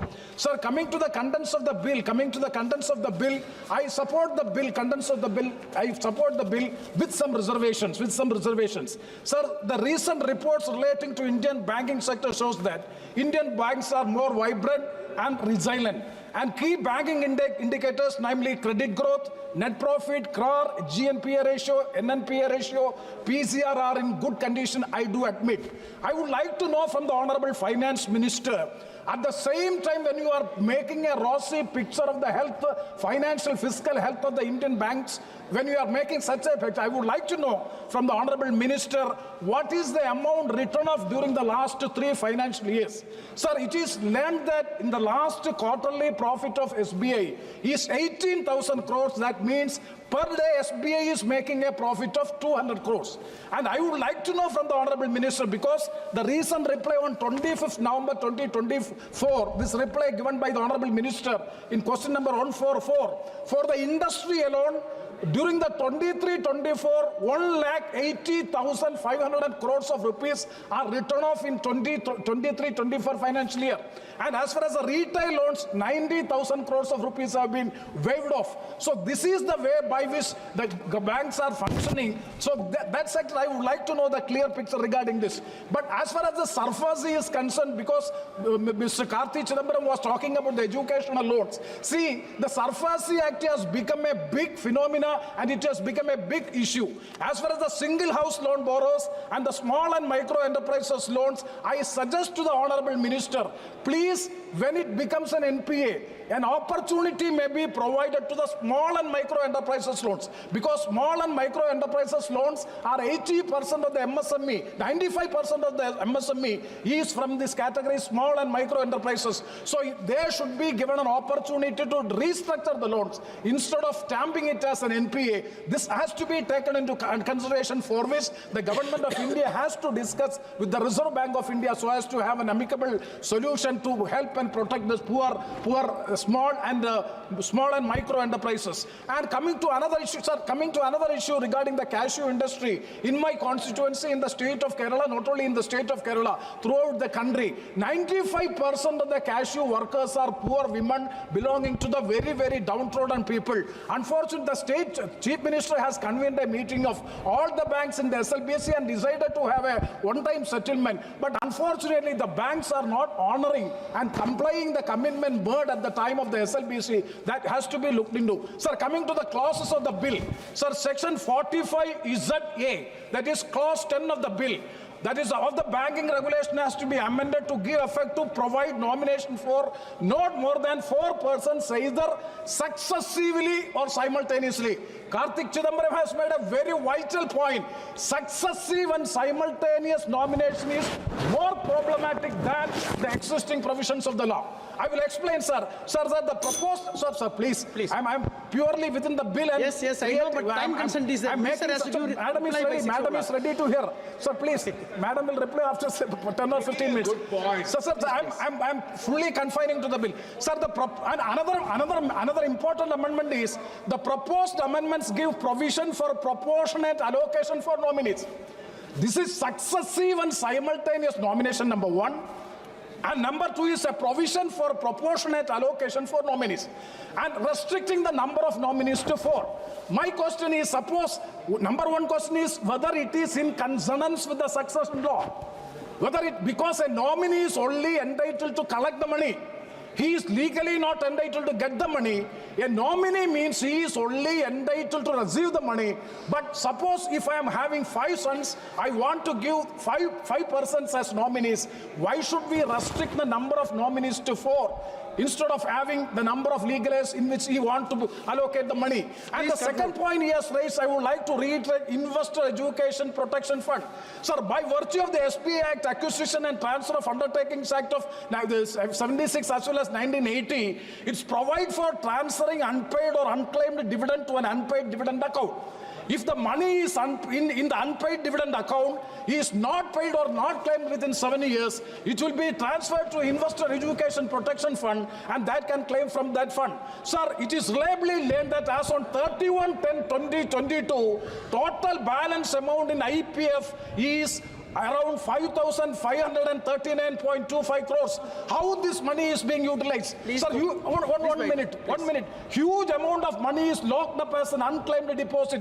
About 78,000 crores is lying with RBI in the Depositor Education and Awareness Fund. Similarly, huge amount is locked up as unclaimed amount under insurance policies. That will come around 22,000 crores. And similarly, unclaimed amount of interest interest amount and dividend warrant will be equal to 80,000 crores. Most of these amounts are due to be paid to the legal aids. Due to the difficult procedure, it is very difficult to get it back. Recent report prepared by the Money Life Foundation suggested to simplify the standard of procedures and rules so that the legal aids can avail the benefits. So I urge upon the Honorable Minister, RBI has to simplify the procedure, duly guarding against the fraudulent claim so that the bank official can also settle the claim and protecting the interests of the claimants. With these words, I conclude. Thank you very much. Honorable Member Sudama Prasad. Please. धन्यवाद माननीय सभापति महोदय, आपने बोलने का मौका दिया। एक अदम गोंडवी की कविता है कि तुम्हारी फाइलों में गांव का मौसम गुलाबी है, तुम्हारी फाइलों में गांव का मौसम गुलाबी है, मगर ये आंकड़े झूठे हैं, ये दावा किताबी है। तुम्हारी मेज चांदी की, तुम्हारी मेज चांदी की, तुम्हारे जाम सोने के, यहाँ जुम्मन के घर में आज भी फूटी रकाबी है। महोदय, हमने तो सोचा था कि बैंकों के लेन देन के मामले में कोई अहम बदलाव इस बिल में आएंगे, लेकिन वो कहीं दिखाई नहीं पड़ा। हमारे एक माननीय सदस्य ने बताया सदन को कि पिछले वर्षों में 10 लाख करोड़ रुपया जो है बैंकों का वसूल किया गया। तो मैं ये भी आंकड़ा जानना चाहता हूं महोदय कि पिछले 11 वर्षों में कितने लोगों का बैंक का कर्ज माफ किया गया, ये आंकड़ा आना चाहिए। कर्ज वसूला गया आम आदमी से, आम किसानों से, छोटे मझोले दुकानदारों और कारखानेदारों से, और कर्ज माफ किया गया अडानी अंबानी सरीखे कॉरपोरेट घरानों के। तो ये बैंकों की पूंजी का प्रवाह कॉरपोरेट घरानों के तरफ है, आम आदमी के तरफ नहीं है। आम आदमी को लोन नहीं मिलता है। एक साधारण किसान अगर 50,000 का लोन समय पर जमा नहीं करता है तो उसके डांड में रस्सा लगा करके घुमाते हुए गिरफ्तार किया जाता है, जेल में ले जाया जाता है। तो मुझे लगता है कि बैंकों की दिशा जो है, पूंजी का प्रवाह आम आदमी की तरफ किया जाना चाहिए। महोदय, ये कहा गया कि भाई ये चौथी अर्थव्यवस्था है देश की। देश जो है भारत दुनिया में चौथी अर्थव्यवस्था है और कुछ वर्षों में ये तीसरी अर्थव्यवस्था हो जाएगी। जब देश में अब तक की सबसे ज़्यादा बेरोजगारी हो, महंगाई हो, विकास दर तेजी से घट रहा हो, किसानों की खेती भयानक रूप से घाटे का शिकार हो, छोटे मझोले दुकानदारों कारखानेदारों का व्यवसाय चौपट हो रहा हो, आम आदमी की आमदनी घट रही हो, तो हम दुनिया की चौथी अर्थव्यवस्था कैसे हैं? Prasad ji please conclude. एक तिमाही में सर, एक साल में विकास दर 2% घटा है। प्लीज 2% घटा है। Thank you. और ये दावे कर रहे हैं मजबूती के। धन्यवाद। Thank you. श्री के ई प्रकाश। மாண்புமிகு அவைத் தலைவர் அவர்களுக்கும் தமிழ்நாடு முதலமைச்சர் அவர்களுக்கும் வங்கி திருத்த சட்ட மசோதா 2024 என பேச அனுமதித்ததற்கு முதற்க நன்றியை தெரிவித்துக் கொள்கிறேன். கடந்த state bank of India SBI தோராயமாக 40,000 மியூல் கணக்குகளை அடையாளம் கண்டுள்ளது, அதனுடைய போலி கணக்குகள் வாயிலாக. அதே போல பஞ்சாப் நேஷனல் பேங்கில் சுமார் 10,000 கணக்குகளும் மற்றும் கனரா வங்கியில் 7,000 கணக்குகளும் இந்த முறையின்படி மோசடியில் உள்ள கணக்குகளாக தரவுகள் கூறுகிறது. அதேபோல் மகேந்திரா பேங்க் ஒரு 6,000 அக்கௌண்ட், இந்த மாதிரியெல்லாம் நிறைய அக்கௌண்ட், இந்த மாதிரி போலியான அக்கௌண்ட் அதிகமாக உள்ளது. அதே போல் இன்றைக்கி என்னோட கணக்குகளில் உள்ள அக்கௌண்ட், உதாரணத்துக்கு நான் ஒரு எம்பியாக, தமிழ்நாடு எம்பியாக இருக்கிறேன். மேடம் வந்து தமிழ்நாட்டினுடைய நிதியமைச்சர் தான், மேடம் தான் இருக்கிறாங்க. என்னுடைய சொந்த அக்கௌண்ட்லேயே கிட்டத்தட்ட ஒரு ஆண்டுக்குள் 10,640 ரூபாய், அது என்ன கணக்குனே தெரியல. அதில் வந்து என்னோட சொந்த அக்கௌண்ட்லேயே வந்து அது கொள்ளையடிக்கப்பட்டதாக தான் நான் கருதுகிறேன். அதனுடைய கணக்கினுடைய விவரத்தை நான் இப்போ சொல்கிறேன் பாருங்க. 1/1/2024 என்னோட கணக்கினுடைய தொகை, நடப்பு கணக்கினுடைய தொகை 27,374 ரூபாய். அதில் வந்து பிரகாஷ் எவ்வளவு மாறி இருக்குன்னு சொல்லுங்க, டீடைல் சொல்ல நேரம் இல்லை. 10,620 ரூபாய் அதிலிருந்து எடுக்கப்பட்டுள்ளது. அது வந்து அதாவது மினிமம் பேலன்ஸ் இருக்கையிலேயே இந்த தொகை வந்து எடுக்கப்பட்டுள்ளது. இதுபோல பல லட்ச கணக்குகள் உள்ள இந்த நமது நாட்டில் இவ்வாறு ஒரு முறைகேடு நடப்பது, ஒரு எம்பியினுடைய அக்கௌண்ட்லேயே இவ்வளவு முறைகேடு நடந்ததுன்னா இதுவே ஒரு பெரிய ஆதாரமாக நாம் கூற முடியும் என்று நான் கருதுகிறேன். அதே போல் குறைஞ்சபட்சம் பார்த்திங்கன்னா நம்ம ஏடிஎம் பரிவர்த்தனை மூலமாகவும் இருப்பு, அதாவது மினிமம் பேலன்ஸ் குறைச்சல், இந்த மாதிரியெல்லாம் நீங்கள் வந்து எடுக்கப்பட்ட தொகை வந்து 35,587 கோடி ரூபா இதுவரை நம்ம இந்த ஆண்டு மட்டும் எடுக்கப்பட்டுள்ளது. இதுபோல் பல போலியான அக்கௌண்ட்டுகள், இதில் மூலிமா உள்ள அக்கௌண்ட்டுகள் எல்லாமே நீங்கள் சரிபார்க்கப்பட வேண்டும் என்பது நம்மளுடைய கோரிக்கையாக வைக்கப்பட்டுள்ளது. அதே வழக்குகள் உள்ள அக்கௌண்ட் பார்த்திங்கன்னா 13,564 அக்கௌண்ட் வந்து வழக்கில் மட்டும் உள்ளதுங்க. அதே மாதிரி கிட்டத்தட்ட இந்த ஆண்டு மட்டும் 70% அக்கௌண்ட் வந்து இந்த மோசமான சூழ்நிலையில் இருக்குதுன்னு தான் நான் சொல்ல போகிறேன். அதே மாதிரி இது அவசர கவனம் தேவைப்படும் வங்கி அமைப்பில் உள்ள ஒரு முக்கியமான குறைபாட்டை எடுத்து காட்டுகிறது. மற்றபடி இந்த KYC நடைமுறை வந்து நீங்கள் ரொம்ப ஸ்ட்ராங்காக அதை வந்து நீங்கள் கொண்டுக்கிட்டு வந்து இந்த முறைகேடான அக்கௌண்ட்டை எடுக்க வேண்டும். அதே போல் எங்களை போல ஒரு அதாவது எம்பிஸே இப்படி இழக்கிறப்போ குடிமக்களினுடைய பாதிப்பை நீங்கள் கண்டிப்பாக உணர வேண்டும். உதாரணத்துக்கு தமிழ்நாடு அரசு ஒவ்வொரு குடும்பத்திற்கும் 1000 ரூபாய் வங்கியில் செலுத்தப்படுகிறது. அதிலிருந்து இது போல இந்த தொகை வந்து நிறைய பேருக்கு இந்த பிரச்சனை இருக்குதுங்க. ஒவ்வொரு அக்கௌண்ட்ல பாத்தீங்கன்னா அந்த 1000 ரூபாய் செலுத்துறது வந்து ஜீரோவா மாறி இருக்கு. இந்த please Honorable members, wait. Please, honorable members, the time is already 6 o'clock. Few more members are going to speak. Thereafter, the minister has to deliver her reply. I think that I want to know the sense of the House to extend the time. If it is possible, it can be extended up to 7 o'clock. 7 o'clock. No, minister has to give reply. Some more.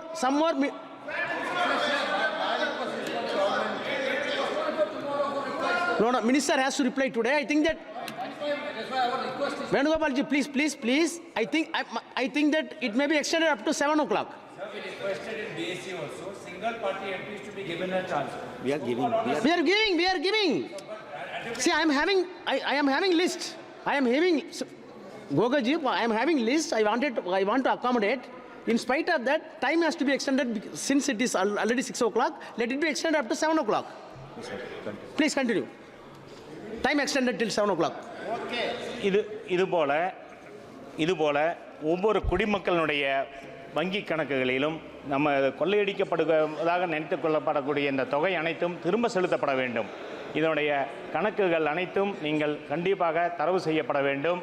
நமது தமிழ்நாடு முதலமைச்சர் அவர்கள் ஒவ்வொரு அக்கௌண்ட்லேயும் 1000 ரூபாய் செலுத்திட்டு இருக்காங்க.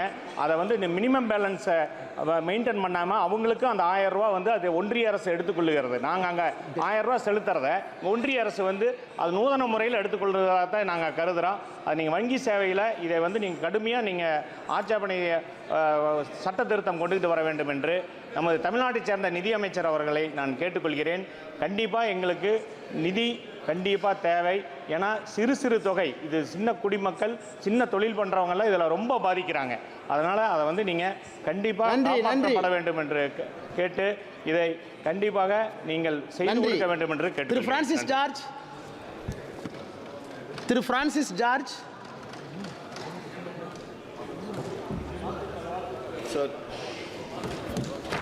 So the Banking Laws Amendment Bill 2024, as has been said by many of our colleagues here earlier, it tries to amend 5 acts. In fact, all these issues are important. I won't discount. I won't say that these are not important. But I think one particular area which the minister and the government should have concentrated on is this. Is the application of the SURFACE Act and the high-handed and unilateral actions taken by the banks, especially with regard to the MSMEs in our country. So the MSMEs 6 crore. There are 6 crore enterprises under this particular category of micro, small and medium enterprises. And it generates employment, it brings in innovation in the industrial and manufacturing sector. And so, even the Supreme Court is on record saying that the Supreme Court has decided that banks or creditors must find early signs of trouble in MSME accounts before they become non-performing assets. So the focus is on a notification called Instructions for the Framework for Revival and Rehabilitation of Micro, Small and Medium Enterprises, issued on May 29, 2015. This notification was updated by the RBI in March 2016. These updates were made using the powers given by Section 21 and 35A of the Banking Regulation Act. The court said that the May 2015 notification has statutory force, meaning it is legally binding on all scheduled commercial banks licensed by the RBI. So according to the court, sir, the banks must follow the process outlined in the framework to help MSMEs before their accounts are labeled as NPS. But sir, in actual situation, what is happening? Sir, the government brought these laws, these instructions, these act, plus there is a framework for the revival of MSMEs. And the RBI guidelines are strengthened under Section 21 and 35A of the Banking Regulation Act. But sir, the banks are violating these RBI guidelines and MSME Act provisions. Sir, they are misusing this SURFACE Act. Most of the MSME owners can't afford legal recourse, leading to closure of, their companies, loss of livelihoods, and economic distress. Sir, I would like to cite one case in particular that has happened in Kerala. Sir, a Kerala-based commercial bank, which it has acted so high-handedly that the Honourable Minister should particular note of this. Sir, please conclude. This particular company, sir, out of a loan of 77 crore availed by two companies, they paid back 101 crore as capital and interest. Out of 77 crore, they paid back 101 crore as capital and interest. But the bank authorities auctioned their properties and the building. Even their non-mortgaged property was auctioned under the SARFAESI Act. See, only the valuable property and the factory was auctioned. Conclude. The machinery was left out. And the machinery became a heap of scrap. Sir, please understand, Honorable Minister should kindly note, the banks, unilaterally raise the interest. They raise the interest from 18% to 20%. How can a small, medium, micro industry survive at the rate of 18 to 20% interest? And the bank auctioned the property, sir, and building for 4.65 crore. Please conclude. Which was valued at 17 Please wind up. crore. I will be confined to call other members. Sir, I'm concluding. Please. 5.45 acres of land plus 47,169 square feet building was auctioned off at 4.65 crore. The property itself was valued at 17 crore. So this is the way the banks are acting. So when we attempt to, amend banking laws, we have to really address these kind of issues. The amendments which are being made, I don't say that they are not important. But the real issues faced by the industrial sector, the manufacturing sector, the small, micro, medium sector, that has to be addressed. I hope the Honourable Minister will pay particular heed to this particular aspect. Please, thank you. That's all. Thank you, sir. बहुत बहुत धन्यवाद माननीय अध्यक्ष जी कि आपने मुझे वो अपनी बात रखने का मौका दिया। आज हम यहाँ बैंकिंग लॉज अमेंडमेंट बिल के ऊपर चर्चा करने आए हैं, साथ ही साथ और भी अमेंडमेंट हैं जिस पे चर्चा हो रही है। आम आदमी की सुविधा के लिए जब 1969 में बैंकों का राष्ट्रीयकरण किया गया था तो उसका एम था कि हम ज़्यादा से ज़्यादा लोगों तक दूर दराज क्षेत्रों में अपनी बैंकिंग की सुविधाएं आम आदमी तक पहुंचा सकें, गरीब से गरीब आदमी तक पहुंचा सकें। इसमें यह नफ़ा नुकसान नहीं देखा गया था, इसमें एक सामाजिक लक्ष्य था कि ज़्यादा से ज़्यादा लोगों तक हमारी पहुंच हो। लेकिन अब मौजूदा सरकार में पिछले 10 साल से नीतियाँ आ रही हैं कि निजीकरण की नीतियाँ आ रही हैं। चलिए, सबके अपनी अपनी विचारधारा होती है, सबके अपने अपने तरीके होते हैं, लेकिन 2021-22 के बजट भाषण में माननीय वित्त मंत्री जी ने आईडीबीआई बैंक के साथ साथ 2 और बैंकों के निजीकरण की बात करी थी, लेकिन इस बिल में अभी तक उसका कोई उल्लेख नहीं किया गया है। उनका भविष्य क्या होगा, आगे उनका क्या होना है, उनका भविष्य हवा में है अभी। तो इस पे मैं आपका ध्यान आकर्षित करना चाहता हूँ। ग्रामीण क्षेत्रों में कोऑपरेटिव बैंक की जो स्थापना हुई थी, उसके मुख्य उद्देश्य ये थे कि बिचौलियों और साहूकारों को ख़त्म कर दिया जाए, उनके शोषण से समाज को राहत मिले और कम दरों पे ऋण उपलब्ध कराया जाए। लेकिन आज की सच्चाई ये है कि अगर आप बैंकिंग सेवा लेने कोऑपरेटिव बैंक में जाते हैं तो आपको टेबल से टेबल इतना घुमाया जाता है कि ज़मीन पे, धरती पे जो धूल है उसमें इमरतियां बन जाती। अगर आप बिचौलियों का सहारा लेंगे, वहाँ बाहर खड़े जो मक्खियों की तरह भिनभिनाते बिचौलिए वहाँ मौजूद होते हैं, उनका सहारा लेंगे तो आप 25 से 30% 50% तक आप उनको कमीशन देते हुए अपना काम बड़ी आसानी से करा सकते। इसी में और अगर आप उनका सहारा ना लें तो आप वापस वहीं साहूकारों के पास चले जाते हैं। बस मैं अपनी बात छोटी सी रखता हूं बीच में। ये इसमें जो आम आदमी की बातें हैं, जो आम आदमी, आम किसान है, गरीब व्यक्ति है, उसकी सुविधा के लिए जो बातें होनी चाहिए थी, जिस उम्मीद से जनता सरकार की तरफ देख रही थी इन रिफॉर्म्स के लिए, तो वो उद्देश्य पूरा नहीं हुआ है। जिस तरह से मार्च में ही, जैसे चिदम्बरम जी बता रहे थे, मार्च में माननीय प्रधानमंत्री जी ने वादे किए थे। कानूनी ये हमारे साइमल्टेनियस नॉमिनेशंस की बात सभी ने कर दी है, तो मैं दोबारा उसमें नहीं जाऊंगा। उसमें जो पर्याप्त स्पष्टता प्रदान नहीं की गई है, उसके भी मैं माननीय वित्त मंत्री जी से छेड़ना चाहता हूं। ये बात केसीसी की बड़ी समस्या है सर। आम आदमी को दौड़ भाग वही। पुनिया जी प्लीज सर, लास्ट है सर, प्लीज पूरों का सार निकाल करके एक दो सेंटेंस में खत्म कर रहा हूं सर। सर, मेरे ये कहना है कि आम आदमी की जो समस्या है, जो भागदौड़ उसको करनी पड़ती है, चाहे वो केसीसी के ऋण की बात हो, चाहे वो उसको रिन्यू कराने की बात हो, या फिर बीमा पाने की बात हो, ये सारी बातों का जो प्रोसीजर है उसको आसान करना चाहिए। इसको आसान करना चाहिए। यही उम्मीद से आम आदमी आपकी तरफ देख रहे थे। टेन्योर की बात भी लोगों ने कर दी है, तो मैं दोबारा नहीं कहूंगा, लेकिन आखिरी में मैं बस ये कहना चाहता हूं कि आम आदमी पे विशेष ध्यान दें और आगे बहुत उम्मीद से माननीय वित्त मंत्री जी की तरफ हम लोग फिर उम्मीद करेंगे। श्री चोटीलाल।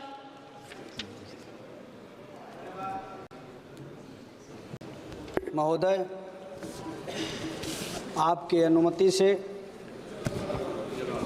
एवं समाजवादी पीडीए के मसीहा माननीय अखिलेश यादव जी की अनुमति से बैंककारी संशोधन विधेयक पर बोलने का अनुमति प्रदान किया गया है।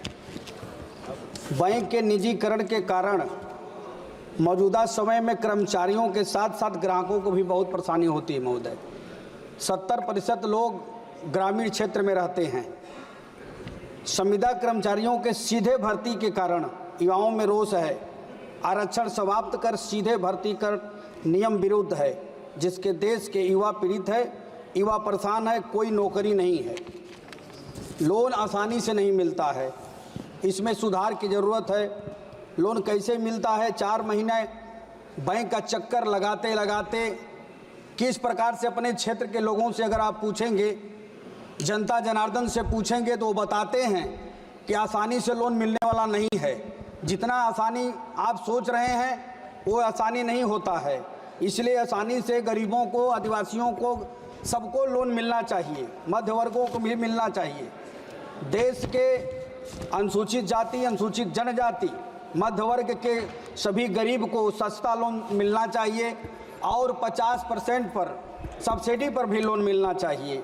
इसलिए मैं कहता हूं कि देश का पैसा जो टैक्स का कटता है यह सभी बैंकों में जाता है, लेकिन अभी तक सुधार नहीं हो पाया कि सस्ता लोन दे करके गरीबों को उत्थान किया जाए। ये नहीं हो पाया है। इसलिए महोदय आपसे मेरा निवेदन है कि किसानों का भी कर्ज माफ़ किया जाए। किसान का कर्ज माफ़ नहीं हुआ है, इसलिए मेरा बस थोड़ा एक लाइन में आपके माध्यम से, सदन के माध्यम से मैं कहना चाहता हूं कि गरीबों को सस्ता लोन दिलाना पड़ेगा।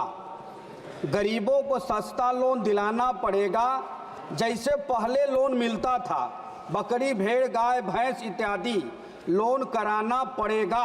अगर चाहिए गरीब आदिवासियों के साथ न्याय, तो बैंक से पैसा दिलवाना पड़ेगा, बैंक से पैसा दिलवाना पड़ेगा। धन्यवाद। Vishal Patel, honourable member Vishal Patel, last speaker before the minister's reply. Mike sir, mike. धन्यवाद अध्यक्ष महोदय, आपने मुझे बैंकिंग अमेंडमेंट लॉ 24 पे बोलने का मौका दिया। मैं चाहता हूं, I really want to support this bill, but there I believe it's with good intention, but I believe there's a massive opportunity loss which I just want to bring in, and I'll be very short with my issues. So one is about tenure. I think it's brilliant that they brought in the 5-year, 10-year tenure for cooperative societies, because generally cooperative societies, the election is for 5 years, and therefore 8 years was a problem. Though I think there's an opportunity loss because cooperative societies, especially UCBs, जो ग्रामीण और शहर में छोटे-छोटे bank चलते हैं, उनका face बहुत इंपॉर्टेंट होता है। जो डायरेक्टर होते हैं उनका चेहरा देख के लोग वहां डिपॉजिट रखा करते हैं और विश्वास पे बैंक चलती है। अगर 10 साल तक आप इनको सीमित रखते हैं तो बहुत मुश्किल आएगी कि कल शायद ये जब संचालक, ये जो डायरेक्टर्स हैं, ये बैंक से नीचे उतरेंगे तो शायद विड्रॉल शुरू हो जाएगा डिपॉजिट्स का। That's something you should consider. Sir, dual directorship जो आपने डीसीसी बैंक और आपने स्टेट बैंक का भी इश्यू निकाला, उसमें और एक छोटा सा चेंज अगर कर देते। सर, मैडम डीसीसी बैंक में मैं मैडम मंत्री जी को बताना चाहता हूं कि डीसीसी बैंक में भी जो डायरेक्टर होते हैं वो किसी यूसीबी में डायरेक्टर होते हैं और उस वजह से चुनाव लड़के वो डीसीसी में आ जाते हैं. So if that was also provision that a cooperative UCB director could also be a director in a DCC bank. Sir about the nominations I want to bring a very small issue. Sir nomination sir एक existing है कि कोई बुजुर्ग आदमी old man उसका बेटा उसको संभालता नहीं है, पड़ोस का एक बेचारा लड़का उसको संभाल रहा था, तो उसके मरने के बाद नॉमिनेशन तो उसने पड़ोस के आदमी को दे दी, लेकिन उसके बाद उसको पैसा नहीं मिला क्योंकि लीगल इश्यूज आ जाते हैं. So if this act overrode the legal rights of the son and would allow the nomination to continue, would have been great. Sir, madam, sir, there's also major issue of cooperative banks where DCC banks के बहुत सारे पैसे, hundreds of crores are stuck in the denotification. They have not been replaced, and that is a case even that's going on Supreme Court. I really urge the government, this is a good opportunity for you to come off and do it. Sir, write-offs के बारे में almost 81% जो write-off किए गए loans हैं, वो भी आज तक recovery ना हो पाए, तो something that they could do. AI के बारे में अगर इस law में अगर election आ जाता कि AI के लिए तो अच्छा हो जाता, और जो प्राइवेट ये प्राइम लेंडिंग है, प्रायोरिटी सेक्टर लेंडिंग में थोड़ी इस अगर एक्ट में ये लोग बदल ले आते तो बहुत अच्छा होता है. किसानों को आज भी कर्जा सस्ते में नहीं मिल रहा, जो सस्ता आ रहा है वो भी गवर्नमेंट सब्सिडी की वजह से आ रहा है. तो that's all I want to say. Thank you. Honourable minister. Thank you very much, sir.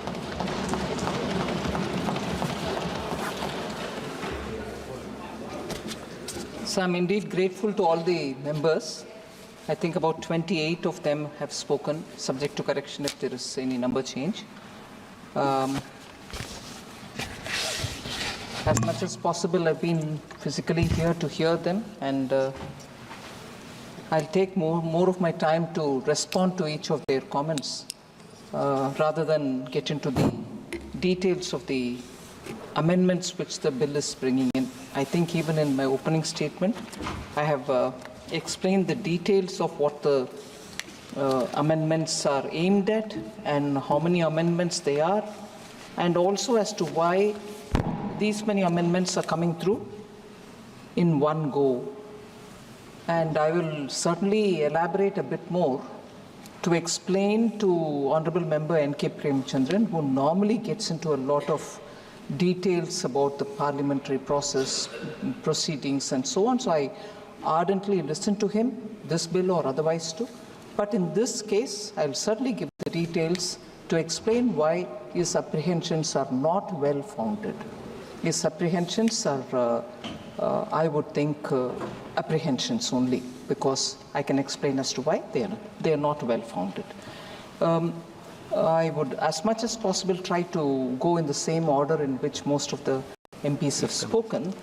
But broadly, I want to say there has been a lot of general comments about, India's banking system, the solutions that you've offered. Maybe the banks are doing all right, but then you have NPAs. So there is a lot of, what I may be allowed to say, mixing of political details into what the reality of Indian banks is. Let me take a sense of confidence with which I would want to say I'm indeed very happy that India and its banking system is where it is today.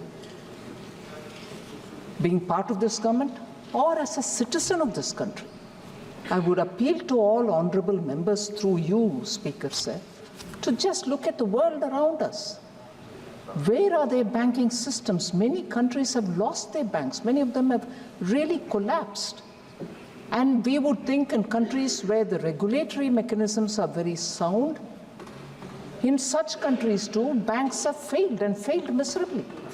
And overnight, in fact, I can even quote the case, overnight, over a weekend, the government had to burn the midnight oil and give some kind of a salvaging package that Monday morning there was no run-in into the bank. That was the situation just 1.5, 2 years ago, and in a very developed country. All of us would have read it in the papers. If that was the case about one bank in one western corner of that country, which was very much prominent because of the closeness to Silicon Valley, overnight they had to flush in money to say, no, run in, please, we'll take care of saving the bank. I heard a lot of voice which said, why this happened for Yes Bank and not for PMC? If only honorable members go into the details of what is the nature of bank we are talking about. Can the treatment be similarly given? So, India's banking sector, irrespective of politics, is critical to this nation. We can't afford to have any one of our banks struggling or on the crevice that they may fall off. I must credit the RBI and the Ministry of Finance, not because I'm there, but truly. Since 2014, we have been extremely cautious that banks remain stable. And you know the state of affairs when in 2014, Prime Minister Modi had come. My learned friend Sambit Patra and many others also spoke about the 4 Rs with which we tried resolving the crisis in the banks. So the intention is to keep our banks safe, stable, healthy, and in the 10 years, you're seeing the outcome, and it is benefiting the economy. So I would appeal through the honorable members that India should take pride in the fact that today the banks are up to a lot of good, and they are being professionally managed. They are absolutely professionally managed, and I couldn't just recollect the name of the honorable member who said, what is your attitude about recapitalization of banks? I'm proud to say today, banks don't come to the government to say, recapitalize me. Because today they are professionally run, the metrics are healthy, they can go to the market and raise loans, raise bonds, and run their business accordingly. That relationship of government and the bank as my BAP, I can go to the ministry and take money and run my bank despite all the negatives, no longer prevails. We don't entertain such things because banks don't need to be entertained for it. They're professionally run today. And therefore, I would want, honestly, all of us to take immense pride in this. It's a national achievement. And as a result, today, the regional rural banks, I've done about 8 or 9 reviews personally, not sitting in Delhi, going to each of the states, each of the zones. RRBs, there was also concern, nationalization achieved, and nationalization was done because we wanted to have more branches, more banks going into the rural areas, include people in our RRBs are doing the very same thing. And I'm proud to say today they are mobile banking facilitated, they are internet banking facilitated, they are healthy in their deposit. The sponsor banks are doing so much to keep them absolutely active and on the toes. They are available in Arunachal Pradesh, they are available in Assam, they are available in Dur Daraz Ilaka of Rajasthan. And as a result today, that very valid question that I don't know if it was Member Supriya Sule who asked about NBFCs and the banks having that, NBFCs are giving away their duty and passing it on to NBFCs. NBFCs are raising the rate at which they're extending loans. There can be problems there. But NBFCs gave that advantage of going the last mile, which public sector banks at one stage did not have the methodology, but now they've come up with bank mitras with which they're providing all the banking facility. And using that as an argument, I want to answer several of the concerns which very many ministers, members of parliament raised. Nationalization was done because we wanted the branches to be available in rural areas. I'll tell you what the progress is. Between 14 and today, total branches of all public sector banks, total bank branches of all scheduled commercial banks have increased by 3,792 in a year to reach 1,65,501 in September 24. That many branches are there in India. Out of this, 85,116 branches are of public sector banks. They're also going to the rural areas or providing within 5 kilometers radius a touch point. It could be an ATM, it could be a bank mitra, it could be the brick and mortar branch, or it could be any other association with a small finance branch there. So within 5 kilometers, and I'm mapping it wherever, whichever state I go, I look at the map of where the bank presence is. Rural branches. First, 1,17,990 branches in March 14. Today, 1,65,501 bank branches of all the branches, scheduled commercial banks. Rural branches, 41,855 in March 2014, and today, as of September 24, 55,372 rural branches, brick and mortar branches. Semi-urban, 32,504 in March 2014. Now it is 45,314. Urban areas, 21,007 only in March 2014. Now it is 29,276 branches. Sir, concern was also, do we cover the poor? Do we cover the women? I'm just giving you the data to start with. Percentage of women covered under PM Mudra. 68% of all PM Mudra goes to women. PM Swanidhi. 44% of all of the Swanidhi loans go to the women. And these are not, interest high, whatever. They are collateral free, without security, given for small people who are having street end shops or push carts. So 44% are going to women in Swanidhi. And number of women bank mitras. Now these are not customers. These are women who are performing the banking function in the rural areas so that people are given the connect. More than 1 lakh out of around 12 lakhs that is, there are 12 lakh bank mitras. More than 1 lakh are women. And this has become a very, very happy augury for them also, because they are able to earn a lot more by being active in the rural areas. So total deposits, sir, PM Jan Dhan Yojana. I'll also address some of the concerns some honorable members raised about charges being levied to small accounts. I'll come to that. What is the total deposit in PM Jan Dhan accounts? It's a very important number. Sir, 53 crore accounts, PM Jan Dhan Yojana. 53 crore. Our population is 1.41 crores. 53 crores have PM Jan Dhan.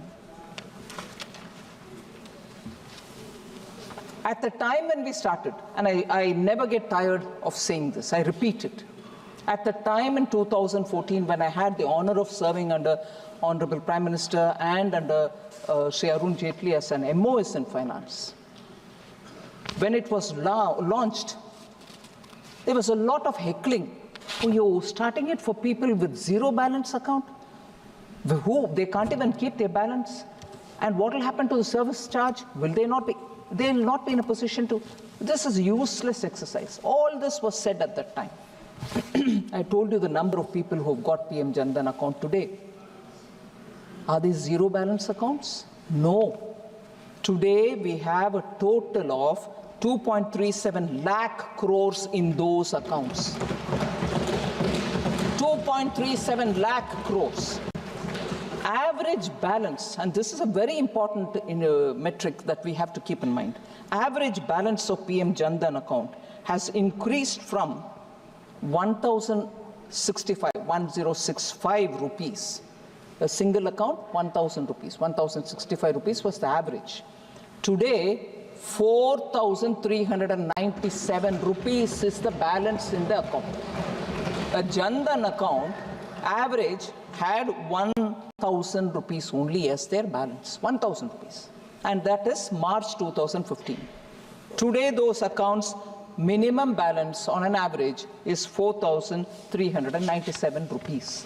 That is why Kul milakar ke, the total in this PM Jan Dhan account is 2.37 lakh crores. So nationalization of the banks The intent was reach all people, go to the rural areas, open branches, therefore nationalize. And since then to 2014, I gave you the numbers, sir. And after Jan Dhan Yojana came in, what is the number? Within 10 years, actually the original objective of nationalization has been far better achieved now, with both the poorest of the poor, with women in particular, rural areas and in urban areas. So I want to assure honorable members that under Prime Minister Modi, the twin balance sheet problem which festered banks and the health of Indian banks being what it is in 2013-14, and that is why if I may recall, before 2024 Lok Sabha election, in the last session, during the budget session, vote on account budget session, we came up with a white paper which pointedly said what was the reason for us to get the white paper now about the Indian banking system and not in 2014. If we had come out with a true story as we did in the white paper at that time, the confidence on the Indian economy would have been shattered. You wouldn't have had anybody coming into India. You wouldn't have had banks being touched with a barge pole. Our own depositors would have lost confidence.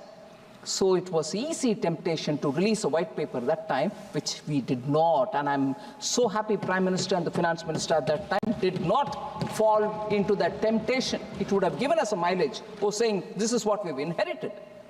But today, giving it after restoring the banks to some level actually tells the true story. So nationalization, 50 years afterwards also, you leave a twin balance sheet problem for us to clear, and we stand up now with great sense of responsibility towards this country, showing how we've fulfilled that objective. Sir, I'm very tempted to give the performance index of Indian banks. Highest ever net profit of 1.41 lakh crores was achieved in 23-24, and 85,520 crore in the first half year of 24 and 25, with all the public sector banks turning profitable. Today, I can say with happiness that all our public sector banks are turning profitable. And as a sector, the profitability of all scheduled commercial bank is at a decadal high. In decades, you see this really reaching that level, with a return on assets at 1.3% and return on equity 13.8%. The gross NPA, net NPA, all of that has been spoken about. I'll just briefly mention that. Gross NPA is reducing from 14.58 to 7.97 in March 2018 to 3.12 and 0.63% in September 24. So these are not data that you can just ignore. I want to highlight there was also concern about what happens to our MSMEs. Are you dealing with them? Are they getting assistance from the bank? Many of them suffer. I'd like to highlight the fact, sir, and this has been said earlier. I'm still not coming to the amendments in this bill, but very quickly I'll move to that. MSMEs in this budget in July 24 had at least 5 different schemes given for them. We have provided for the first time ever in the history of Indian banking.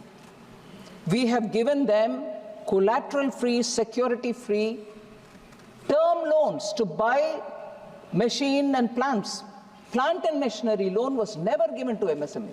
We have provided it. Prime Minister Modi said you will not charge any security for them or collateral from them. You will still extend it. We have extended that. And I'm now going to all the MSME clusters to build awareness among MSMEs, saying, please utilize this. I want you all to go to the banks and take that credit. I've gone to Udaipur. I've gone to MSME clusters. I've also gone to Peenya in Bangalore, closer to Bangalore. I will be moving from one cluster to another. And I'm grateful the Honorable Minister for MSME, Shri Jiten Ram Manji, also has been accompanying me. We are going from cluster to say, these are the 5 facilities we have given, please come take it. And this kind of a push towards facilitating MSMEs, as we did during COVID, Honorable Speaker, sir, you are aware, Emergency Credit Liquidity Guarantee Scheme, which stood by MSMEs during the COVID. So MSME has never been forgotten by Prime Minister Modi, and I want to underline that all attention is being given to them. Sir, one other point on the MSME. I have set a target of an additional MSME lending of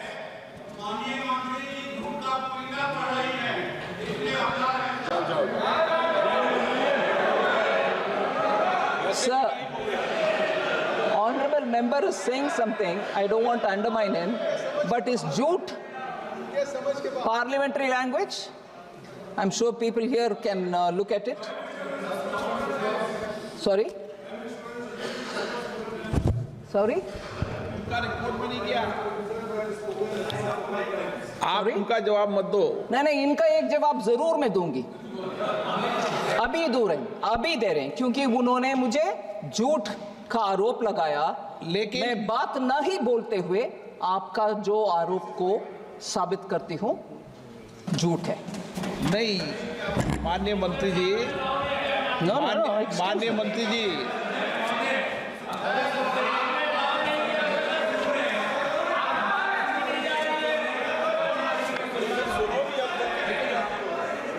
नहीं,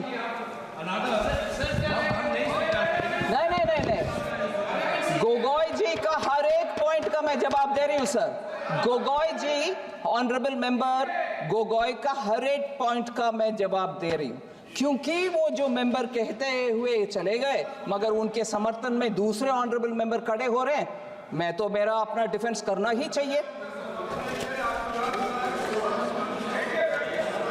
हाँ, आ रही हूं। Sir, honourable member Rajiv Rai जी, मैं अभी सीधा उनके विषय में आना नहीं चाहती थी, बिकॉज सीक्वेंस में some sequence I thought I will go, but sorry, नहीं, क्रोनोलॉजी सीक्वेंस जो भी आपके मन में जो आता है कहिए, मगर मैं मेरा क्रोनोलॉजी और सीक्वेंस को बदल रही हूँ 1 मिनट के लिए। सर, ऑनरेबल राजीव राय जी, मुझे दुख से कहना पड़ रहा है, बोले कि मैंने चिट्ठी लिखी हूं आपको और आपसे जवाब नहीं आया। Whatever, my Hindi being what it is. Yeah, you are a professor, you can correct somebody's English, you can correct my Hindi, but your political philosophy, I will have to remind you, may not be correct. Sir, honourable member चिट्ठी लिखी है, लिखा है, I don't mind, आप समझ रही हो बात। 9 नवंबर, सॉरी प्लीज, मेरा हिंदी का मजाक मैं उड़ा रही हूं जी, क्योंकि मैं ये ऐसे स्टेट से आ रही हूं। भाई साहब, आप उसके पक्ष में बैठे हो ना, आप जरूर पूछिए। मैं ऐसे स्टेट से आ रही हूं जहां हिंदी पढ़ना गुनाह लगता है, इसीलिए बचपन से हिंदी पढ़ने का मुझे रोका गया। उधर आपका झगड़ा रखो, मेरे से नहीं। झगड़ा आपका उनसे होना चाहिए जो हिंदी पढ़ने में आपत्ति बोलते हैं, आपत्ति मानते हैं हिंदी, उनसे झगड़ा करो भाई, मेरे से क्या कर रहे हो। जल्दी से उठना नहीं है, जबकि आपके मित्र पक्ष का लोग का राजनीतिक हिंदी विरोध का समझते नहीं हो आप। सर, हाँ, I didn't use any such a word. What is lukka? What is lukka? Who used it? Who used it? I have not used it at all. I am not a Hindi bhashi either. I have not used it, sir. Sir. That's right, whoever used it, right? I have not used it, sir. I'm sorry. What? I have not used it. I don't even know that word. What are you throwing it at me? You probably hear it in Assami. I have not used that word. माननीय मंत्री जी, Yeah, but I have not used the word because I don't know it. There is no lie or good. No. I am saying I have not used it and I have not said you're lying. I'm not here to argue in those, I argue on merit. If I've not used it, why will I admit it? And first of all, my Hindi is not so rich for me to use abuses. I use barely 10 words with which my bol chal Hindi karti hoon ji. If only my vocabulary was rich, I'll know which is abuse, which is not. So, sir, this is a digression from the main point which Rajiv Raiji threw at me. He said, a letter dated 9/11, a letter was written to you, you didn't reply. I'm telling you, letter dated 9/11/24 was received on 23/11/24. The letter pertains to an issue being faced by bank mitras with a request to constitute a committee to examine their grievance. That was the matter he wrote. Sir?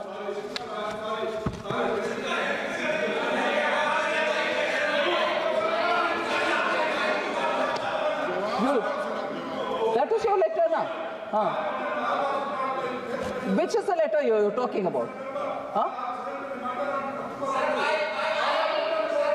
Without permission. Oh, okay, sir. Okay, thank you. I'll get that detail also. But now the detail. Excuse me, bhai sahab, वो पूर्ण सशक्त है, वो बोलेंगे हमारे साथ. Don't worry. नहीं, 1 minute. वो ठीक है भाई, 1 minute sir. Sir, he. Please, आपको अलाउ नहीं किया. नवंबर में इनके चिट्ठी का विवरण मैं दे रही हूँ. अभी वो बोल रहे हैं दूसरी डेट, उसका भी मैं डिटेल्स निकलवा करके उनको दे देती हूँ सर. आपके सामने बोल रही हूँ मैं. और ये नवंबर का चिट्ठी का जवाब मेरे से मैंडेटरी 15 दिन के अंदर एक्नॉलेजमेंट गया है उनसे, उनके पास, और उसके बाद डिटेल्ड रिप्लाई भी हमारी तरफ से चला गया इस मामले में. अगर उनके पास दूसरे और मामले हैं तो बोलने दीजिए, मैं जवाब उसका भी देती हूँ. ठीक है, आप अभी बोल रहे हैं ना, that's fine. नहीं, अभी बोल रहे हैं. एक मिनट मंत्री जी, 1 मिनट. सांसद महोदय, हर सांसद महोदय का पत्र दिया, पर मंत्री जब बिल पर रिप्लाई करेगी तो हर पत्रों को लेके थोड़ी आएगी, तो संभव नहीं है. नहीं, ये संभव नहीं है, अनप्रैक्टिकल चीज़ है भाई. आपने चिट्ठी लिखी, चिट्ठी का मंत्री जी जवाब दिया, लेकिन बिल के जवाब के समय आपकी हर चिट्ठी का जवाब माननीय मंत्री जी आप भी. Thank you sir.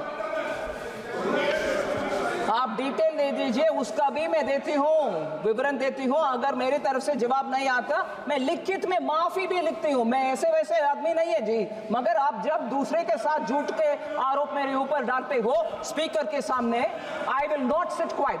Alright sir? क्या? Okay, thank you.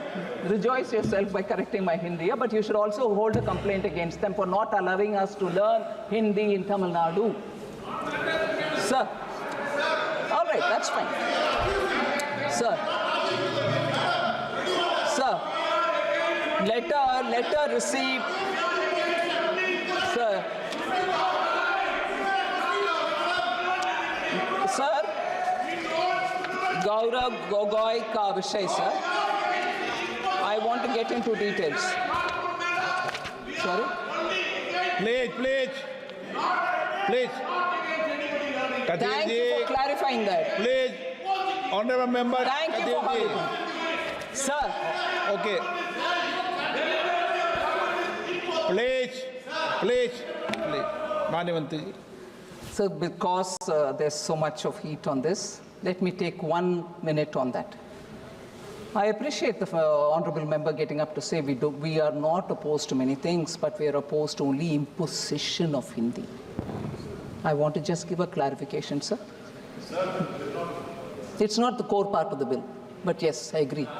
But if there are members from your side raising it at me, I'd like to also answer that with the permission of the chair. All right? Sir. Of course I will take the matter. Sir, I will take the matter up, sir. You made a wrong statement, Honorable Minister. We are not against learning Hindi. We don't oppose it. We are only opposing. Thank you for that, sir, but now let me say my word.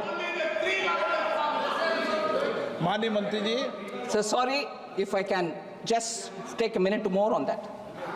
They are, मेरा Hindi में or English में, all right. They are opposed to imposing Hindi. Very well, I appreciate that. No one should impose anybody anything. Nobody should impose on anybody.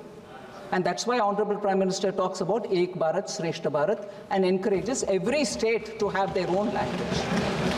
And that is why Honorable Prime Minister was the first Prime Minister in this country who said higher education, whether it is in engineering, medical, should also happen in regional languages. And that's why I'm happy to say Tamil Nadu also today has the opportunity to have medical education also in Hindi. In Tamil. Oh, sorry, how did I say that? Huh? Okay. That's right, you go on imposing on me, right? Hindi comes out of my mouth. I'm telling in favor of your Tamil, my Tamil. All right? Your Tamil and my Tamil, that means our Tamil. Don't argue on small things. But the larger message is, sir, when I say that the environment was not conducive. In fact, I speak from my lived experience in Tamil Nadu. I speak from my lived experience when even going to learn Hindi aside from my school, I was mocked in the streets. And I was mocked saying, oh, you want to learn Hindi? You live in Tamil Nadu, you eat the salt of this country, and you want to learn Hindi, that North Indian's Bhasha. These are words ringing in my ears. This is my lived experience. And who does that? Because of the political support which has been given in that state. Learning Hindi, learning Sanskrit are treated and perceived as learning some other fellow's language. And the words that they use are people who have come over to this land. Is Tamil Nadu not part of India? Is Tamil Nadu not part of India? So what's the wrong if I learn Hindi? They use the word Banderi. I'm using it in Tamil now. They call us Banderi. Why? And is that not part of the political strategy there? And therefore, I have lived experience of Tamil Nadu's imposing on me not to learn Hindi. Is that not imposition? Is that not imposition on me? As an individual, I learn the language I want. So what's the harm? I'll also quote from Purananuru. I'll quote from Thiruvalluvar. My love for Tamil is as much as I want to learn any other language. So it's all right to say we don't want imposition of Hindi. We don't want to impose Hindi. But why did they impose on me not to learn Hindi? I want to ask this.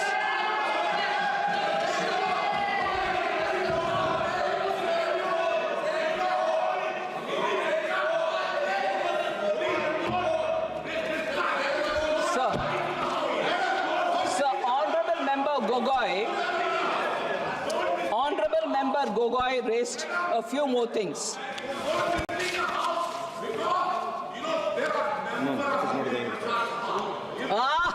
Thank you very much. Hindi Prachar Sabha was burnt down in Chennai. Who burnt it? Who burnt it? Hindi Prachar Sabha ka aag lagaya gaya Tamil Nadu. Who burnt it? बात करते हैं Hindi. Sir, sorry, I go on with this. So, I'm giving you You are imposing on me, denying my fundamental right to learn whichever language I want to learn. Sir, I'm coming back to this one, sir. एक minute मंत्री जी, मुझे कई माननीय सदस्यों ने कहा, मैं आसन बोलता हूं पर अनऑफिशियली कहा कि हमें कुछ और लैंग्वेज भी सीखना है. ओके.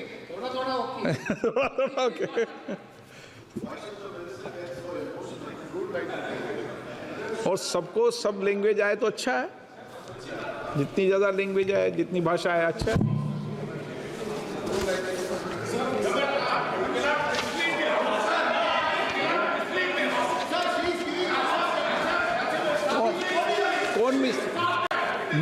कौन मिसलीड कर रहा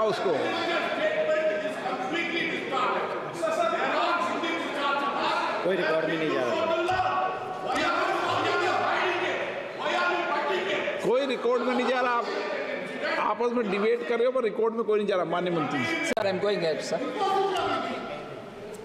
Sir, imposition on me as a citizen of this country. वो अपनी जिंदगी की कहानियां बता रही है, आप सुनो।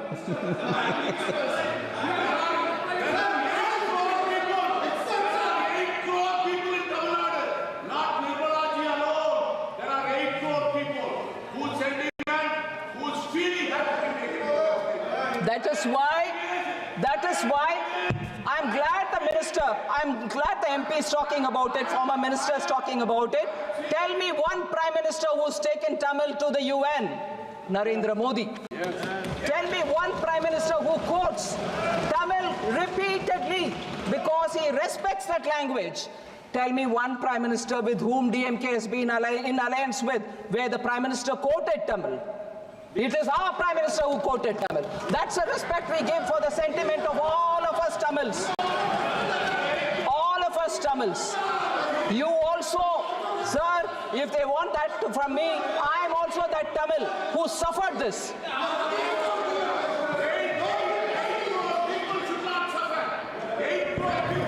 8 crore people have been shown what love the Prime Minister has for Tamil. Don't misquote here. अभी बंगाल का झगड़ा नहीं है। अभी आप बैठ जाओ। Sir, आप बैठ जाओ। they don't want to hear now on the banking. आपका प्रदेश नहीं है, ये एक प्रदेश के माननीय सदस्य हैं। आप कहाँ के बीच में? प्लीज बैठो। प्लीज आप बैठिए। आप कहाँ के बीच में? आप बैठिए। प्लीज माननीय मंत्री जी। Thank you very much, sir. Sir, I did already speak about the Mudra loan, about the rural bank presence. So many of the questions which on this aspect that Honorable Member Gaurav Gogoi had raised, I've sort of addressed. But one particular thing on which many members spoke was on student loans, education loans. I just want to dispel the doubt that many members had in their mind. Sir, total education loan outstanding has increased from 71,000 crore in 2017-18 to 1.04 lakh crores in 23-24. Loans are actually increasing and student loans are increasing. There has been an increase also to 1.3 lakh crore as on October 2024, which is an increase of 17.6% over October 23. So, model loan education scheme has also been launched by Government of India, where loans up to 7.5 lakh is given without requirement of any collateral or any margin money. The repayment period is also 15 long years. Further, the scheme, sir, is also backed by credit guarantee to the extent of 3,500 crores. So government is giving credit guarantee, and we've given amount allocated for the guarantee purpose is 3,500. Now recently, government has also brought out Parliamentary Vidya Lakshmi scheme for financial support to meritorious students. I just want to highlight what this meritorious students loan scheme is. Sir, on 6th November 2024, Parliamentary Vidya Lakshmi scheme was approved in the cabinet. And the broad contours of this loan scheme, because on students' loan, many people were rightly concerned. I just want to put before them what this loan scheme is. Up to 7.5 lakh loans will be provided under 75% credit guarantee by Government of India, and that is the National Credit Guarantee Corporation, which will support it for high quality, higher education, quality higher education, beyond the level 7.5 lakh also we are willing to give for students. Now these loans are given not to very upper middle class or even higher income class, but these are students with up to 8 lakh annual family income. The scheme will also provide 3% interest subvention for loans up to 10 lakhs. So interest subvention be, collateral free be, and for families with very low income.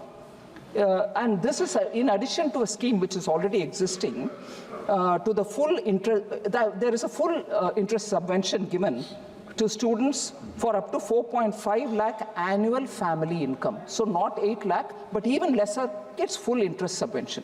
So the scheme is applicable and it is provided by all scheduled commercial banks, regional rural banks and cooperative banks also. 3% interest subvention will be paid to 1 lakh eligible students and will be enabled through the central bank digital currency process through Canara Bank. And this facility is expected to be ready by the first week of February, by the second week of February. That's a target date, sir. So PM Vidya Lakshmi scheme is something on which the poorer students, low-income class students will get interest subvention and also collateral free.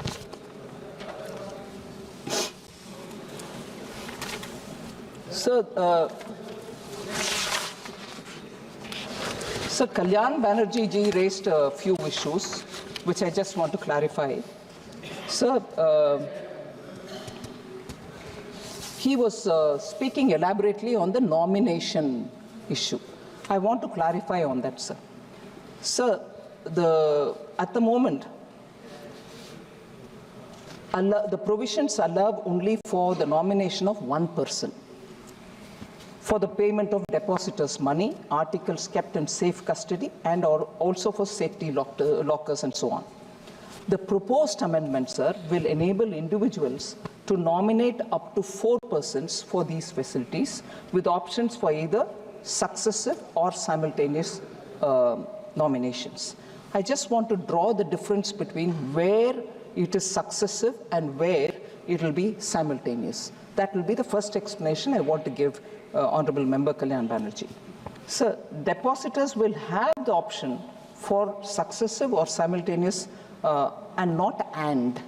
If I heard Honorable Member right, successive and. No, it is going to be this or that.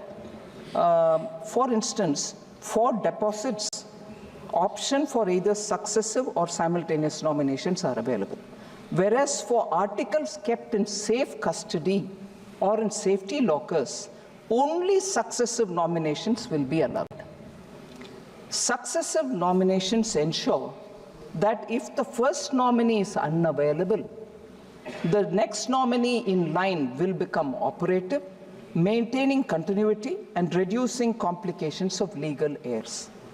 Additionally, what it does, 45ZG is inserted to establish the priority of successive nominations, ensuring clear guidelines for activation of subsequent nominees, if one is not there and another. Why at all we need to bring this? This also partly answers Sri N.K. Premchandran's concerns about why we are doing all this. Sir, before I come to the next point on the directors, so the difference between where the successive and where the multiple nominations are applicable are, there's a differentiated treatment between deposits and also the security.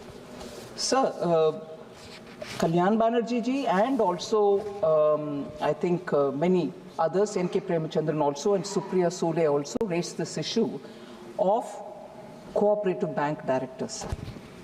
So the current provisions today specify an 8-year tenure for directors, excluding the chairman and the whole-time director in banking company. The proposed amendment aims to extend the tenure of directors, excluding the chairman and the whole-time director in cooperative banks, to 10 years. What's the rationale, sir? The 97th Amendment to the Constitution specifies that the term of elected members of the board and its office bearers in cooperative societies shall be 5 years from the date of election. This provision is consistent with most cooperative laws, which also stipulate 5-year term of office for directors with no restriction on re-election. The current Banking Regulation Act imposes an 8-year cap on tenure of directors. So that and the constitutional provision are not in alignment. So This creates practical difficulties as directors serving the maximum term under cooperative laws are required to resign in the middle of their second term to comply with the Banking Regulation Act. To resolve this challenge and align it with the Banking Regulation Act with a constitutional amendment, it is proposed, therefore, to extend the maximum continuous tenure for directors from 8 years to 10 years. This will therefore harmonize it with the current governing practices that exist. So these are the points which I think the three members. At the moment, we have not, but you have given us a thought. I'll have to think about it. I'm not giving an assurance, but I'll certainly have to. Sir, there was also this concern about cyber frauds. There's a lot of activity and initiative being taken by Government of India. I'll just highlight, and I know even on a daily basis there are a lot of calls which come to us saying, I've lost this money because of people fraudulently called me saying they are CBI director, they are so-and-so IB chief or whatever, and claimed their entire details and money has been siphoned off. In many cases, very educated, very, very experienced government and private company top executives are losing money. But at this stage, I can only say the efforts that we are taking, and we are trying to, as much as possible. एक minute माननीय सभासदों, सभा की सहमति हो तो इस विधेयक की समाप्ति तक सभा की कार्रवाई बढ़ा दी जाए। माननीय मंत्री जी। Sir, so at the moment, sir, Indian Cyber Crime Coordination Center, which we call as I4C, under the Ministry of Home Affairs, serves as a national nodal point for coordinated effort in tackling cyber crimes. Cyber Fraud Mitigation Center operates in collaboration with major banks, payment intermediaries, telecom service providers, law enforcement agencies, and so on. National Cybercrime Helpline 1930 is also operational 24/7 across all states and UTs, so for immediate reporting and redressal. So I've broadly given an indication of kind of steps that Government of India is taking on this, but I understand there is a rampant occurrence and on which we need to have very quick redressal mechanisms. The department and the I4C are all working together to come up with some concrete plans. Sir,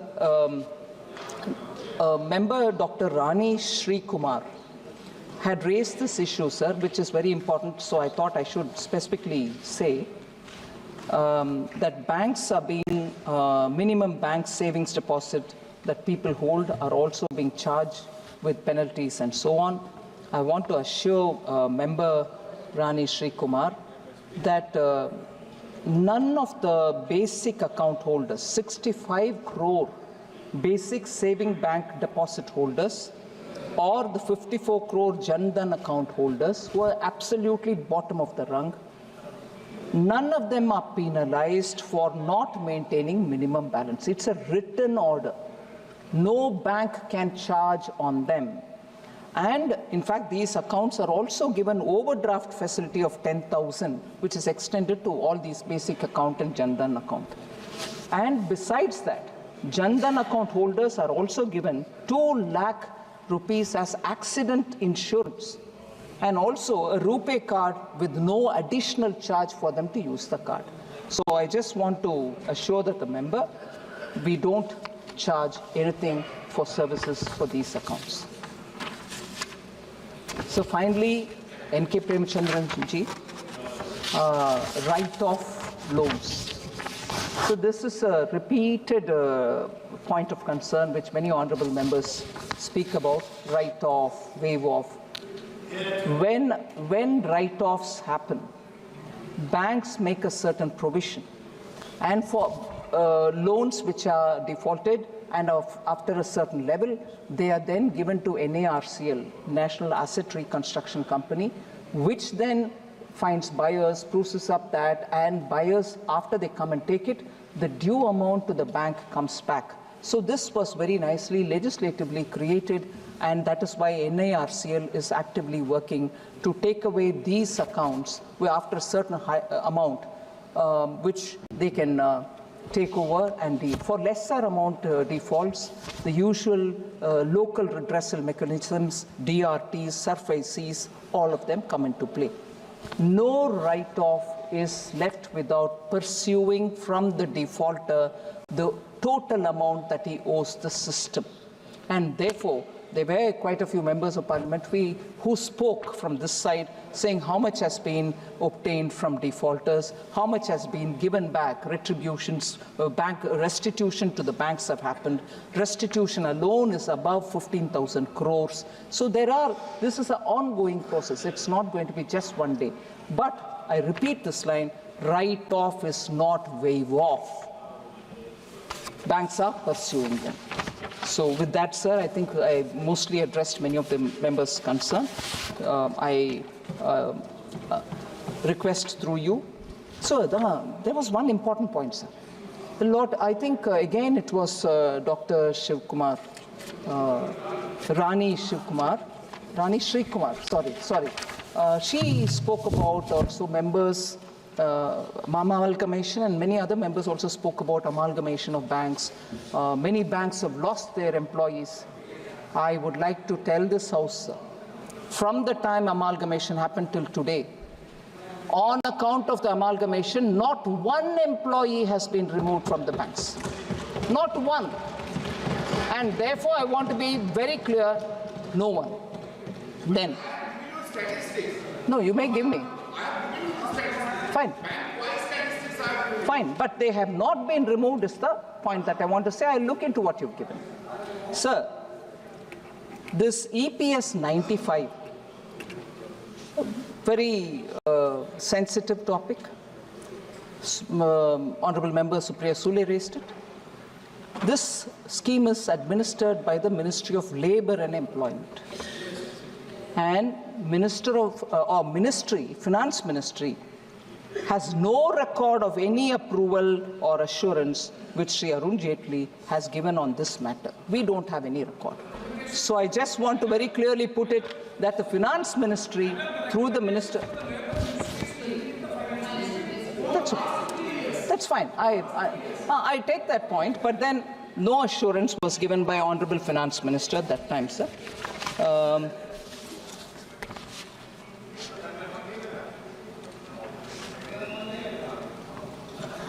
Sir, one liner might help a bit more to explain the point that Honorable Member Supriya Sule raised. There are no re-election restriction on the directors. If that helps in, explaining the situation, the prospective aspect is different. But I just want to. I'm sure you are aware of it. Right. Okay. That's fine. That's fine. I heard you. Okay. So that's largely the response I wanted to give you. Thank you for giving me this opportunity.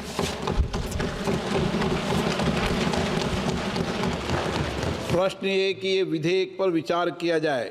जो सदस्य इसके पक्ष में हाँ कहें, जो सदस्य विरोध में ना कहें। मेरे विचार में निर्णय हाँ वालों के पक्ष हुआ, निर्णय हाँ वालों के पक्ष हुआ। विधेयक पर विचार करने हेतु प्रस्ताव को स्वीकृत किया गया। अब सभा विधेयक पर खंडवार विचार करेगी। श्री सौगत राय, संशोधन संख्या 1। प्रश्न है कि श्री सौगत राय द्वारा प्रस्तुत संशोधन 1 को स्वीकृत किया जाए।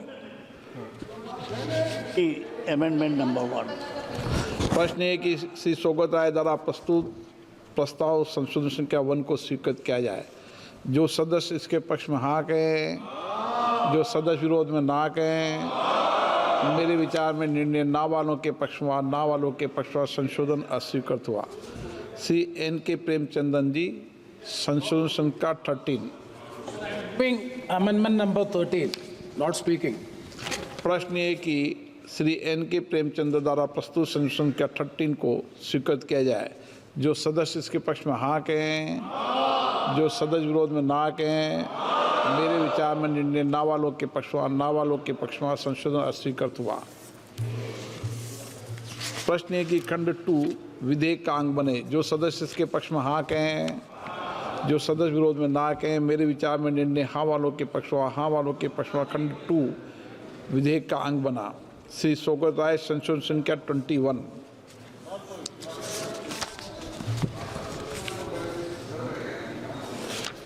Sir, I move amendment number 21. प्रश्न है कि श्री शौकत राय द्वारा प्रस्तुत संशोधन संख्या 21 को स्वीकृत किया जाए। जो सदस्य इसके पक्ष में हाँ कहें, जो सदस्य विरोध में ना कहें, मेरे विचार में निर्णय ना वालों के पक्ष में संशोधन अस्वीकृत हुआ। प्रश्न खंड 3 विधेयक का अंग बने। जो सदस्य इसके पक्ष में हाँ कहें, जो सदस्य विरोध में ना कहें, मेरे विचार में निर्णय हाँ वालों के पक्ष में खंड 3 विधेयक का अंग बना। श्री N.K. प्रेमचंद जी संशोधन संख्या 14। मूविंग। प्रश्न है श्री N.K. प्रेमचंद द्वारा प्रस्तुत संशोधन संख्या 14 को स्वीकृत किया जाए। जो सदस्य इसके पक्ष में हाँ कहें, जो सदस्य विरोध में ना कहें, मेरे विचार में निर्णय ना वालों के पक्ष में संशोधन अस्वीकृत हुआ। श्री शौकत राय जी संशोधन संख्या 22।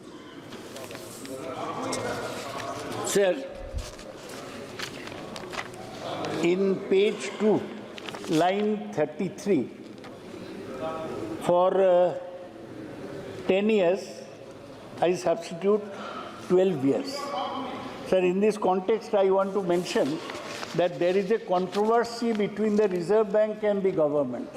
It seems that the Reserve Bank does not want to increase the repo rate, and the government is saying that reduce the repo rate so that the rate of growth, which has fallen to all-time low, may rise.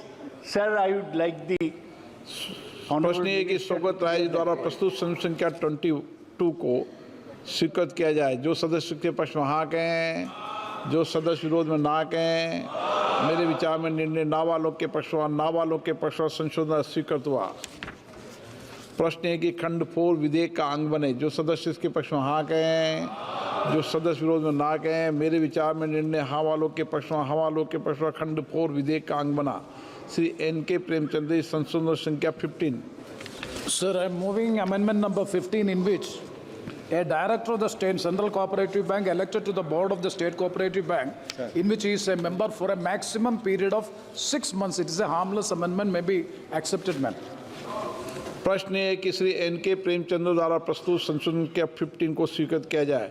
जो सदस्य इसके पक्ष में हाँ कहें, जो सदस्य विरोध में ना कहें, मेरे विचार में निर्णय ना वालों के पक्ष में संशोधन अस्वीकृत हुआ। प्रश्न खंड 5 विधेयक का अंग बने। जो सदस्य इसके पक्ष में हाँ कहें, जो सदस्य विरोध में ना कहें, मेरे विचार में निर्णय हाँ वालों के पक्ष में खंड 5 विधेयक का अंग बना। श्री शौकत राय संशोधन संख्या 2।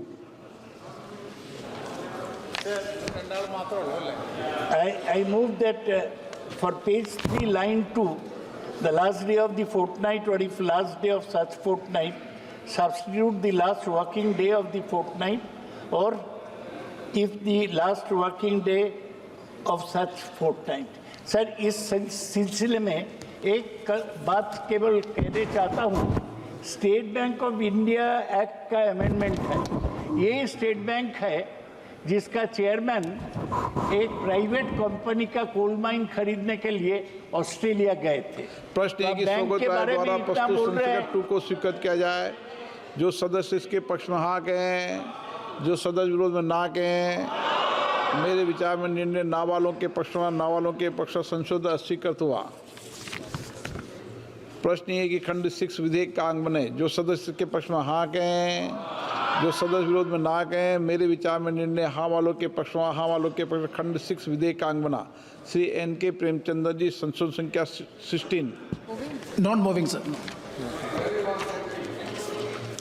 प्रश्न है कि खंड 7 से 9 विधेयक का अंग बने। जो सदस्य के पक्ष में हाँ कहें, जो सदस्य विरोध में ना कहें, मेरे विचार में निर्णय हाँ वालों के पक्ष में खंड 7 से 9 विधेयक का अंग बना। श्री N.K. प्रेमचंद्र जी, संशोधन संख्या 17 और 18। Sir, it's an important amendment I would like to propose. That is, why should you restrict the number of nominees to 4? Because if I want to nominate more than 4, why should it be restricted? Because proportionate allocation of the assets which are in the deposit or which are in the bank is to be distributed among themselves. So why should we restrict the number of nominees to be 4? Let it be unlimited. That is the amendment. Kindly consider the amendment, madam. प्रश्न ये कि Shri N.K. Premachandran द्वारा प्रस्तुत संशोधन संख्या 17 और 18 को स्वीकृत किया जाए। जो सदस्य इसके पक्ष में हाँ कहें, जो सदस्य विरोध में ना कहें। मेरे विचार में निर्णय ना वालों के पक्ष में, ना वालों के पक्ष में संशोधन अस्वीकृत हुआ। प्रश्न ये खंड 10 विधेयक का अंग बने। जो सदस्य इसके पक्ष में हाँ कहें, जो सदस्य विरोध में ना कहें। मेरे विचार में निर्णय हाँ वालों के पक्ष में, हाँ वालों के पक्ष में खंड 10 विधेयक का अंग बना। श्री N.K. प्रेमचंद्र जी, संशोधन संख्या 3। Same amendment, not exceeding for not moving. Already it is negative. प्रश्न है कि खंड 11 विधेयक का अंग बने। जो सदस्य इसके पक्ष में हाँ कहें, जो सदस्य विरोध में ना कहें। मेरे विचार में निर्णय हाँ वालों के पक्ष में, हाँ वालों के पक्ष में खंड 11 विधेयक का अंग बना।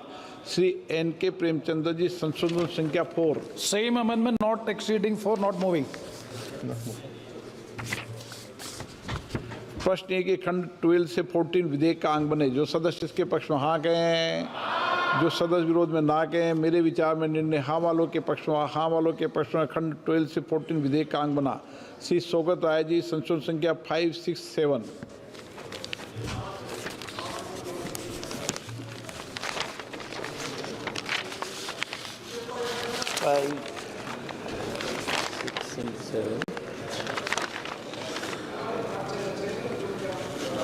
Sir, for page 5, line 39, for 7 years, substitute 5 years.